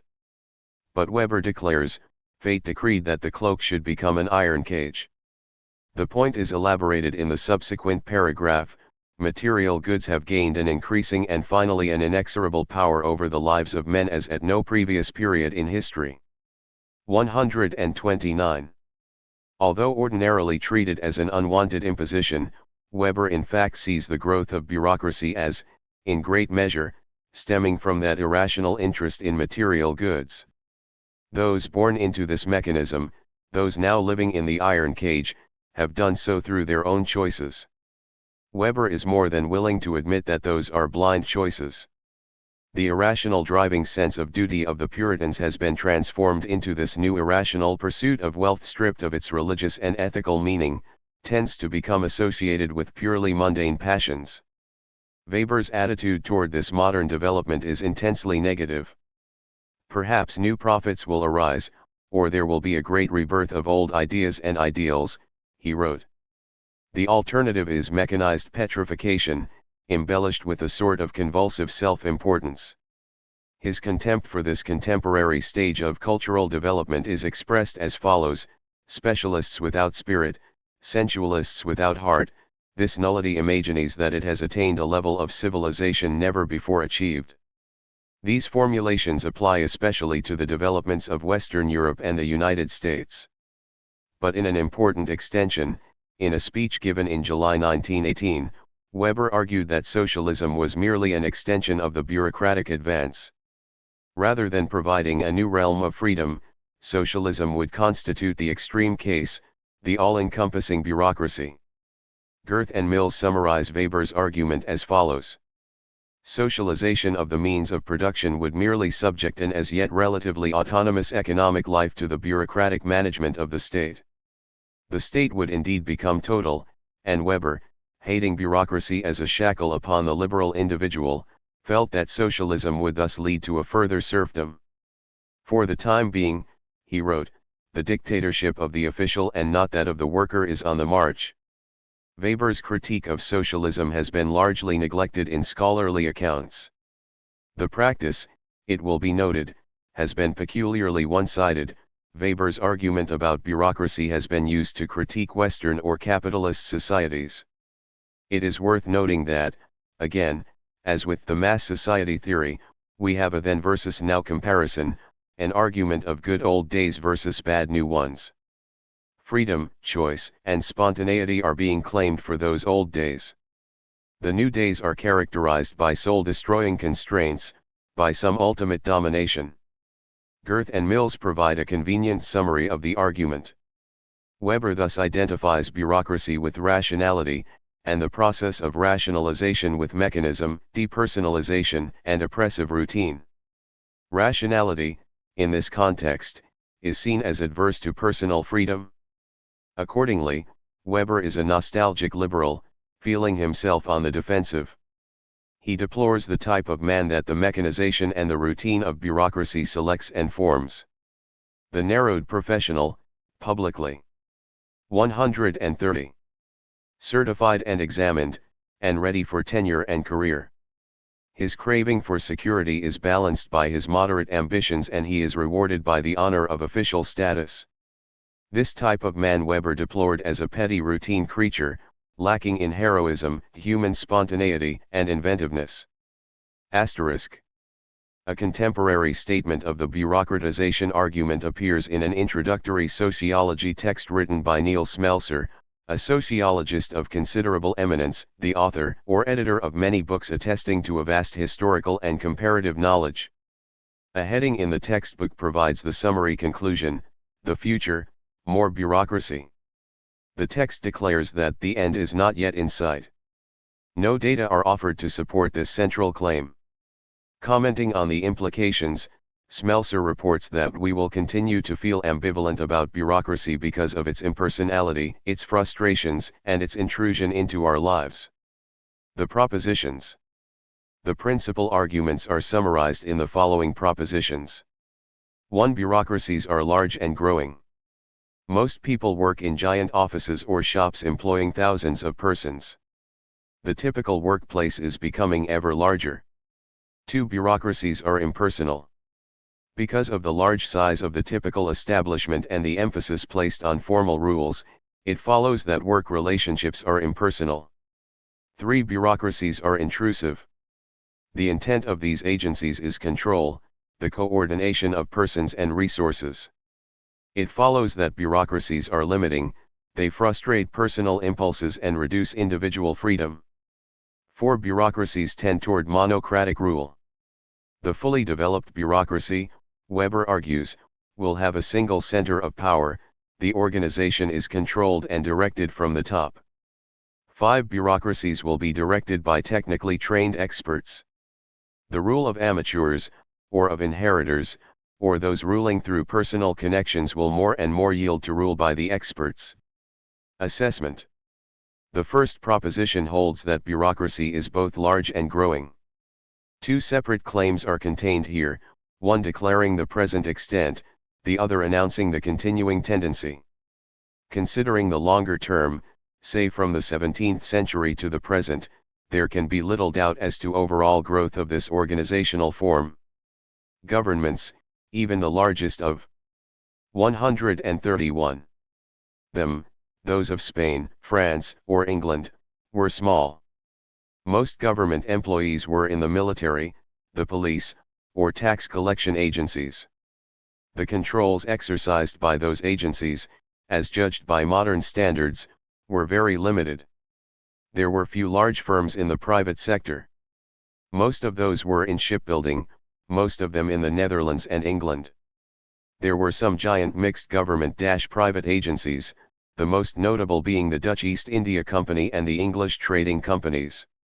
The Dutch Company, founded in 1602, was by mid-century the world's greatest trading corporation, the dominant European maritime power in Southeast Asia.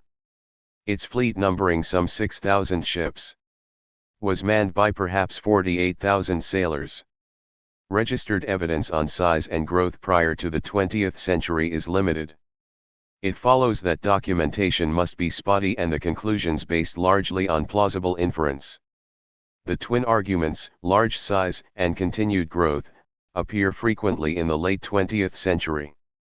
A sociological work arguing this claim, published in 1979, opens with this statement: the workplace today is a vastly changed place from the ships and offices of 75 or 100 years ago.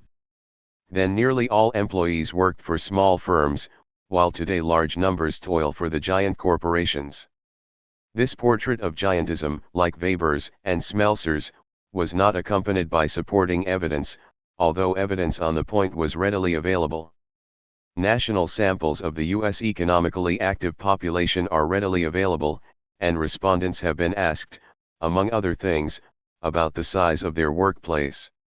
The frequency distributions for 3 studies, from 1973, 1977, and 1996, are shown in Table 3.1. The most striking finding is that the typical workplace is small. Approximately half of the respondents worked in settings with fewer than 50 co-workers. Roughly 5 times as many persons were employed in those small establishments as in the giant units of 2,000 or more. Or, making another comparison, more people were employed in the smallest units, those with less than 10 persons, than in units with 500 or more employees. For rule of thumb purposes, one can focus on that median experience, on the 50-person cutting line. A unit with less than 50 persons would probably have, at best, 3 layers of hierarchy, basically, an owner or manager, a small number of supervisors, and the line employees.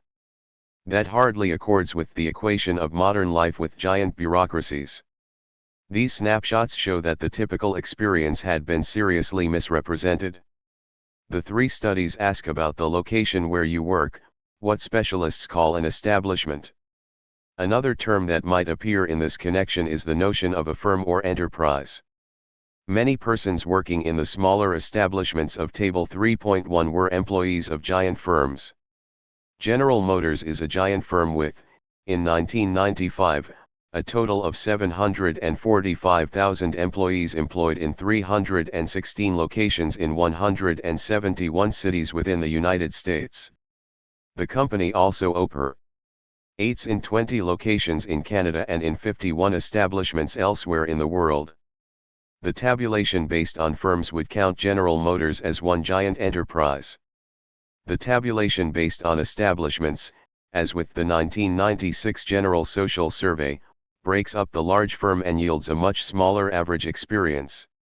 General Motors dealers, moreover, those selling the Chevrolets, Pontiacs, Oldsmobiles, and Cadillacs, are not directly employed by the firm. They are franchise establishments run by independent proprietors. In 1995 there were approximately 8,800 General Motors vehicle dealers in the United States, 1,000 in Canada and Mexico, and approximately 5,500 outlets overseas. Most would be relatively small, most of them probably having fewer than 50 employees. A further cautionary note: one thinks of General Motors as an automobile manufacturer with giant assembly plants as its principal units. But only 133% of the 316 establishments were vehicle assembly plants. Moody's describes the operation as follows.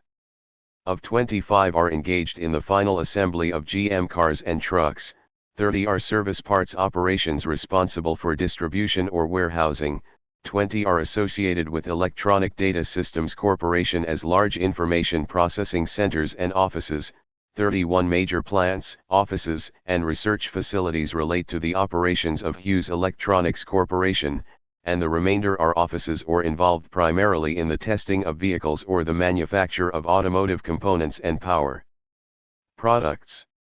One must also consider some other complications.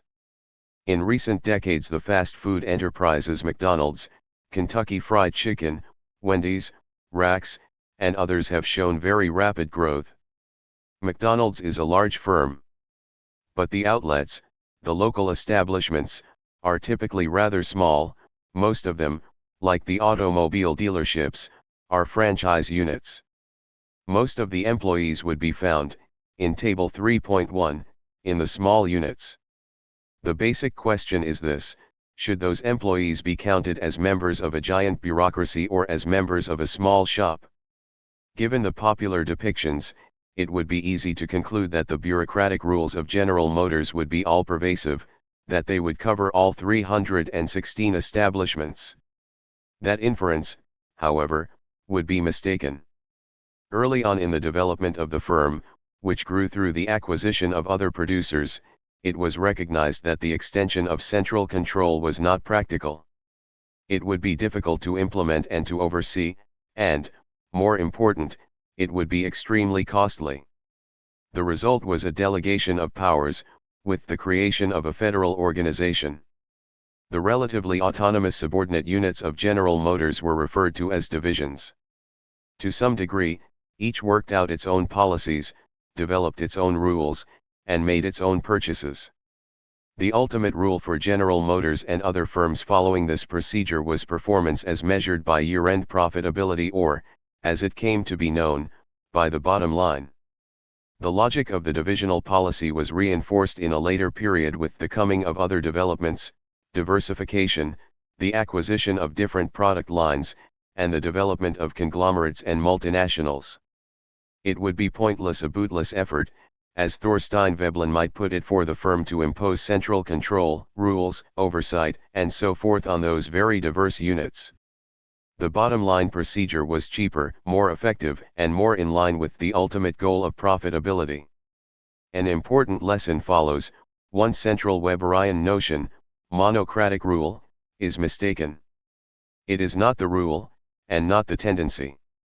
In 1984, Mark Granovetter published an important article dealing with the issues of size and trends. His account focused primarily on the size of establishments. One major conclusion is signaled in the title: small is bountiful. 134. Another statement deserves special emphasis: this paper gives the first systematic empirical account of the evolution of workplace size. Granovetter's analysis focuses on persons in private employment, thus excluding the approximately 1/6 employed in government, that is, somewhere in public service. His initial focus, understandably, provides a breakdown by industry. Data for 1981 showed the largest average number of persons per establishment was in manufacturing, followed by mining, and then transportation and public utilities. Services such as finance, insurance, and real estate, and retail trade were all smallish, at 11.4, 11.1, and 10.6, respectively. Construction was smallest of all, at 8.1. A principal lesson with respect to manufacturing establishments is that at no point in the 20th century have more than 1 in 3 manufacturing workers been employed in establishments of more than 1,000 workers. As for the trend, Granovetter's series shows a growth in the size of manufacturing establishments through to 1967, at which point 1 in 3 employees worked in an establishment with 1,000 or more persons. His figures then show a reversal. From 1967 to 1977 the percentage employed in the giant establishments declined, from 32.8 to 27.5, just the opposite of the more and more assertions.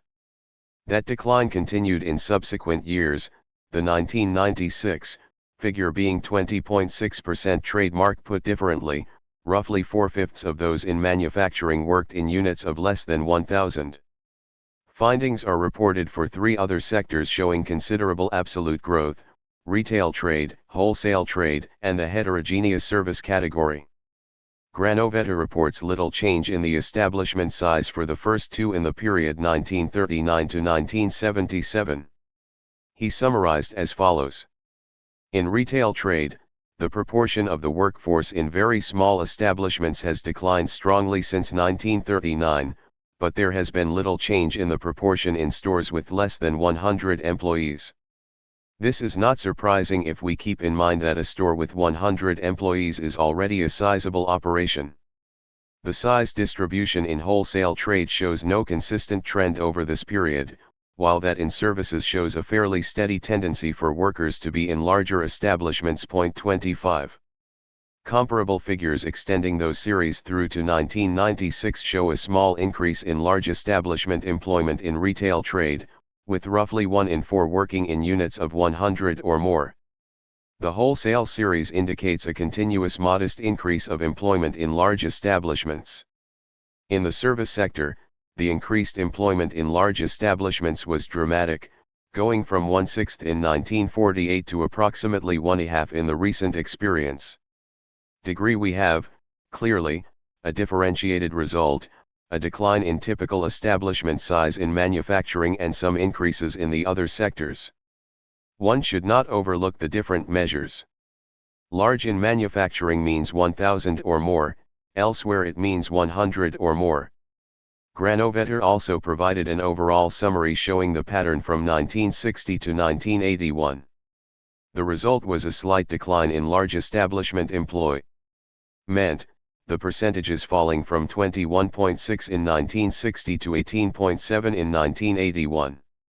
The decline of large establishment employment continued in subsequent years, falling to 12.8% in 1996. The focus on establishments is one of several possible measures of size. The usage here is based on convenience and availability. Granovetter provides some figures for both establishments and firms.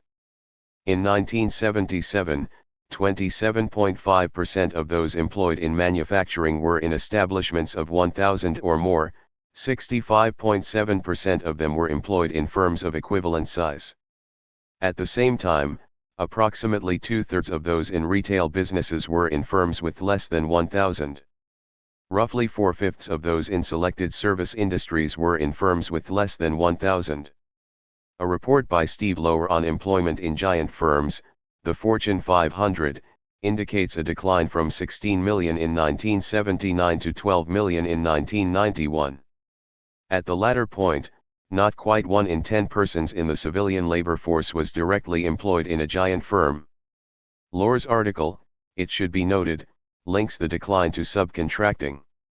One could focus on firms, adding all those employed in franchise dealerships and also those in firms engaged in outsourcing. That procedure would yield substantial support for the giantism thesis. That might suggest sweeping controls, but that would be an inference as opposed to actual investigation.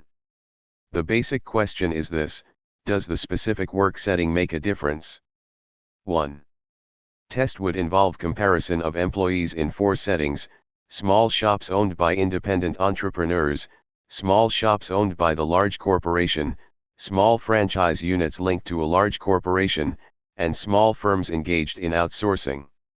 The key question is if the quality of work differs significantly in those settings. If so, in what ways? I have not found any study that has undertaken this task. Granovetter's account, as noted, deals with non-governmental units, excluding approximately 1/6 of the labor force. That experience should also be studied and the claims assessed. Again, one must deal with the cliché problem. Much discussion, especially in the popular realm, focuses on the growth of big government. Explicitly or implicitly, the focus is also on oppressive or intrusive government. A first point, use of the singular is inappropriate, since we have a variety of such agencies: national, state, county, township, and municipal governments, school governments, and special purpose governments. It follows that a differentiated portrait is needed. Some information on the numbers, on the basic frequencies, is appropriate. The expression big government ordinarily refers to the federal government or, as often expressed, to the government in Washington. There can be little doubt as to the growth of that government in the course of this century.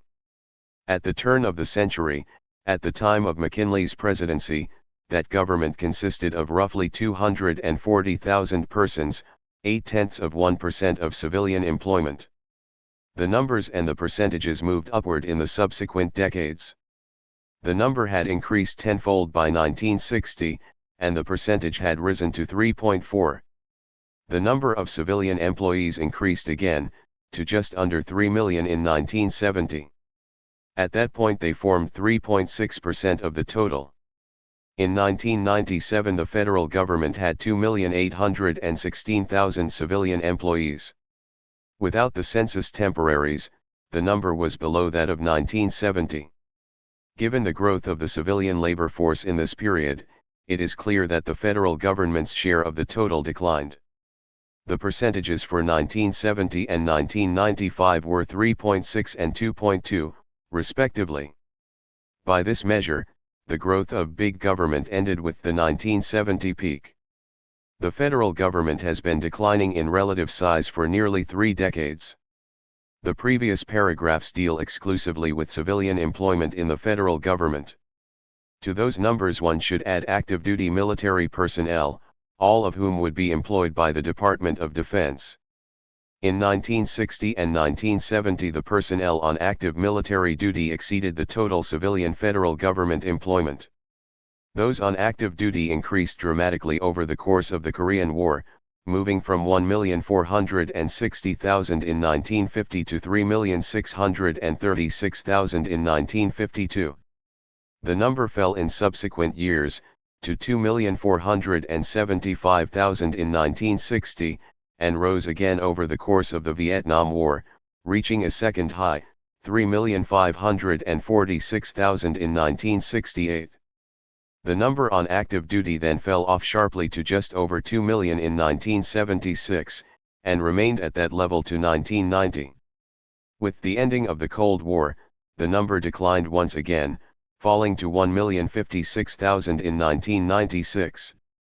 The latter figure, it will be noted, is well below that of 1950.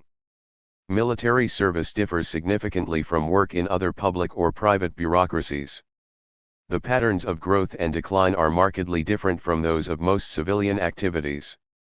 For many, the involvement would be non-voluntary and short-term, that being especially the case for draftees in the period from 1948 to 1973.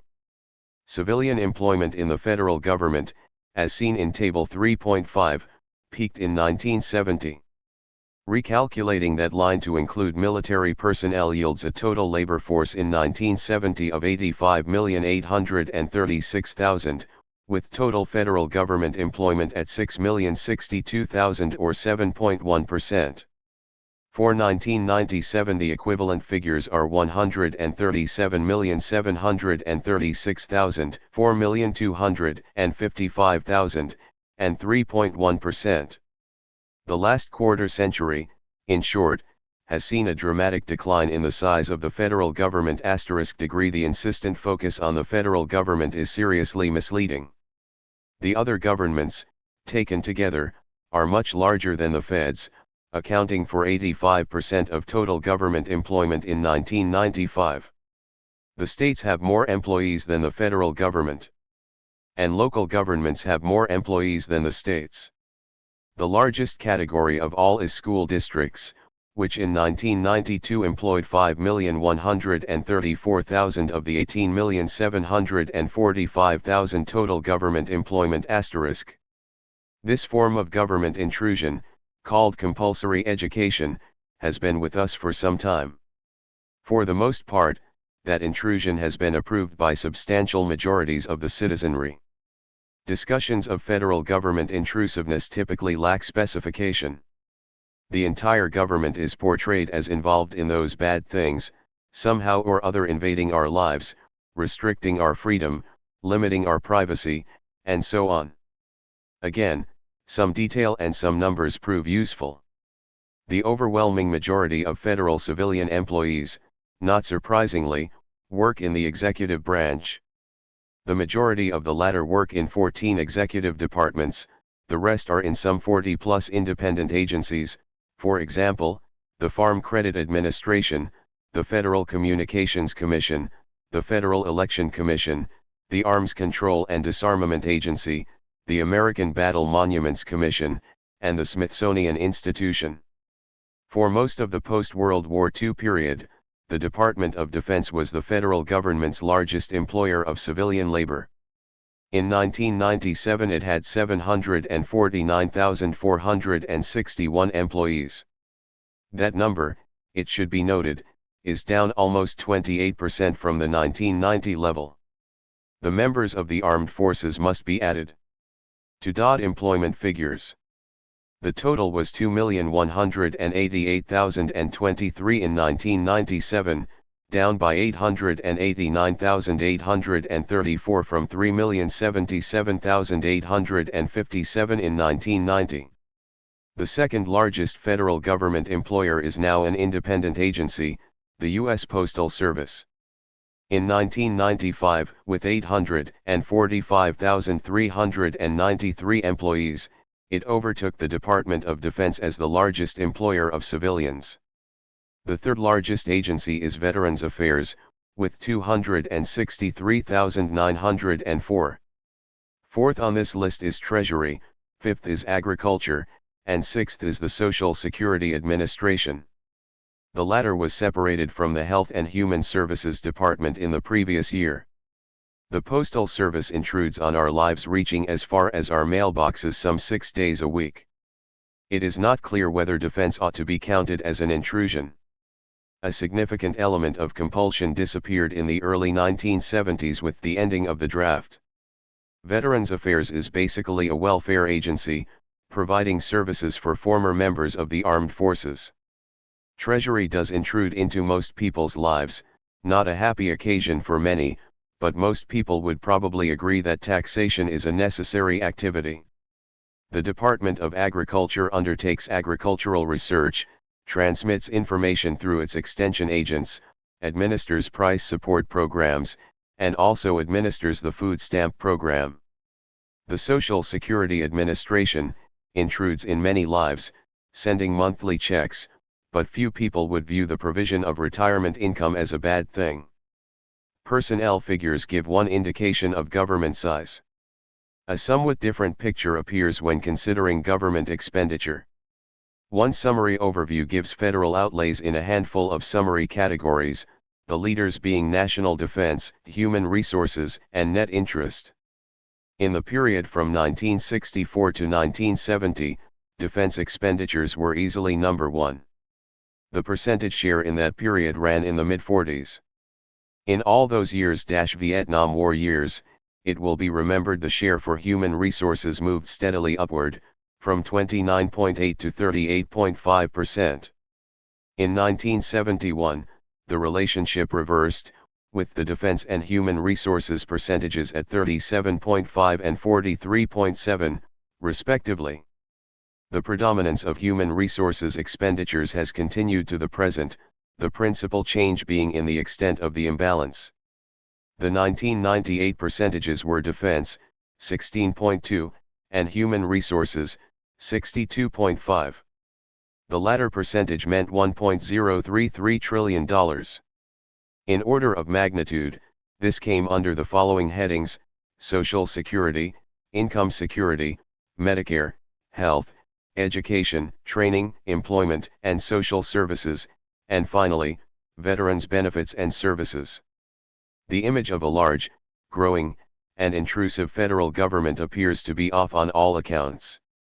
Overall, seen in terms of employment, the U.S. federal government is not large asterisk and it is not growing. Seen in terms of functions and expenditure, most people would not see its principal efforts as a bad thing, as intrusive or punitive. Most of the government's activity involves provision of income, payment for medical and other services, national defense, and the delivery of mail. The federal government also includes a wide range of regulatory agencies. Their size and impacts will be discussed later in this chapter. 141. Another of the big government clichés focuses on location. The government in Washington is the source of the problem. Only 7% of federal government employees work in the District of Columbia. Some, to be sure, work in immediately adjacent areas of Virginia and Maryland, but even with generous estimates it is clear that some 5 of 6 federal employees are employed elsewhere, widely scattered across the nation. It would be more appropriate perhaps, more in keeping with the underlying spirit of the argument, to emphasize that dispersion, they are everywhere.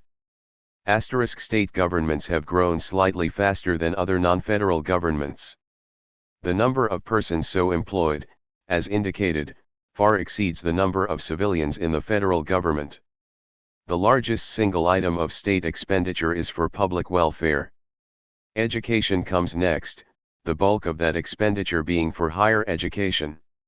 In third place comes insurance trust expenditures. Again, this does not add up to a picture of oppressive government degree. The second proposition holds that bureaucracies are impersonal. The argument needs specification. In what sense impersonal? Bureaucracies are supposed to treat clients impersonally, in the sense that no special favor will be given. In liberal societies operating under the rule of law, bureaucracies are also supposed to treat employees in an impersonal manner, meaning that no special favor will be given to family members, friends, co-workers, communal groups, and so forth. Such favor has occurred, especially in former times, but presently, in its fully developed form, such favoritism is ordinarily illegal and accordingly subject to penalties. At the same time, nothing about the organizational form forbids friendly treatment of clients. Many organizations, especially in the private sector, encourage or even require such treatment. There is nothing inherent in the basic arrangement, moreover, that prevents friendly relationships among the employees. Many organizations take much time and effort to foster warm interpersonal ties, for the simple and obvious reason that it makes everyday life more pleasant. The enhanced morale, presumably, has beneficial impacts for the organization: greater loyalty, less turnover, reduced training costs, and greater productivity. This aspect of the critique of bureaucracy has long since been recognized as, to say the least, dubious. From the time of the first serious studies of such organizations, generally positive assessments of interpersonal relationships have been reported, both those with supervisors and with co-workers. The supposed problematic character of social relations in large organizations, it will be noted, could be easily demonstrated. Self-reports by employees in organizations of various sizes, small to large, should unambiguously attest to that conclusion. But that, on the whole, has not been the case. The 1972 to 1973 Quality of Employment Survey allows exploration of the correlates of size. Unfortunately, as noted previously, it does not allow one to 142. Distinguish between independent firms and the branches of a large corporation. It does allow exploration of the relationship between size of the unit and the reports of participants about work in those settings. If conditions in the 1,000 plus units were definitively bad, that should be evident in the comparisons with those working in middling or small shops.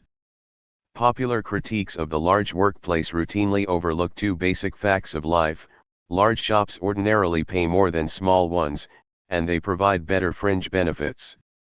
Other things equal, that should motivate people to choose large shop employment. Both pay and benefits are generally reported to be better in the larger units. One could, to be sure, enjoy the income and the benefits but still find the work unsatisfactory. In 1914, in the archetypical case, Henry Ford hired assembly line workers for $5 a day, a fabulous wage at that time. But that would not affect the quality of the work itself, which, supposedly, was not at all attractive.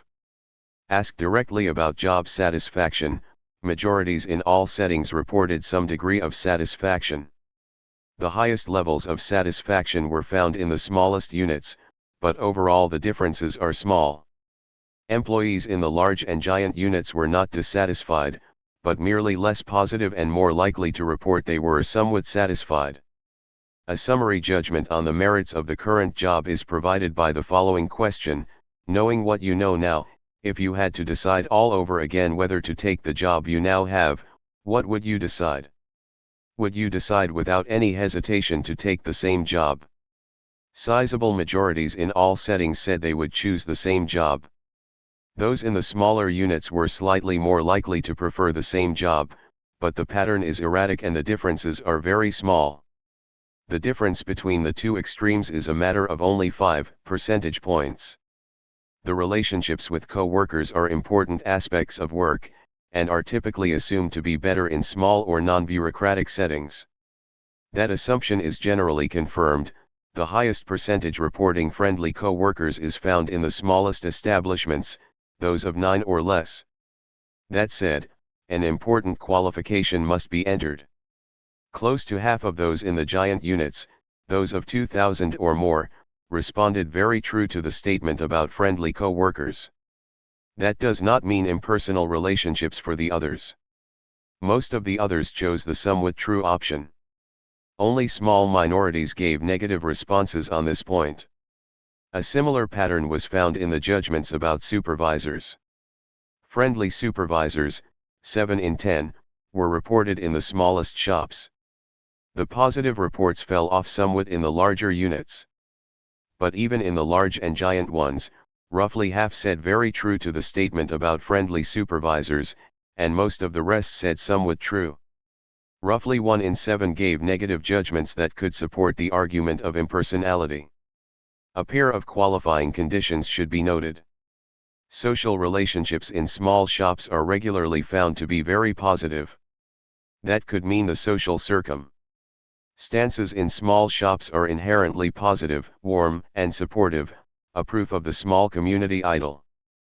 But there is another easy alternative: persons who for one reason or another do not fit in would have a strong incentive to leave, effectively being driven to seek employment elsewhere. This is to suggest that selection is involved. The twofold process, exclusion of nonconformists and dropping out, would leave a very cohesive community. Large units, as seen, provide high earnings and a range of fringe benefits that, on the whole, would discourage exits. Most also have a seniority system that provides a measure of job security. If somehow jocked into a given department and forced to remain with an unpleasant work group, the work might conceivably be very alienating. But many large firms, especially those with union-sponsored work rules, require posting of job openings, with skill and seniority being key criteria for selection. Those procedures allow escape from an unpleasant work group and a shift to another office or department that is more congenial without ever leaving the giant bureaucracy. The bureaucratic rules in this case make possible the choice of amicable working relationships. Findings showing the personal character of the large workplace are routine in serious organizational studies. Similarly, the findings of high levels of work satisfaction and the absence of support for the bureaucracy means alienation thesis are also commonplace results. The best case against the large units would be the modest difference, the finding of somewhat less work satisfaction than elsewhere. Those findings, however, rarely appear in sociology textbooks or in the work of self-described critical intellectuals. 7 9 degree. The third proposition holds that bureaucracies are intrusive, that they diminish the lives of their members. Employment in bureaucracies leads to a unique deformation, to the bureaucratic personality. A classic presentation of this theme appears in Robert K. Merton's article, Bureaucratic Structure and Personality, first published in 1940. The argument, basically, is a punitive one: bureaucracy distorts the personalities of those working in them, making them smaller, less flexible, and less capable. A discussion of overconformity and of the type, the bureaucratic personality, follows. The work contains no compelling research to support those assertions.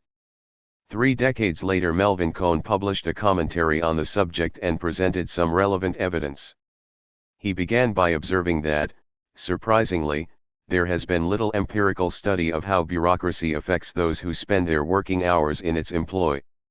He summarized his research as follows: there is a small but consistent tendency for men who work in bureaucratic organizations to be more intellectually flexible, more open to new experience, and more self-directed in their values than are men who work in non-bureaucratic organizations. He also offered some explanations. Bureaucracies draw on a more educated workforce, they offer far greater job protections, they provide somewhat higher income, and they have substantively more complex work. A review of the treatment of Merton's and Cohn's contributions in the literature yields an instructive lesson. The Social Science Citation Index gives 145. Some indication of the attention paid to works in the social sciences. From 1990 to 1996, Merton's dataless article was cited 26 times, Cohn's empirically based response was cited 7 times. The problem may also be seen in Smelser's textbook. University students reading that work are told that bureaucracy is large, growing, and punitive. No reference is made to Granovetter or Cohn. The punitiveness argument appears in another context. The large bureaucratic enterprise allows an ever finer division of labor. The tasks are now smaller, more repetitive, ever less challenging, and dull. This too, as was seen, is not supported by evidence, at least as far as self-reports are concerned. This line of argument was revived in Harry Braverman's influential work First, published in 1974. Among the flurry of workplace rebellion writings that appeared in the early 1970s, it alone has survived and remains in print a quarter of a century later.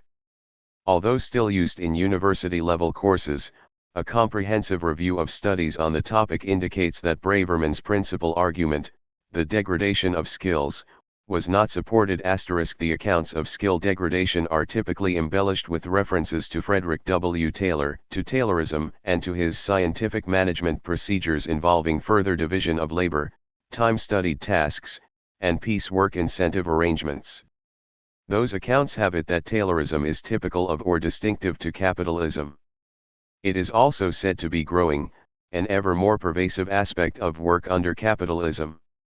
One review cited by William H. Form reported that workers occupied a small place in total system. He devoted less attention to time and motion studies and wage systems than to reorganizing managerial planning. Form also reports that in no country did become widespread. Few major corporations in the United States implemented his procedures, it spread to only a few industries in Britain. Although the exact impact of Taylorism on skills is unknown, Form concludes, it probably had only a marginal impact on the substance of skills. Form is mistaken about one detail. Taylor's methods were widely used in the Soviet Union, where from the mid-1930s to the mid-1950s more than 3/4 of Soviet industrial workers were engaged in incentive piecework. V.I. Lenin was an enthusiastic supporter of scientific management procedures. This fact, not too surprisingly, goes unmentioned in the critiques of work under capitalism. Those critiques of capitalism are one-sided in still another way, they do not discuss alternatives. The critique typically comes with an unexplored and hence unassessed alternative. Work under capitalism, with its division of labor and dull routines, is hateful. Work, presumably, would be more attractive with some other organization of the labor process, as, for example, in socialist economies. The implication that things would be better, however, is typically not explored. If one ended the division of labor, the likely consequences should be indicated: lowered productivity, higher prices, and increased poverty. 146. The supposedly sophisticated critiques fail to reckon with some everyday facts of life. Put differently, they are marked by persistent reality avoidance. One simple fact of life is that a week contains 168 hours. If employed full-time, and if that means a 40-hour work week, 24% of the week would be taken up by work. Some allowance should also be made for commuting. If this is 10 hours, a very high estimate, another 6% would be added to the total. 8 hours of sleep, 56 hours, would take another third of the week. That leaves 62 hours, 37% of the total, for all other activities, meals, family time, leisure, or a combination of these, and so on. Most of that free time would be spent in non-bureaucratic settings. Another consideration, another fact of modern life, involves the length of one's work life. Labor force involvement has changed in several respects in the last half-century. One dramatic change has been the appearance of early retirement. In 1947, close to half of the employed male population over age 65 was still employed. In 1995, only 1/6 continued working beyond that age. 1/3 of men ages 55 to 64 in 1995 were no longer in the labor force. On retirement, most people would have some contact with a couple of other bureaucracies, those supplying pension income and medical care benefits. Apart from that limited involvement, however, given increased life expectancies, most recent retirees are engaged in what is probably the largest episode of unconstrained mass leisure in the history of the world. A second and even more dramatic change has been the sizable increase of women's labor force participation. The percentage of women in the labor force increased from 31.8 in 1947 to 59.5 in 1997. For many, that would mean leaving non-bureaucratic employment, housework, for work elsewhere, some of it, clearly a small part, in large bureaucratic enterprises. In this case, however, the critical standard is often reversed. Employment outside the home is now frequently defined positively. It is a liberating experience. There are, to be sure, other factors involved. Many housewives in the labor force face a double bind, in that the housework remains an insistent task, although, more and more, husbands are sharing those burdens. Some of that labor force involvement, it should be noted, is part-time. Women's participation, moreover, falls off after age 35 to 44. Among women 55 to 64, half are not gainfully employed. Among those over 65, only 1 in 12 remain in the labor force. Most of those older women are also participating in that largest episode of mass leisure. \plus, degree plus degree. The fourth proposition, drawn from Weber's original, is the argument of a tendency toward monocratic rule. As already seen, this proposition needs some qualification. The dominant arrangement within industry involves some delegation of power, that is, the divisional form. The explanation, put simply, is 147. That the monocratic form with a single control center is impossible. No center can assemble and digest the information needed for the effective direction of a large, diverse, multitask enterprise. The effective solution has been decentralization with a performance-based control mechanism. Franchise systems, as indicated, provide a variation on this pattern.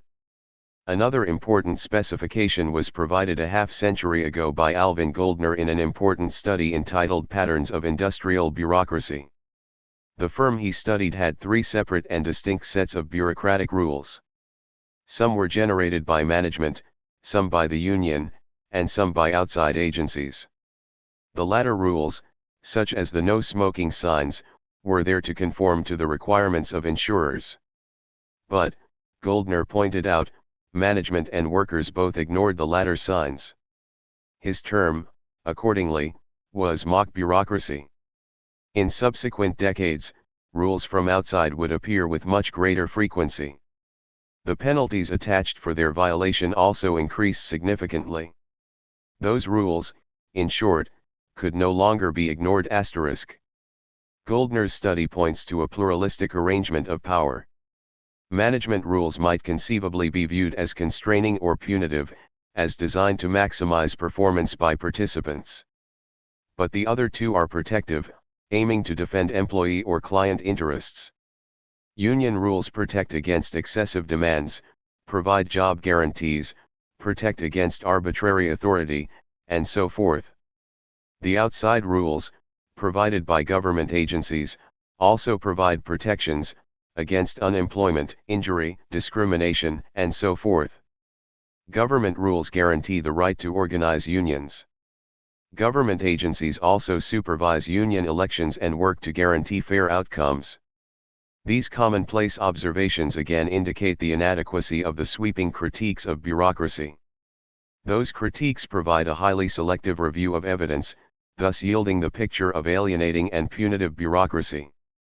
No serious intellectual purpose is served by such one-sided depictions. A realistic account would point up the obvious fact: a problematic bureaucracy may be countered by another bureaucracy. Arbitrary managerial authority may be countered by union authority.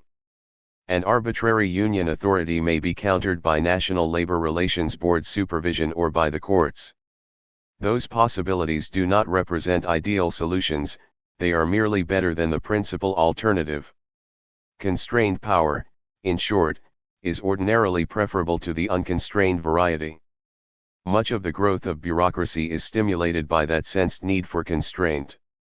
Regulatory agencies are created for the express purpose of intrusion, to oversee and control irresponsible behaviors. Cent, degree plus. 148. The fifth proposition holds that bureaucracies, more and more, will be directed by technically trained experts. This argument requires little discussion, since, on the whole, it has been amply supported. A century ago most business leaders were trained on the job. Some self-made men made no secret of their contempt for school learning. That practice has been replaced by recruitment of university graduates and, increasingly, of those having advanced degrees in business administration, law, economics and finance, engineering, and, on occasion, the natural sciences. Governments have also shifted from personal rule, from coterie or patronage-based arrangements, to the recruitment of professionals. Max Weber described the process as follows: in large states everywhere modern democracy is becoming a bureaucratized democracy. And it must be so, for it is replacing the aristocratic or other titular officials by a paid civil service. It is the same within the parties too. This is inevitable. France instituted sweeping measures under Napoleon.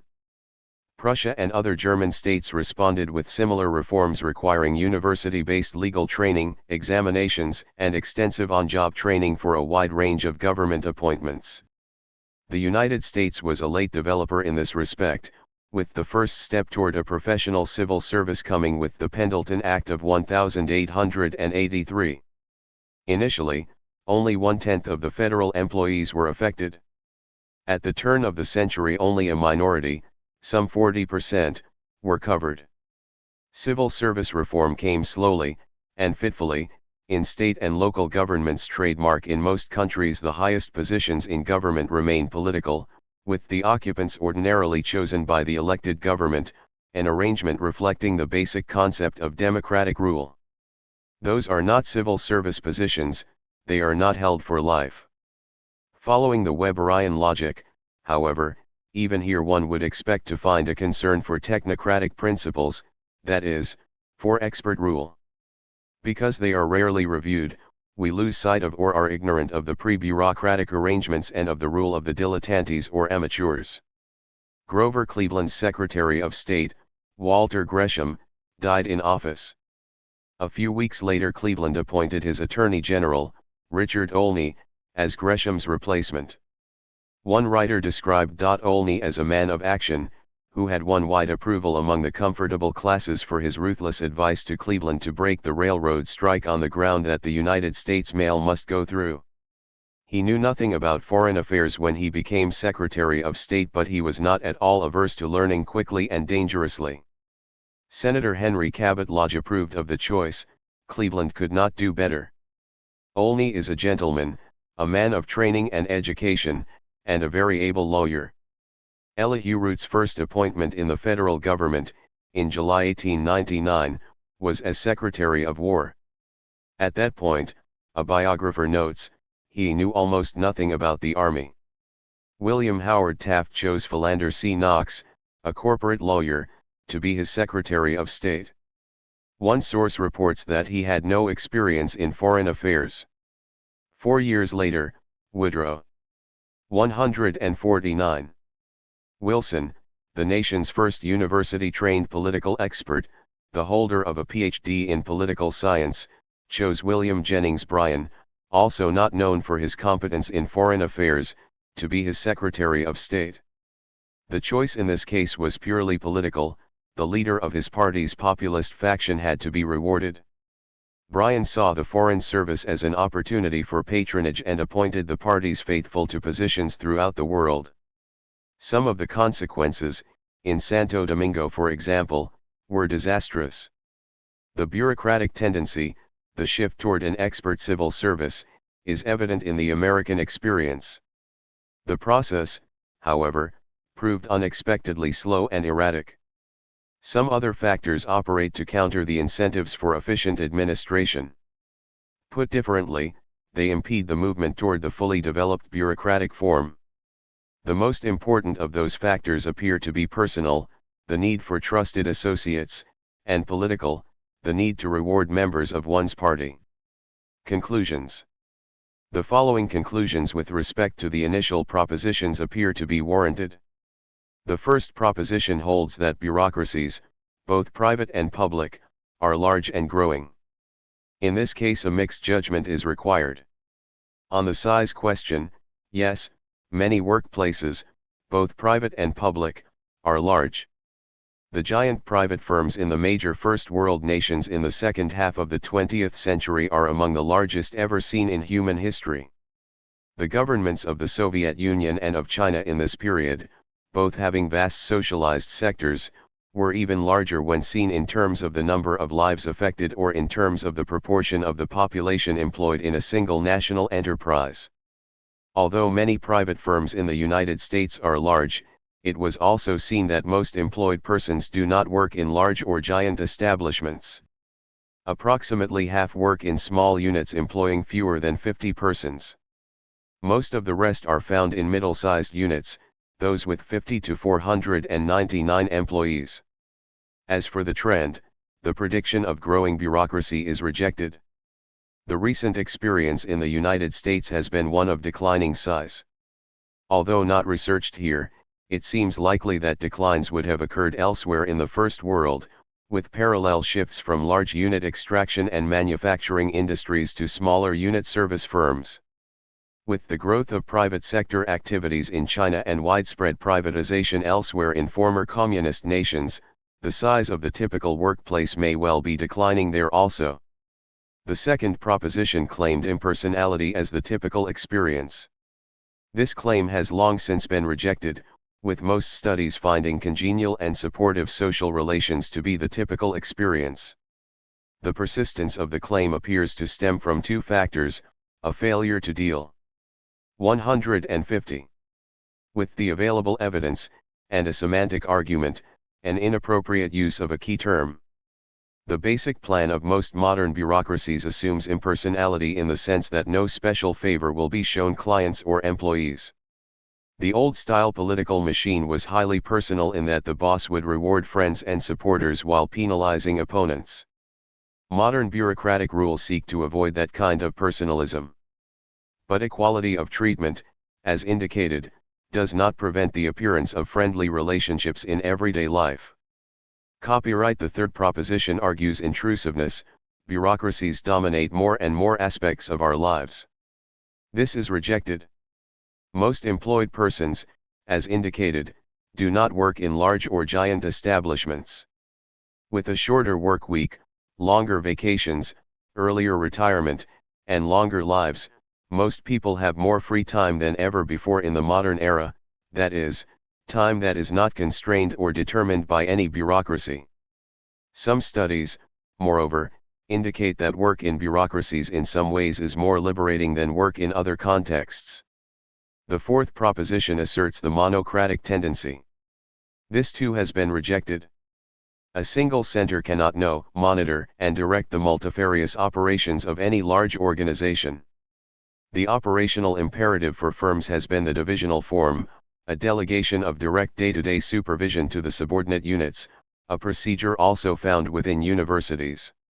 Moreover, as opposed to the single, all-controlling agency, one major development of the 19th and 20th centuries has been the development of counter-organization, most notably in the form of voluntary associations and government regulatory agencies. The fifth proposition argues the rule by experts. This reflects a supposedly imperative demand for expert rule. This prediction, as seen, has been generally supported.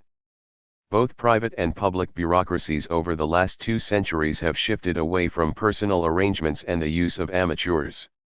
Both have required and sought out technically trained personnel.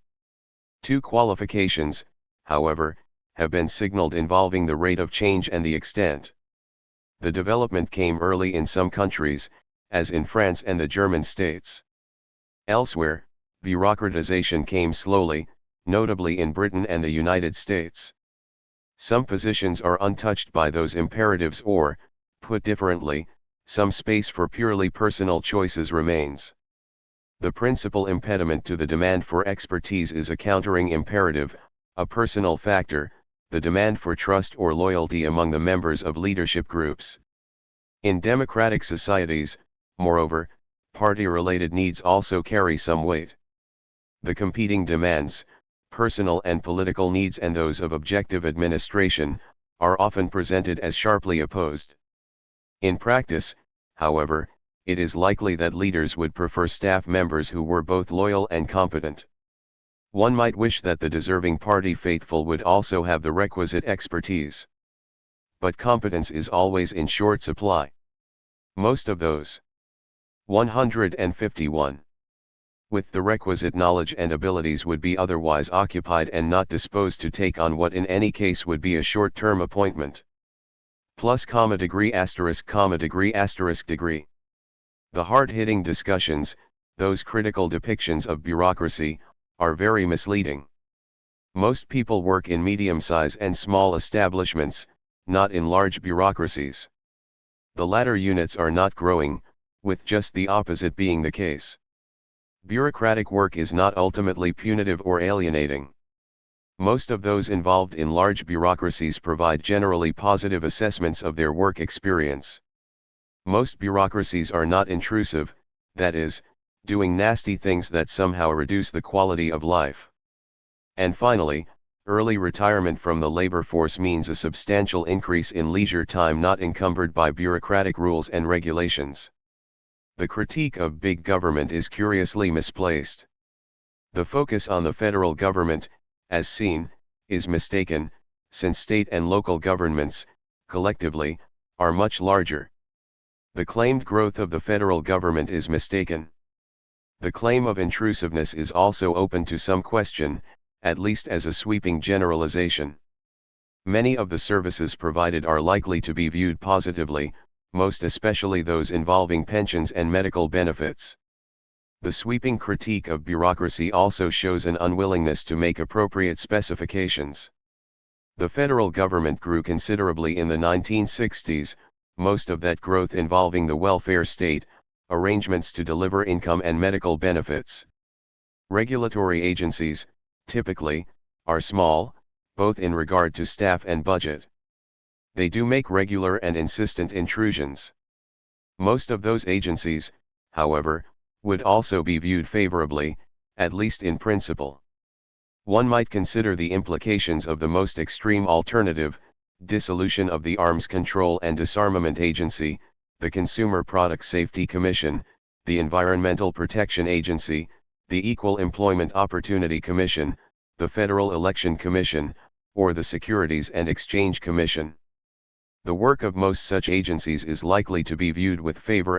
Many people have raised serious objections to the actual performance of those government agencies, both those of the welfare state and the regulatory agencies. Many of the concerns are entirely justified. In most instances, however, the objections involve what might be called design flaws as opposed to questions of principle. The activities of a given agency, for example, did not produce the results intended, or the unintended side effects proved costly, or there were problems with implementation. The solutions to those problems in most instances are bureaucratic. They typically involve rewriting the law or the administrative regulations, or undertaking some new efforts in the recruitment and training of personnel. Successful solutions would ordinarily require a detailed knowledge of the agency and its operations. A thorough knowledge of the agency's effectiveness would be needed, that is, evaluation studies of its performance. In addition to that, basic social science research, legal skills would be needed for any changes in the law and/or regulations. Successful interventions, in short, require a wide range of technical knowledge acquired through professional training and on-the-job experience. What are the likely consequences of the relentlessly negative portrayal of bureaucracy?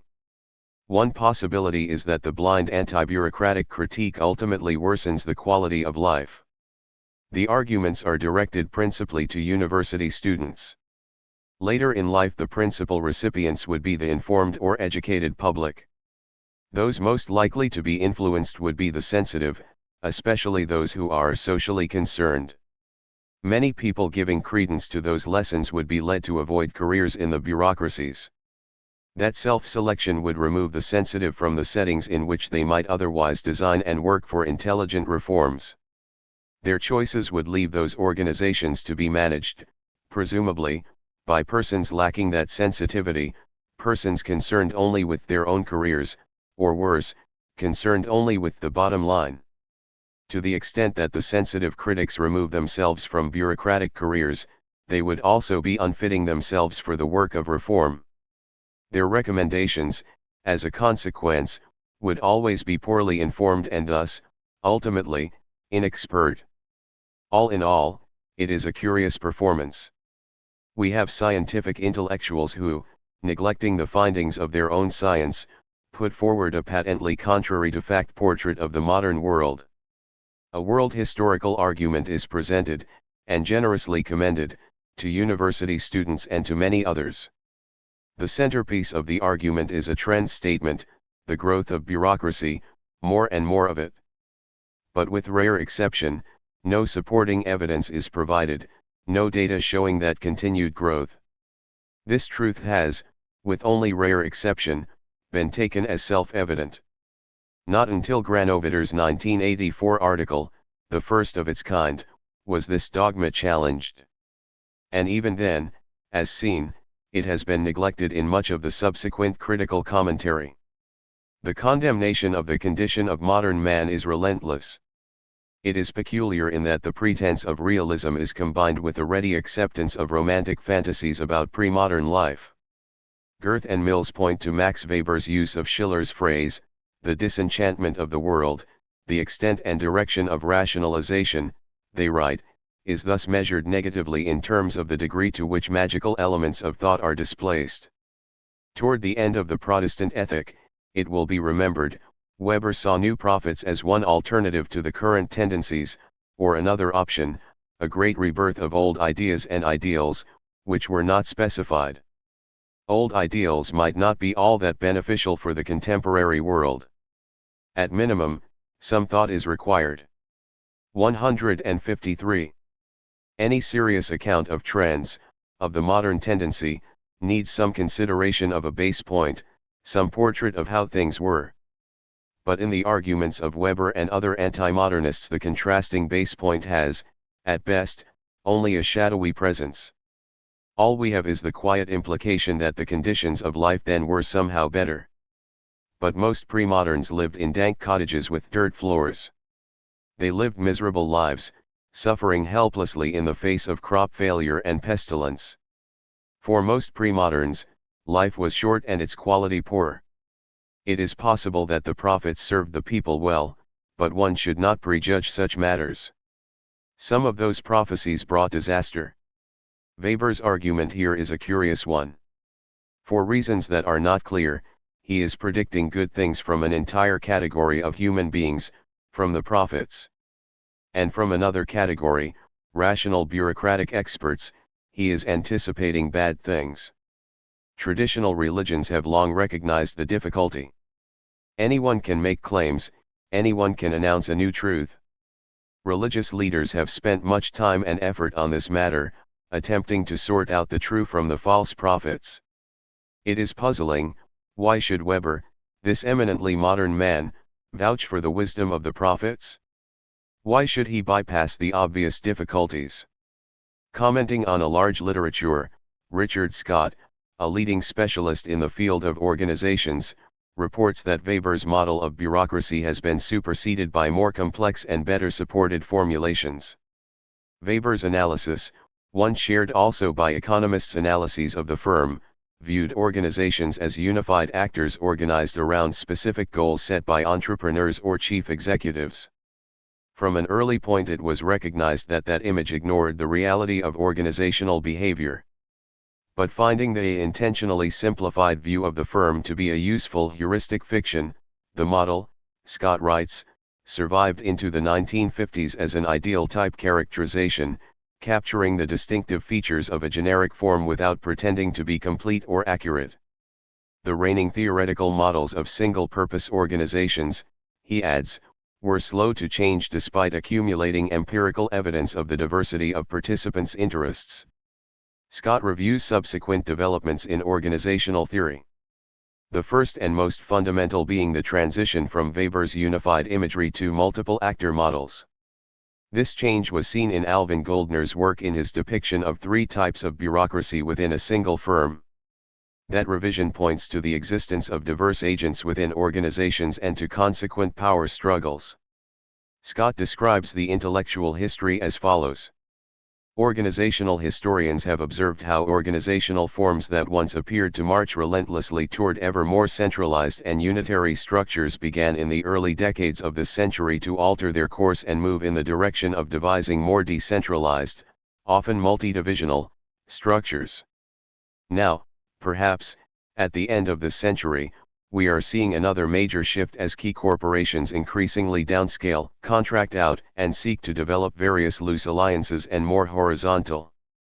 154. Linkages with one another.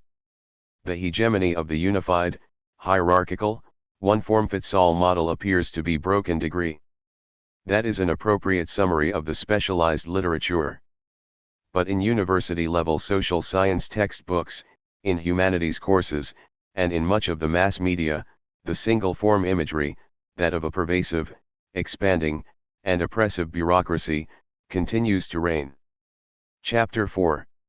Social Theories and Social Research. The major social theories, an overview.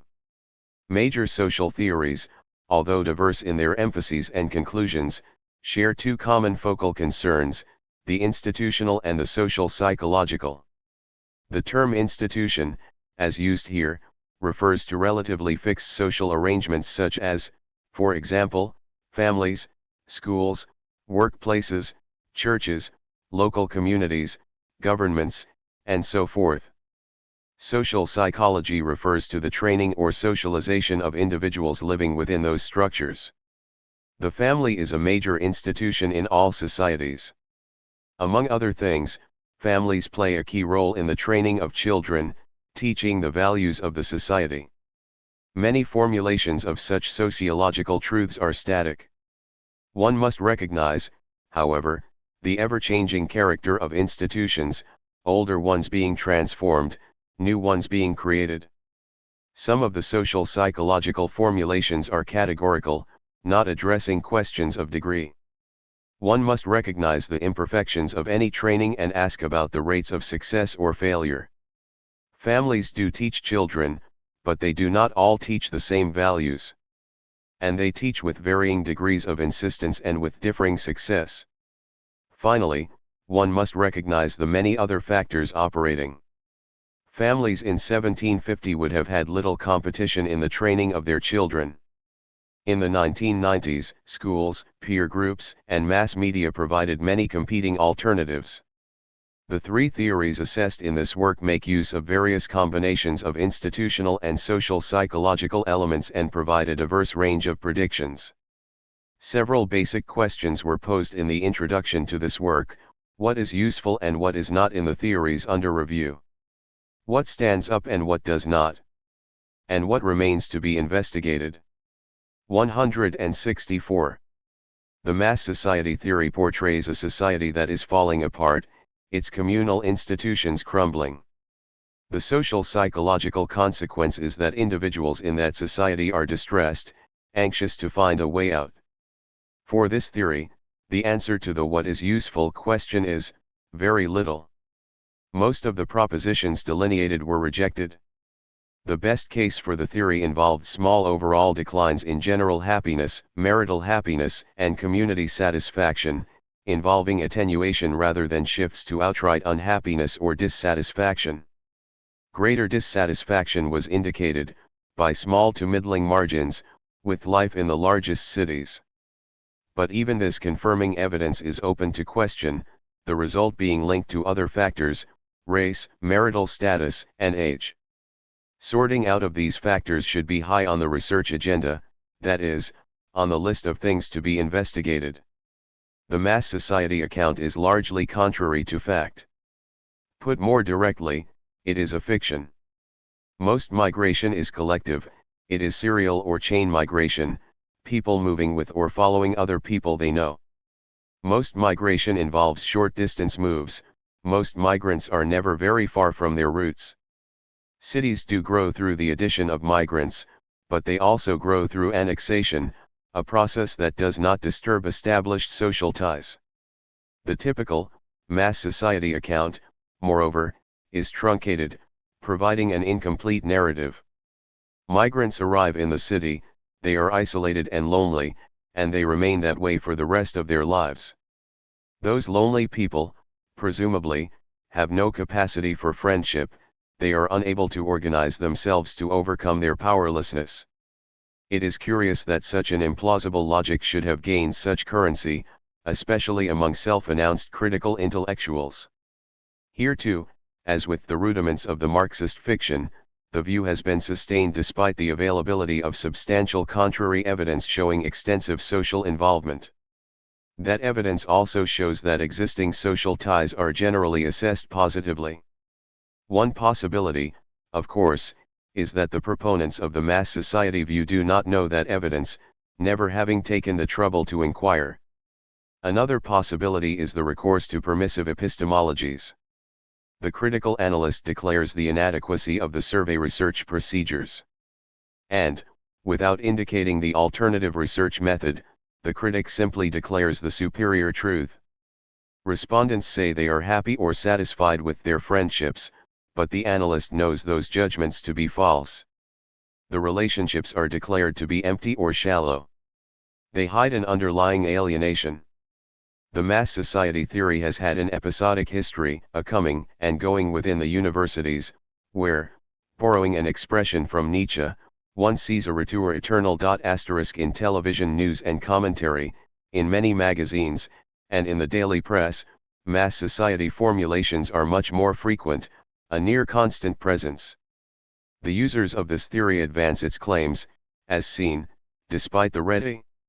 165. Availability of much contrary evidence. One key problem remaining for investigation, therefore, is to account for its remarkable persistence. More may be said for pluralism, for the argument of an aggregation of interests in voluntary associations, than for the mass society theory. Those associations, it is said, would give people some degree of control over their lives. With some power or influence, their assessments of life, community, and society would be generally positive. As opposed to the earlier versions of the theory, those seeing everyone in many associations, differentiated readings prove appropriate. Most persons, a majority, are in organizations, but only a minority is found in instrumental associations, those seeking to exercise power. A smaller minority has multiple memberships. Some people, in short, are members of instrumental organizations, some are involved, some learn the lessons, and some gain various benefits. But some, effectively, are out of it. Given the findings, the focus of the theory must be changed. The key question becomes this: in what contexts do the pluralist claims apply? The pluralist arguments best describe a minority, perhaps a fifth to a third of the population, most of whom would be upper or upper middle class. Some others are members of large and powerful organizations, but ones that simultaneously are oligarchic in character and thus provide little opportunity for participation or for member control of the leaders. And some people, of course, have no organizational involvements. The pluralist theory, in short, is useful for analysis of some aspects of some people's lives, principally for those in the upper and upper middle classes. For the rest, some other theory is needed.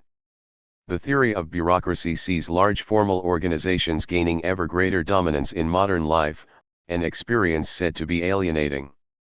5 propositions on this theme were spelled out and assessed. The first involved the questions of extent and growth. Our review of evidence from the United States shows that most people work in small and middling establishments. The average size of the workplace has been declining now for some 2 decades. The second, third, and fourth propositions, the claims of impersonality, intrusiveness, and monocratic rule, were rejected. The fifth claim, the argument of expert rule, was generally supported. The only qualifications noted involved timing, the rate of the change, and the continuing role of personal factors. For any work group, whether a presidential cabinet, a legislative body, a personnel office, or one on the shop floor, congeniality and trust are constant requirements. It is difficult to work under any other circumstances. As with the pluralist theory, some delimiting conclusions prove appropriate with respect to the theory of bureaucracy. As opposed to the claim of an all-pervasive domination, the evidence reviewed here also shows the need for differentiated formulations. Some people work in large bureaucratic organizations, but that is a minority and a declining one. Despite the insistent portrait of bureaucracy as punitive, the judgments made by those directly involved. 166. Are, on the whole, generally positive. Much of modern life, moreover, is spent outside of the organization, in leisure time pursuits or in retirement. As with the mass society portraiture, the argument of bureaucratic omnipresence is also largely fictional. Its claims, as seen, have been asserted despite the ready availability of important contrary evidence.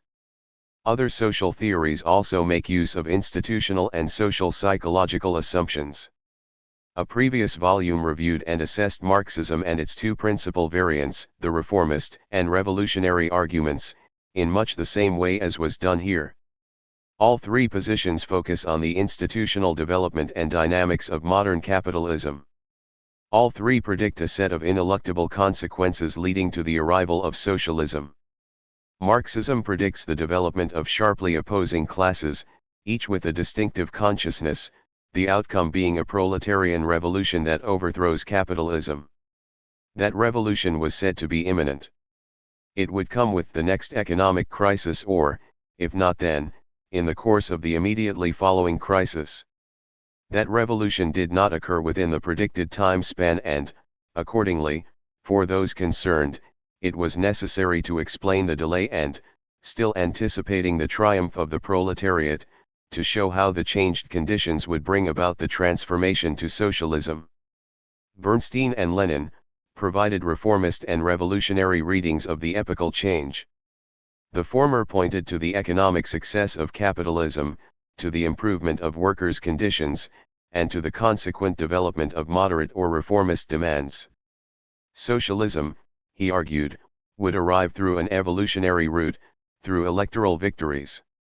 It would be democratic socialism. The Leninist variant argued the postponed revolution. Capitalism had saved itself, temporarily, through overseas colonial investment that brought in super profits. With exploitation and the class struggle exported, the revolution would occur first in the colonies. With their liberation and the denial of the super profits, exploitation would return home and the revolution, the final conflict, would follow. The 6 theories, those reviewed here and in the previous work, do not have final, definitive, or canonical formulations. They are always in flux, all appearing in new forms with new variations and emphases. This short list of theories, moreover, is not intended to be exclusive, as if they were the only important social theories of the modern age. The modern world begins with the Enlightenment, with a theory or worldview that, in the 19th century, came to be called liberalism. That theory effectively provides the background for the 6 positions reviewed and assessed in this and the previous volume. Marxism and the mass society theories were arguments against or critiques of the operations of liberalism. Pluralism provided some remedy to the individualizing tendencies that accompanied the liberal development. In the earliest formulation, liberalism focused on individuals, on their free judgments and choices. But later in the modern era, large firms and ever larger 167 governments appeared, effectively submerging the individual in the giant enterprise. The liberal theory accordingly has also gone through many variations and has seen many different emphases. It too is very much with us. These theories are not separate and exclusive. Depicting the same societies, it is understandable that some areas of agreement would be found and that some judgments would be shared. Some mass society elements, for example, appear in the original statement of Marxism. Capitalism, it was said, uprooted the villagers and forced the creation of great cities with their appalling conditions. But in contrast to the conservative mass society view, with the insistent stress on losses, Marx and Engels saw the move as a step ahead. The new circumstance rescued people from the idiocy of rural life and made possible both a new consciousness and a new political organization. The assessment of the 6 theories found few elements worth retaining. The principal prediction of the Marxian theory, imminent proletarian revolution, was not sustained. The revisionist variant predicted the coming of socialism through the electoral route. But that prediction, on the whole, also has not been sustained. Only in a few cases did socialist parties gain majorities. And even when in power, the implementation of the program was limited and, typically, problematic. One fact attesting to that conclusion is the performance of contemporary social democratic parties. At the present time, in the year 2000, almost all European governments are headed by social democrats. But, since the Mitterrand experience in France following the 1981 election, none of them have moved to socialize the means of production. The Leninist variant, which predicts a working-class revolution after the victories of colonial national liberation struggles, has clearly not been sustained. The most that can be said for Marxism is that some attitudes and behaviors do vary with class, although the impact is nowhere as strong as predicted. Workers, on the whole, are somewhat more likely to have left liberal political outlooks and to favor social democratic parties than are middle-class populations. Left liberal here means support for the welfare state, basically for a comprehensive safety net. These are tendencies as opposed to categorical differences. Since there are significant numbers of both Tory workers and middle-class left liberals, the class differences tend to be rather small, but also persistent, that is, not diminishing. The pluralist theory provides useful observations for analysis of some better-off segments of the society. The theory of bureaucracy offers some elements for analysis of a major institutional development. But with respect to both voluntary associations and bureaucracy, there is a need for partitive formulations, for consideration of the question of extent, how many people are touched by them. And, equally important, there is a need for consideration of the social psychological impacts, how are those touched by these institutions affected by them? 168. Institutions and their impacts. Another try at the development of an appropriate social theory will be made in the following pages. They contain, first, a sketch of modern institutional developments, second, a sketch of the likely social psychological responses, and third, some observations with regard to methods, specifically on the need to link theories and research. The first task is to review the history and development of social institutions over the last 2 or 3 centuries. This review will cover only a small segment of human experience, that of Western societies, those of Europe, much of North and South America, plus a few other related settlements. It is appropriate that we begin with the universal institution, that is, with the family. This institution typically consists of husband, wife, and dependent children. The family typically provides its members with affection and sustenance. It is the socially approved setting for the procreation and training of children. Through to at least the 19th century, most families lived in small communities that provided a minimum of order and also, when possible, guaranteed some minimum of welfare. Under the old regime, governance of those communities was typically in the hands of a major property owner, the local aristocrat. Where the farmers were independent, typically in the hill country, some limited arrangements for self-government were found. Most families were also linked to a church. Throughout most of Western history, communities typically had a single church and most people in those communities, accordingly, shared the same basic beliefs. Arrangements for governance of larger territories developed over several centuries, the procedures generally being referred to as the polity. The arrangements typically operated on national, regional, and local levels, each with diverse powers and degrees of independence. Given the limited means of administration, even the so-called absolute monarchs had to delegate power, most obviously to the aristocrats who managed the smaller communities. The national government, typically, had little impact on everyday life. The most insistent government presence, for most families, would have been the tax collector. Until well into the 20th century those taxes went primarily for the costs of monarchy itself, and for the army, police, and tax collection, basically for ministries of war, interior, and finance. Until the 17th century armies were small and the involvement accordingly limited, basically to some tens of thousands of professional soldiers. Well into the 19th century most people spent their entire lives in small communities, and there the family, clearly, was the central institution determining the conditions of their existence. Those families were simultaneously economic units. In an agrarian society, most families worked a piece of land and themselves produced most of life's necessities. Children were assigned obliga. Social Theories and Social Research 169. Tory tasks at an early age, feeding livestock, collecting eggs, cleaning stables, cutting firewood, plus an assortment of household tasks. Later came planting, hoeing, pruning, harvesting, and so forth. Parents were present at almost all times, supervising and directing their activities.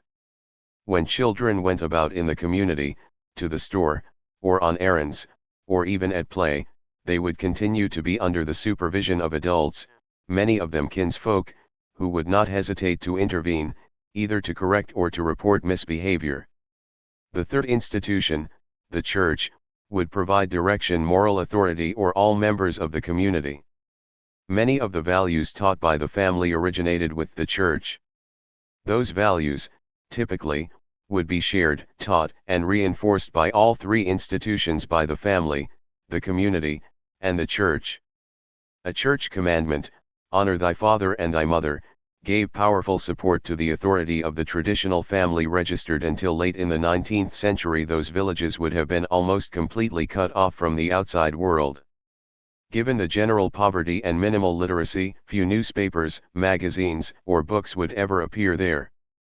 Only a few local notables and possibly a clergyman would be able to read those publications. News of that outside world would arrive irregularly, in bits and pieces, and would be filtered by those same notables. There would be no place in those villages for adolescent peer groups. The notions of teenagers and an independent youth culture would not appear until well into the 20th century. The notion of a counterculture would have been difficult to explain.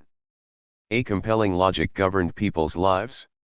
With economic disaster, hunger, and possible starvation always imminent, independent or free-spirited behavior could easily threaten a family's existence. Everyday life was dominated by a set of imperative demands, by things that simply had to be done. Put differently, there was very little room for personal freedom, spontaneity, or creativity.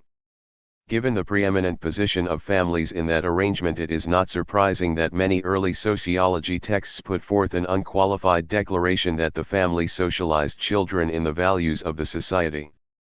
That training proceeded, presumably, with exceptional efficiency, a point indicated in the usage, with the terms family, values, and society being treated as non-problematic. That presumed efficiency is indicated in another usage, in the frequent references to common or shared values, to an untroubled consensus. Since this depiction of pre-modern society obviously simplifies, some words of caution are needed. A prime need, in all analysis, is for information on frequencies. How many people in these communities lived in intact nuclear families? How frequent were other living arrangements? Pre-modern communities in Western societies were characterized by late marriage.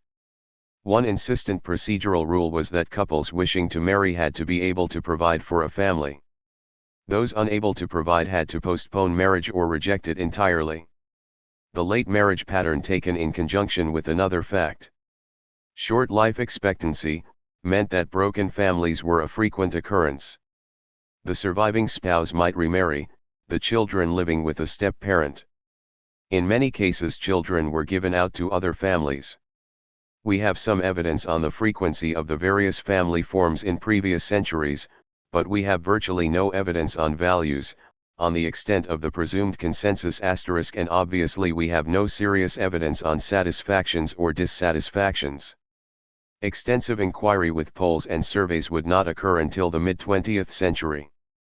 A wide consensus on values is probable in the earlier experience, but that judgment is based on inference, not evidence. We also have no serious evidence on the claims about the family satisfying the needs for affection. That too is unsupported inference. Some intellectuals, those steeped in the Romantic tradition, idealize those traditional communities, writing of the warmth, the extensive social supports, and the social harmony found there. All those benefits, reportedly, were lost in the later urban, industrial society. Those depictions, however, involve gross distortion. They omit many important characteristics of pre-modern experience, beginning with low and irregular crop yields, inadequate nutrition, stunted growth, physical disabilities, and short life. A late or early frost, a hailstorm, or an insect infestation would bring crop failures and widespread hunger.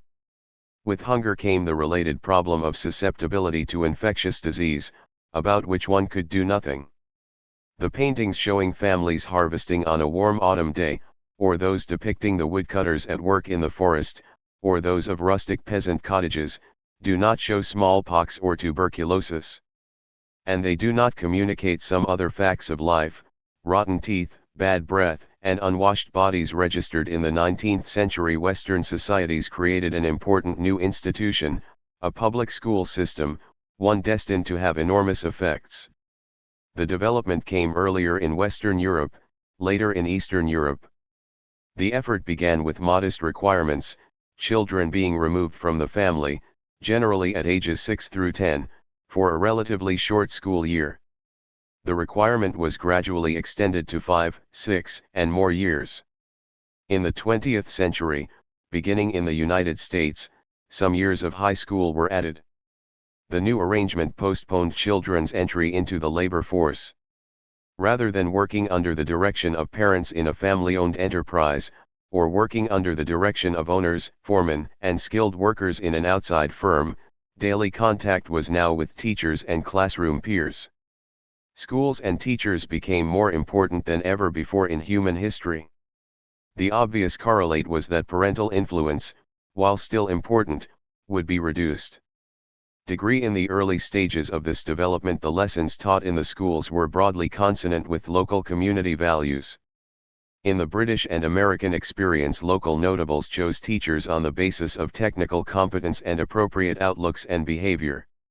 At the opposite extreme, the French government developed a national school system with plans and programs directed from Paris. Teachers, eventually, were trained in Profs 171. Scienal schools directed by the Ministry of Education. Reading, writing, and arithmetic, to be sure, would be constants everywhere. But in matters of culture or ideological orientation, markedly different content appeared in the centralized systems, which, typically, were developed with some larger purpose in mind. In France, the schools came to teach secular, Enlightenment, liberal values. A church-state struggle over control of the schools ensued, one of the most serious conflicts of the 19th and 20th centuries. In the local communities, typically, the parish priest and the schoolteacher fought out the cultural wars, attempting to win over pupils and their families. The development of educational institutions required the training of tens of thousands, then later hundreds of thousands of teachers. In most economically advanced nations, teacher ultimately became the largest single occupational category among a 10,000 plus total of jobs. Teachers would ultimately touch all persons in the nation, for 5 or 6 days a week over 4, 8, and, later, 10 or 12 years. The potential influence, obviously, would be enormous. The statement that the family teaches the values of the society, accordingly, requires alteration to include consideration of the schools as a socializing agency. There would, as noted, be some variation in the impacts depending on the degree of centralization or decentralization. In the French case, with a nationwide system devoted to a mission civilisatrice, the educational institution would be a major means of mass communication. This institution would probably be even more powerful than those later agencies, the mass media, that figure so prominently in the work of the mass society theorists. Public schooling extended literacy to ever larger proportions of the general population. Basic literacy in certain countries increased from 10% to 80% of the adult population in the course of the 19th century. The extension of literacy was a necessary precondition for the appearance and growth of the first medium of mass communication, one based on printed materials. The publishing industry ultimately would have several component parts: books, newspapers, and magazines. Since those media have different uses, it is important to consider them separately and in rough sequence of their appearance. The growth of schools brings with it, like night following the day, a corresponding growth of textbooks. They must be written, manufactured, sold, and from time to time revised. Those interested in the outlooks of any population from the 19th century onward should review the history and contents of those school books. For American social historians, this effort should begin with the McGuffey readers. From 1836 to about 1920, more than half the school children of America learned to read from the McGuffey readers. During that time, over 122 million copies were sold. Those copies were used many times over, hence some multiplier is appropriate, some suggesting 5, others going to twice that. A major extension of educational opportunity came in the 20th century. The percentage of Americans aged 25 and over who graduated. 172. High school went from 13.5% in 1910 to 82.8% in 1998. The textbook industry probably grew even more than those figures would suggest given the increasingly diverse offerings and more frequent editions. The later expansion of higher education, with college graduates increasing from 2.7% of the population in 1910 to 24.4% in 1998, meant still another significant area of textbook growth. Asterisk. 4 lessons should be noted in this connection. The first is that educational institutions and the media are not separate and independent agencies, but rather are closely linked. School teachers nowadays have some role in the selection of textbooks, their input having grown considerably with the general decentralization of decision-making. Professors, with only rare exceptions, choose the textbooks used in their courses. 2 categories of intellectuals, in short, are important decision-makers in the determination of this mass media content. The second lesson involves impacts or influence. Schools and universities combine both personal and impersonal influences. Students are influenced, presumably, by the regular personal contacts with teachers or professors. Outside of class, students would also be influenced, again presumably, by the content of the assigned texts. Educational institutions, in short, typically involve 2 mutually reinforcing channels of communication. In this respect, the influence differs from the single-channel impersonal influence typical of the other means of mass communication, magazines, movies, television, and so forth. Third, many intellectuals misrepresent their own position, activity, and possible impacts. Many discussions of the mass media, especially those provided by critical intellectuals, pay no attention to textbooks but instead focus on other media. Those other media, moreover, are routinely said to have nefarious effects. It is not at all clear why textbooks should be excluded from those analyses. And it is not clear why, implicitly at least, textbooks are assumed to have beneficial effects. One should not prejudge the outcomes. A textbook with a message, one intended to change values, might generate hostility and rejection. The tendentious text might generate contempt rather than a change in values. The fourth lesson is that the direct influence of teachers and/or professors ends when the student leaves school. At that point, job requirements gain considerably in importance, and later those of a new family. For most people, the last reading of Dickens, Dostoevsky, or Proust would occur in some last course taken at a university. Students majoring in fields dominated by leftist or liberal professors would begin learning new and different lessons effectively with the completion of their last examinations. The mass literacy provided by the schools made possible the growth of a second print medium, trade books, everything from literature to cookbooks. In the former category we would have the works of Walter Scott, Charles Dickens, Victor Hugo, and many others through to the present with Stephen King, Danielle Steele, and J.K. Rowling on the current bestseller lists. Here too, new opportunities were created for persons with intellectual interests. Freelance writers, independent entrepreneurs producing cultural goods for sale in a free market, could now generate substantial fortunes. This brought another new channel for intellectual influence, although, to be sure, the lessons varied considerably. Some writers were conservative, Walter Scott, for example, with his dreamy tales of medieval knights and their exploits. For others, Lord Byron, for example, the new medium allowed the propagation of a new, critical program. Victor Hugo recognized the possibility. For him, Romanticism is nothing more than liberalism in literature. Previously taboo subject matter, lines of commentary, and criticism now became available in distant provinces and in the villages, in settings that until then had been at best insular or at worst closed. The schools and textbooks, in combination, created and imposed an important new cultural fact. All European nations once had a wide array of dialects and spellings. The new institutions brought a new standard, the King's English, or a language called French, or throughout much of Central Europe, one called Hochdeutsch. Across large territories school children now read the same language and were instructed by unyielding teachers who insisted on proper pronunciation and usage. In what was to become Germany, most children became bilingual, speaking a dialect at home and High German in school. For better or worse, this intellectual input contributed everywhere to the formation of national consciousness and to the development or strengthening of nation-states. Some of the new texts created, for the first time in the modern era, national memories. School children would have read nationalist lessons in the textbooks. In many instances the message would have been reinforced by patriotic school teachers.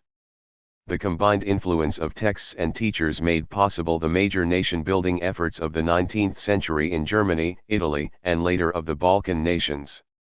The creation of mass literacy made possible two other mass media, newspapers and magazines. In both cases the new media brought more employment opportunities for intellectuals, for salaried journalists and freelance contributors. As with books, the quality of these publications ranged from high to low, from the serious to the frivolous. Many contemporary intellectuals emphasize the restraints or controls under which these writers operated. Controls exist at all times and places. As opposed to the simple freedom versus tyranny dichotomy, the real world involves more or less choices. For most economically advanced nations, those generally following liberal plans, the reality was greater freedom. The 19th century educational institutions made possible, directly and indirectly, more opportunities for intellectual careers than ever before in human history. Among those employed in journalism in the 19th century were Karl Marx, Friedrich Engels, and Wilhelm Liebknecht. Censorship was 174. A de facto restraint, but it was a problem that could be circumvented by adept intellectuals. The direct critique of present-day tyranny was impossible, but if the drama were set in ancient Babylon, as in Verdi's Nabucco, the chorus could sing of its yearning for freedom and all audiences understood the message. That anthem was taken over without change and became an important cultural artifact of Italian unification. Registered many critical works, Marx's Das Kapital, for example, faced no problems from the censor. Public libraries as we know them depend on both the educational institutions and the print media, the former creating the requisite literacy, the latter producing the products to be housed and distributed. Begun for all practical purposes in the 19th century, libraries provide subsidies for publishers and, indirectly, for authors. They make published materials available to a sizable audience, one extending far beyond the direct purchasers. They also directly employ several 100,000 persons interested in cultural goods. This combination, the education media complex, initially provided employment for thousands, later for hundreds of thousands, and ultimately, at the end of the 20th century, for millions of persons, teachers, authors, journalists, professors, and so on. The U.S. Bureau of Labor Statistics reported, in 1997, 4,798,000 teachers, 869,000 professors, 257,000 editors and reporters, 217,000 librarians, and 137,000 authors in the civilian labor force. Those five categories together form only a small part of the nation's labor force, less than 5% of the total. Collectively, however, they would have much more influence than the numbers might suggest. Their occupations involve communication with much of the rest of the nation's population. No other segment of the population has that kind of access. Plumbers, electricians, assembly line workers, secretaries, engineers, and businessmen typically work with, at best, rather small groups in the performance of their tasks. Some communication is involved, but none of it is as extensive as that associated with the classroom or with books, newspapers, magazines, or television. An important implication follows: to understand modern society, to understand the outlook of the masses in that society, one must understand the operations and impacts of this education media complex. Few intellectuals put forth this lesson. Intellectuals themselves are highly influential. A favored opposite position is that intellectuals are alienated and powerless. Their creative impulses are thwarted by the constraints of an oppressive society, or, in another version, by the constraints imposed by business, by the corporations, or by the power elite. One author, Ben Bagdikian, has reported the existence of a new communications cartel, an extraordinary concentration of media in a few hands.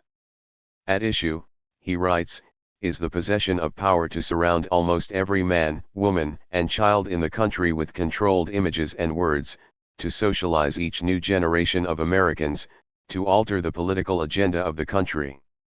And with that power comes the ability to exert influence that in many 175 ways are greater than that of schools, religion, parents, and even government itself. Each of the dominant firms, he reports, has adopted a strategy of creating its own closed system of control over every step in the national media process, from creation of content to its delivery. No content, news, entertainment, or other public messages will reach the public unless a handful of corporate decision-makers decide that it will. That close control is intended to serve the interests of the owners. With minor exceptions, Bagdikian claims, they share highly conservative political and economic values. Most also own interests in other industries, defense, consumer products, and services, and have shown little hesitation in using their control of the news to support the fortunes of their other subsidiaries. Registered, it is an alarming portrait. They are gaining ever greater control over our lives and consciousness. The control, it will be noted, is twofold, affecting the producers, all the employees in the media, and the consumers, all those paying attention to those productions. That depiction would be consonant with the claims of two major theoretical positions some people might have learned in college, those of Marxism and the mass society theory. But the depiction in this case is based on inference, on a plausible logic, rather than on actual evidence. On two key points, the argument is mistaken. Media managers, on the whole, are liberal in outlook. And one major study showed that they made no effort to control the ideological content of their publications. In fact, they proved remarkably indifferent to the question of content. Their interest was profitability, or, as expressed in the vernacular, their concern was the bottom line. Bagdikian's work makes no reference to those studies. If his claims about the new cartel were valid, his work would never have been published. Its manifest success indicates that the book's major claims are mistaken. One of the most important institutional developments of the last 150 or so years was industrialization. The term refers to the transformation of the economy whereby most of the production of goods and services was shifted from farms and small shops to factories and offices. The family was significantly changed as a result of industrialization. Much of the productive effort once undertaken within families, on farms, and in small shops, was shifted to other locations. That meant some family members were now removed from the household for long hours of work elsewhere. The most important change involved the father, a person once described, appropriately, as the main earner, the breadwinner, or as the head of the house. For much of the 19th century and well into the 20th, full-time employment meant 6 10-hour days, 60 hours of work plus some hours of travel time. Other family members would also spend some part of their lives outside the home. The extension of schooling removed children from the home for ever longer periods. On leaving school, boys and girls would enter the labor force, increasingly in jobs away from home. With marriage, women would typically enter a new household and another full-time occupation, the tasks of household management. 176. This institutional change set the stage for the development and influence of the Marxian theory. The masses, it was said, lost their previous independence. Farmers and small shopkeepers, members of the petty bourgeoisie, were now forced into the proletariat. Removed from the confining conditions of rural life, now living in great cities, these workers developed a new collective consciousness. They would quickly recognize their exploitation by the owners. They would then organize and, in a revolutionary action, overthrow the entire system. A new realm of freedom would follow. The principal hypothesis of the Marxian theory is that class position would have a significant impact on the consciousness of the workers and on their behavior. The previous sources of consciousness, the family, the small communities, and the churches, would decline in importance. These influences would be replaced by this powerful new determinant. It was part of a general process of secularization that accompanied the development of capitalism. The new circumstance would erode the traditional bases of consciousness, operating with presumed irresistible force. This declaration of weight, of strength, or importance, justified the main prediction: those developments would inevitably lead to revolution. While a plausible logic, one that sustained socialists for decades, it eventually proved so problematic as to need serious repair. The revisions provided by Bernstein and Lenin also involved the assignment of weights to the presumed decisive factors. Again, importance was declared and defended with plausible logic rather than through investigation and presentation of pertinent evidence. It is useful to consider an equally plausible alternative logic, one that begins with the likely consequences of 6 10-hour days of work. A first implication, one that is easy and obvious, is physical exhaustion. Manual work in the 19th century was much more onerous than work in the late 20th century. A much larger part of the effort involved toting and hauling, tasks later performed by conveyor belts, moving assembly lines, and forklift trucks.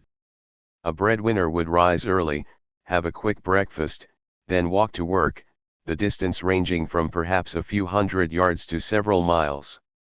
The 10 hours of work would be interrupted by a brief lunch break. At the end of the shift, the worker would return home, wash up, and have supper. Then, perhaps, he would read a poor quality newspaper and, exhausted, would soon doze off. Both the father and mother would turn in early, maybe around 10 in the evening. On Sunday everyone would sleep in. Where a religious influence existed, the family would attend church and perhaps socialize a bit with friends and neighbors. On Sunday the family had the big meal. Sunday afternoon and evening allowed some family time. It was, effectively, the only time in the week available for this purpose. The tasks performed by housewives in those families would include shopping, preparation of meals, washing and repair of clothes, cleaning house, and care of dependent children. The demands, for both husbands and wives, were relentless.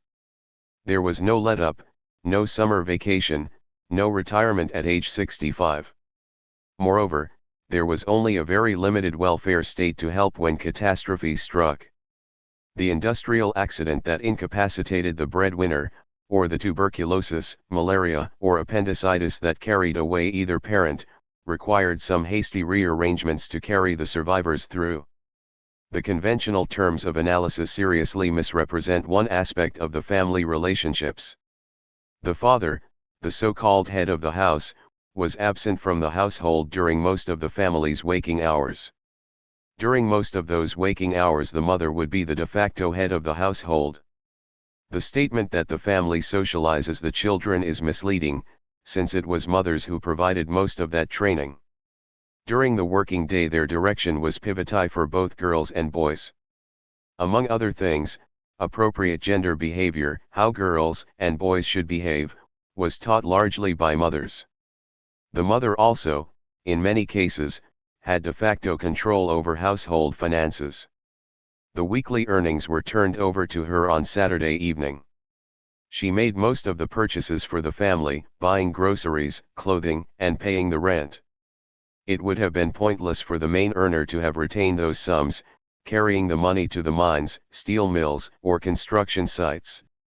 How, one may ask, would socialism fit in this picture? Again, it is useful to begin with some basic facts of life. For most factory workers the job provided no opportunity at all for discussion of common concerns, that is, for the development of a class consciousness. The noise levels in most factories prevent any serious discussion. The only occasions for such discussion would be during the brief lunch break or while traveling to or from work. One might see an opportunity at union meetings, or at meetings of the Socialist Party. 20th century studies of union involvement show attendance to be very limited. It would take an unusual level of commitment for a worker, after 10 hours of work, to either stay after hours for a meeting or to go out somewhere for a meeting at, say, 7:30 in the evening. The most likely possibility is that it rarely happened, exhaustion deterring that choice. Another possibility is that the worker who did attend would doze off in the course of the meeting. The same expectations would apply to meetings of a socialist party. Perhaps the meetings would take place on Sunday. If so, the head of the house might experience both personal conflict and interpersonal conflict. Still another point needs consideration: the socialists promised a solution for the problems facing the breadwinners, but socialism offered nothing for the problems facing housewives. Union or socialist activities were a problem for those families. At minimum, the father might be taken away from the family for an evening or a Sunday afternoon. Much worse, union activity could lead to loss of a job and subsequent blacklisting. And still worse, armed struggle on the barricades could bring serious injury, loss of life, or subs. 178. Quent imprisonment, all of which would provide wives and dependent children with strong incentives to oppose any participation. Urbanization brought another major transformation in the handed-down social arrangements. This refers to the growth of cities stemming from migration, improved life expectancies, and annexation of surrounding territories. The process, as indicated in Chapter 1, was a gradual one, extending over many generations. Moreover, as opposed to categorical either/or thinking, even the current reality is rather complicated. Many people, as seen, still live in rural counties dominated by a small town, the county seat. The shift from village to city brought with it a wide range of new social arrangements. Cities ultimately developed many specialized agencies not ordinarily found in the villages. These included independent governments. The governments developed several specialized agencies, among them police, fire, water, and sanitation. Primary and later secondary education, originally under the direction of this government, was later managed by a separate elected school board. Political parties and voluntary associations should also be added to the list of new 19th century institutional innovations. The liberal parties were the first of the newcomers. Their presence stimulated some organization of conservative counterparts, basically of aristocratic parties defending old regime arrangements. Socialist parties made their appearance and, here and there, also some religious parties. Later, in the 20th century, the communists split off from the socialists. Fascist parties were active from roughly 1920 to 1945. All this was made possible by a general democratization of governing arrangements. Without some extension of the basic freedoms of speech, and association, none of this would have been possible. The major social theories reviewed in this chapter give little or no consideration to another important social institution. The military, the largest component of which is ordinarily the modern mass army, is routinely overlooked. The omission effectively declares its unimportance. Throughout most of Western European history, armies were small and depended on recruitment of volunteers or, when in need, through the use of more forceful methods, such as dragooning, impressment, or conscription. The military revolution of the 17th century considerably enlarged the European armies and brought several other associated changes. Trademark mass armies, those imposing an obligation on eligible males, first appeared with the French Revolution and continued with much greater insistence into the Napoleonic period, the arrangement being adopted both by revolutionary and counter-revolutionary regimes. The major powers reverted to the smaller, more select, and less costly army after 1815. Various international tensions in the decades before 1914 led the major powers to again expand their mass armies, the obligation for eligible males normally being 2 or 3 years plus a decade or more of reserve service. 5. 179. The obligation had implications for some of the other institutions. It postponed marriage for 2 or more years and, in the normal case, Postpone the birth of the first child. The men taken for service were removed from the civilian labor force, postponing the learning of skills and the practice of civilian occupations. The lessons of socialism would presumably be postponed for that period, during which time, perhaps, the recruits learned the lessons of nationalism. The military differs from other institutions in that the experience is both selective and episodic, which means that any analysis must be differentiated. Although military obligations are often referred to as universal, that is never the case. All military organizations screen out and reject those lacking basic intellectual and physical qualifications. Although not widely discussed, cost is also a factor. Some might have wished to train the entire eligible male population, but budgetary constraints would not allow that luxury. Democratic and authoritarian regimes differed in their preferences. Republican France sought wide recruitment. Authoritarian Prussia operated with a constitutional limit on the size of the peacetime army, a restriction welcomed by the nation's military leaders. It allowed them to select trainees on the basis of presumed loyalty, rejecting the politically unreliable working-class children. Britain and its colonies had no peacetime military obligation, nor did the United States, hence those considerations basically do not apply there. Those in the military might see only peacetime service, or they might see combat. Those in the Prussian army between 1864 and 1871 might have fought in 3 brief wars. Those in the German army from 1871 to 1913 would have fought no European wars. Those in the service in 1914, if they survived, would have experienced 4 years of very intense combat. The point, clearly, is that the things learned in the course of a military career would differ considerably depending on the events of the period. The social sciences, as indicated, pay little attention to military institutions. It is another largely unrecognized residue of the liberal heritage. One consequence is that the social sciences have little to say with respect to any socialization the military experience might provide. That neglect carries with it an implicit conclusion that the military counts for nothing in the formation of outlooks and behavior. Combat experience creates unique attitudes among some of the participants, attitudes then carried over into civilian life. The activities of war-trained paramilitary forces in Italy and Germany were decisive for the subsequent fascist and Nazi takeovers. Paramilitary units in the American South after the Civil War did much to end Reconstruction.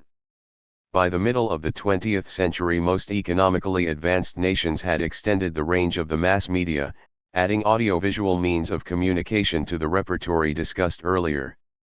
In sequence of development, this means motion pictures, radio, and television. The range of offerings increased dramatically later in the century, with cable, cassettes, CDs. 180. The Internet, and many other possibilities. This meant still more sources of information, still more possible agents of socialization. By the 1990s, the range of options available to provide information along with new or alternative values was the largest ever in the world's history. 2 other institutional offerings have appeared in the course of the century, 2 massive industries as judged in terms of public participation and the gross revenues involved. These are the various activities appearing under the heading of sport and those under the heading of tourism. In several countries, sport is larger than steel and auto, fields once referred to as basic industries. One recent review describes travel and tourism as the largest industry in the world. The possible impacts of these 2 industries would be hard to assess. Sport might amount to little more than a major diversion. The time spent on wins, losses, rankings, point spreads, and so forth is time taken away from other things, from politics, economics, and social affairs generally. Tourism might be broadening, that is, providing insight and understanding not obtained otherwise. Or it might be simply another diversion, the travelers saw many things but learned little of their significance. Some summary observations. An adequate social theory should begin with consideration of a society's major institutions. That analysis should review the history and development of those institutions. It should also be comparative, considering the national differences and the variations associated with timing and sequence. The theory should also be revised, as necessary, when those institutions change and new ones appear. Second, that adequate social theory should reflect current research and analysis of social psychological responses. The people living within those major institutions are presumably affected by them. Rather than making a priori judgments about impacts, these two are matters for investigation. Some socialization, some kinds and degrees of influence, would presumably occur within each one of those contexts. The basic questions, then, are as follows: what kind of impact? How strong is the impact? And how lasting? Another key question is that of relative weight: how much influence? How much impact is made by family, school, church, mass media, and the workplace?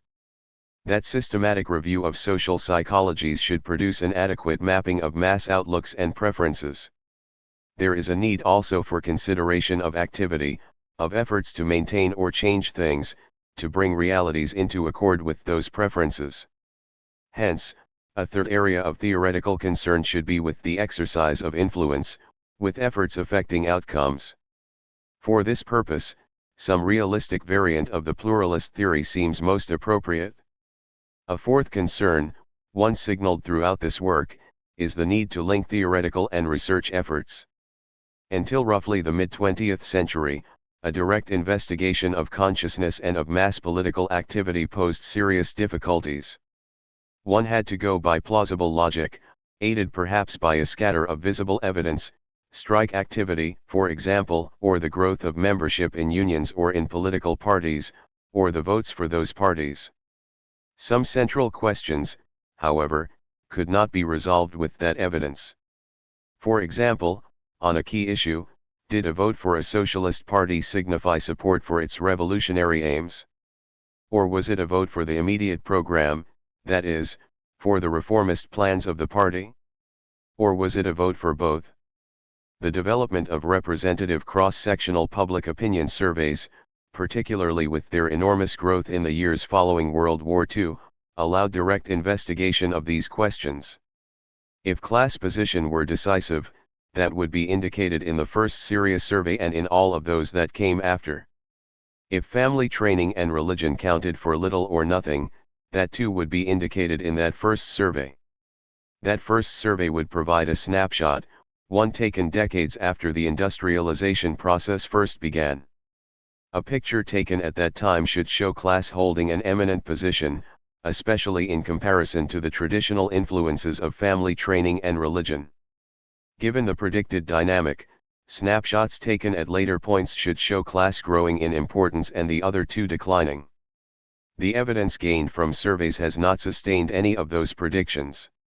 That evidence showed class having some effect in the directions anticipated, but that factor was distinctly secondary to both family training and religion. The declarations of the centrality of class, the resurgence of Marxism that began in the late 1960s, paid little attention to evidence that was readily available at the time. In subsequent decades, with evidence going so heavily against the declarations of weight and those of the trend, it became necessary, for those attached to the theory, to discount or dismiss scientific procedures. The same problem faces the advocates of the mass society theory. The argument of community breakdown, of consequent isolation and widespread anxiety, is also challenged by a wealth of contrary evidence. To sustain the contrary to fact conclusions, permissive epistemologies were developed and propagated that stress a repertory of genres, opaque texts, situated perspectives, and a need for interpretation. An adequate social theory requires, initially at least, a willingness to accept and explore a larger range of options. Before settling on a favored institution and declaring its importance, one should review the repertory of institutions. Consideration of the range of institutions does mean greater complexity, especially as opposed to the one-sided emphasis on some favorite. If after investigation it appears that institutions A, D, and R have the greatest impact, that they are most decisive in predicting some key social changes, it is then appropriate to give them a central place in the resulting theory. If the social sciences do not systematically explore those institutions, their development, and their interrelationships, they cannot properly address, let alone research, those key social changes. 182. Systematic social analysis, the construction of appropriate theories based on continuous and advancing investigation, runs up against a recurrent problem. Many people, intellectuals among them, show a stickiness in their mental processes, a reluctance to give up the old frameworks. There is, as seen, a regular imposition of views or outlooks developed, in some instances, more than a century earlier. Put differently, there is a refusal of innovation when new ideas are appropriate. It is a separate issue, separate from the task of developing adequate social theories, but there is some need to consider the sources of that reluctance. Why do advanced intellectuals dwell on ancient theories? Why the fixation? Intellectuals regularly present themselves as bold, innovative, and critical thinkers. But in many instances their behavior belies the claims. Appendix. Sociability and satisfaction. A multiple regression analysis. Young-Ho Kim. To complement the assessment of mass society theory, we conducted some statistical analyses using the GSS data merged from 1990 through 1994. While an ordered logistic regression using maximum likelihood estimations would be more statistically appropriate for our dependent variables, we report here the results of multivariate regression analyses using ordinary least squares estimations. We decided to do so because the results of both regression analyses were virtually identical, and the results of Ol's regression are usually more familiar and relatively easier to interpret. Table A.1 summarizes the variables included in our regression models. Since all the variables are already described in detail in the main text, no additional explanation is necessary, except the codings of SOCFRONT and SOCOM, and a treatment of population size. The GSS coded the responses of both SOCFRONT and SOCOM into through 7. While those 7 categories on an ordinal scale are quite close to a continuous measurement in social sciences, we attempted to make them more compatible with an interval scale. Although somewhat arbitrary, we transformed each response into its roughly equivalent number of days a year. Since 1 year has 365 days, 4 categories like almost every day, once a month, once a year, and never would be obvious, 365, 12, 1, and 0, respectively. To the remaining 3 responses, several a year, several a month, and 1-2 a week, we assign the closest estimations. For the population size variable, because of its broad range and skewedness, we used a logarithm. Our sample ranges from 1,000 through a little more than 7.3 million, with most of the cases highly concentrated on the lower end. Following a customary treatment of such variables, we logged it to make the distribution closer to a normal curve. We used a common logarithm instead of a natural logarithm for convenience of interpretation. A unit change in common logarithm implies a digit change. A unit change in log size, for example, would mean changes from 10 to 100, and from 100 to 1000, and so forth, in population size. We tested 6 regression models. For each of 3 dependent variables, we attempted to measure and compare the relative impacts of 2 sets of independent variables. A main difference between 2 sets of they are alternate measures of urbanization. The results in Table A.2 confirm the arguments made in the text. Basically, they show that marital status, race, and age affect people's sociability and satisfaction with their community more than urbanization. Overall, marital status has the largest impact on people's sociability with friends. Age has the strongest impact on sociability with neighbors. The effects of population size, SRC belt code, and race on the frequencies of social contacts with friends are not statistically significant. While the impacts of all 5 independent variables on social contacts with neighbors are statistically significant, population size and SRC belt code have the least influence.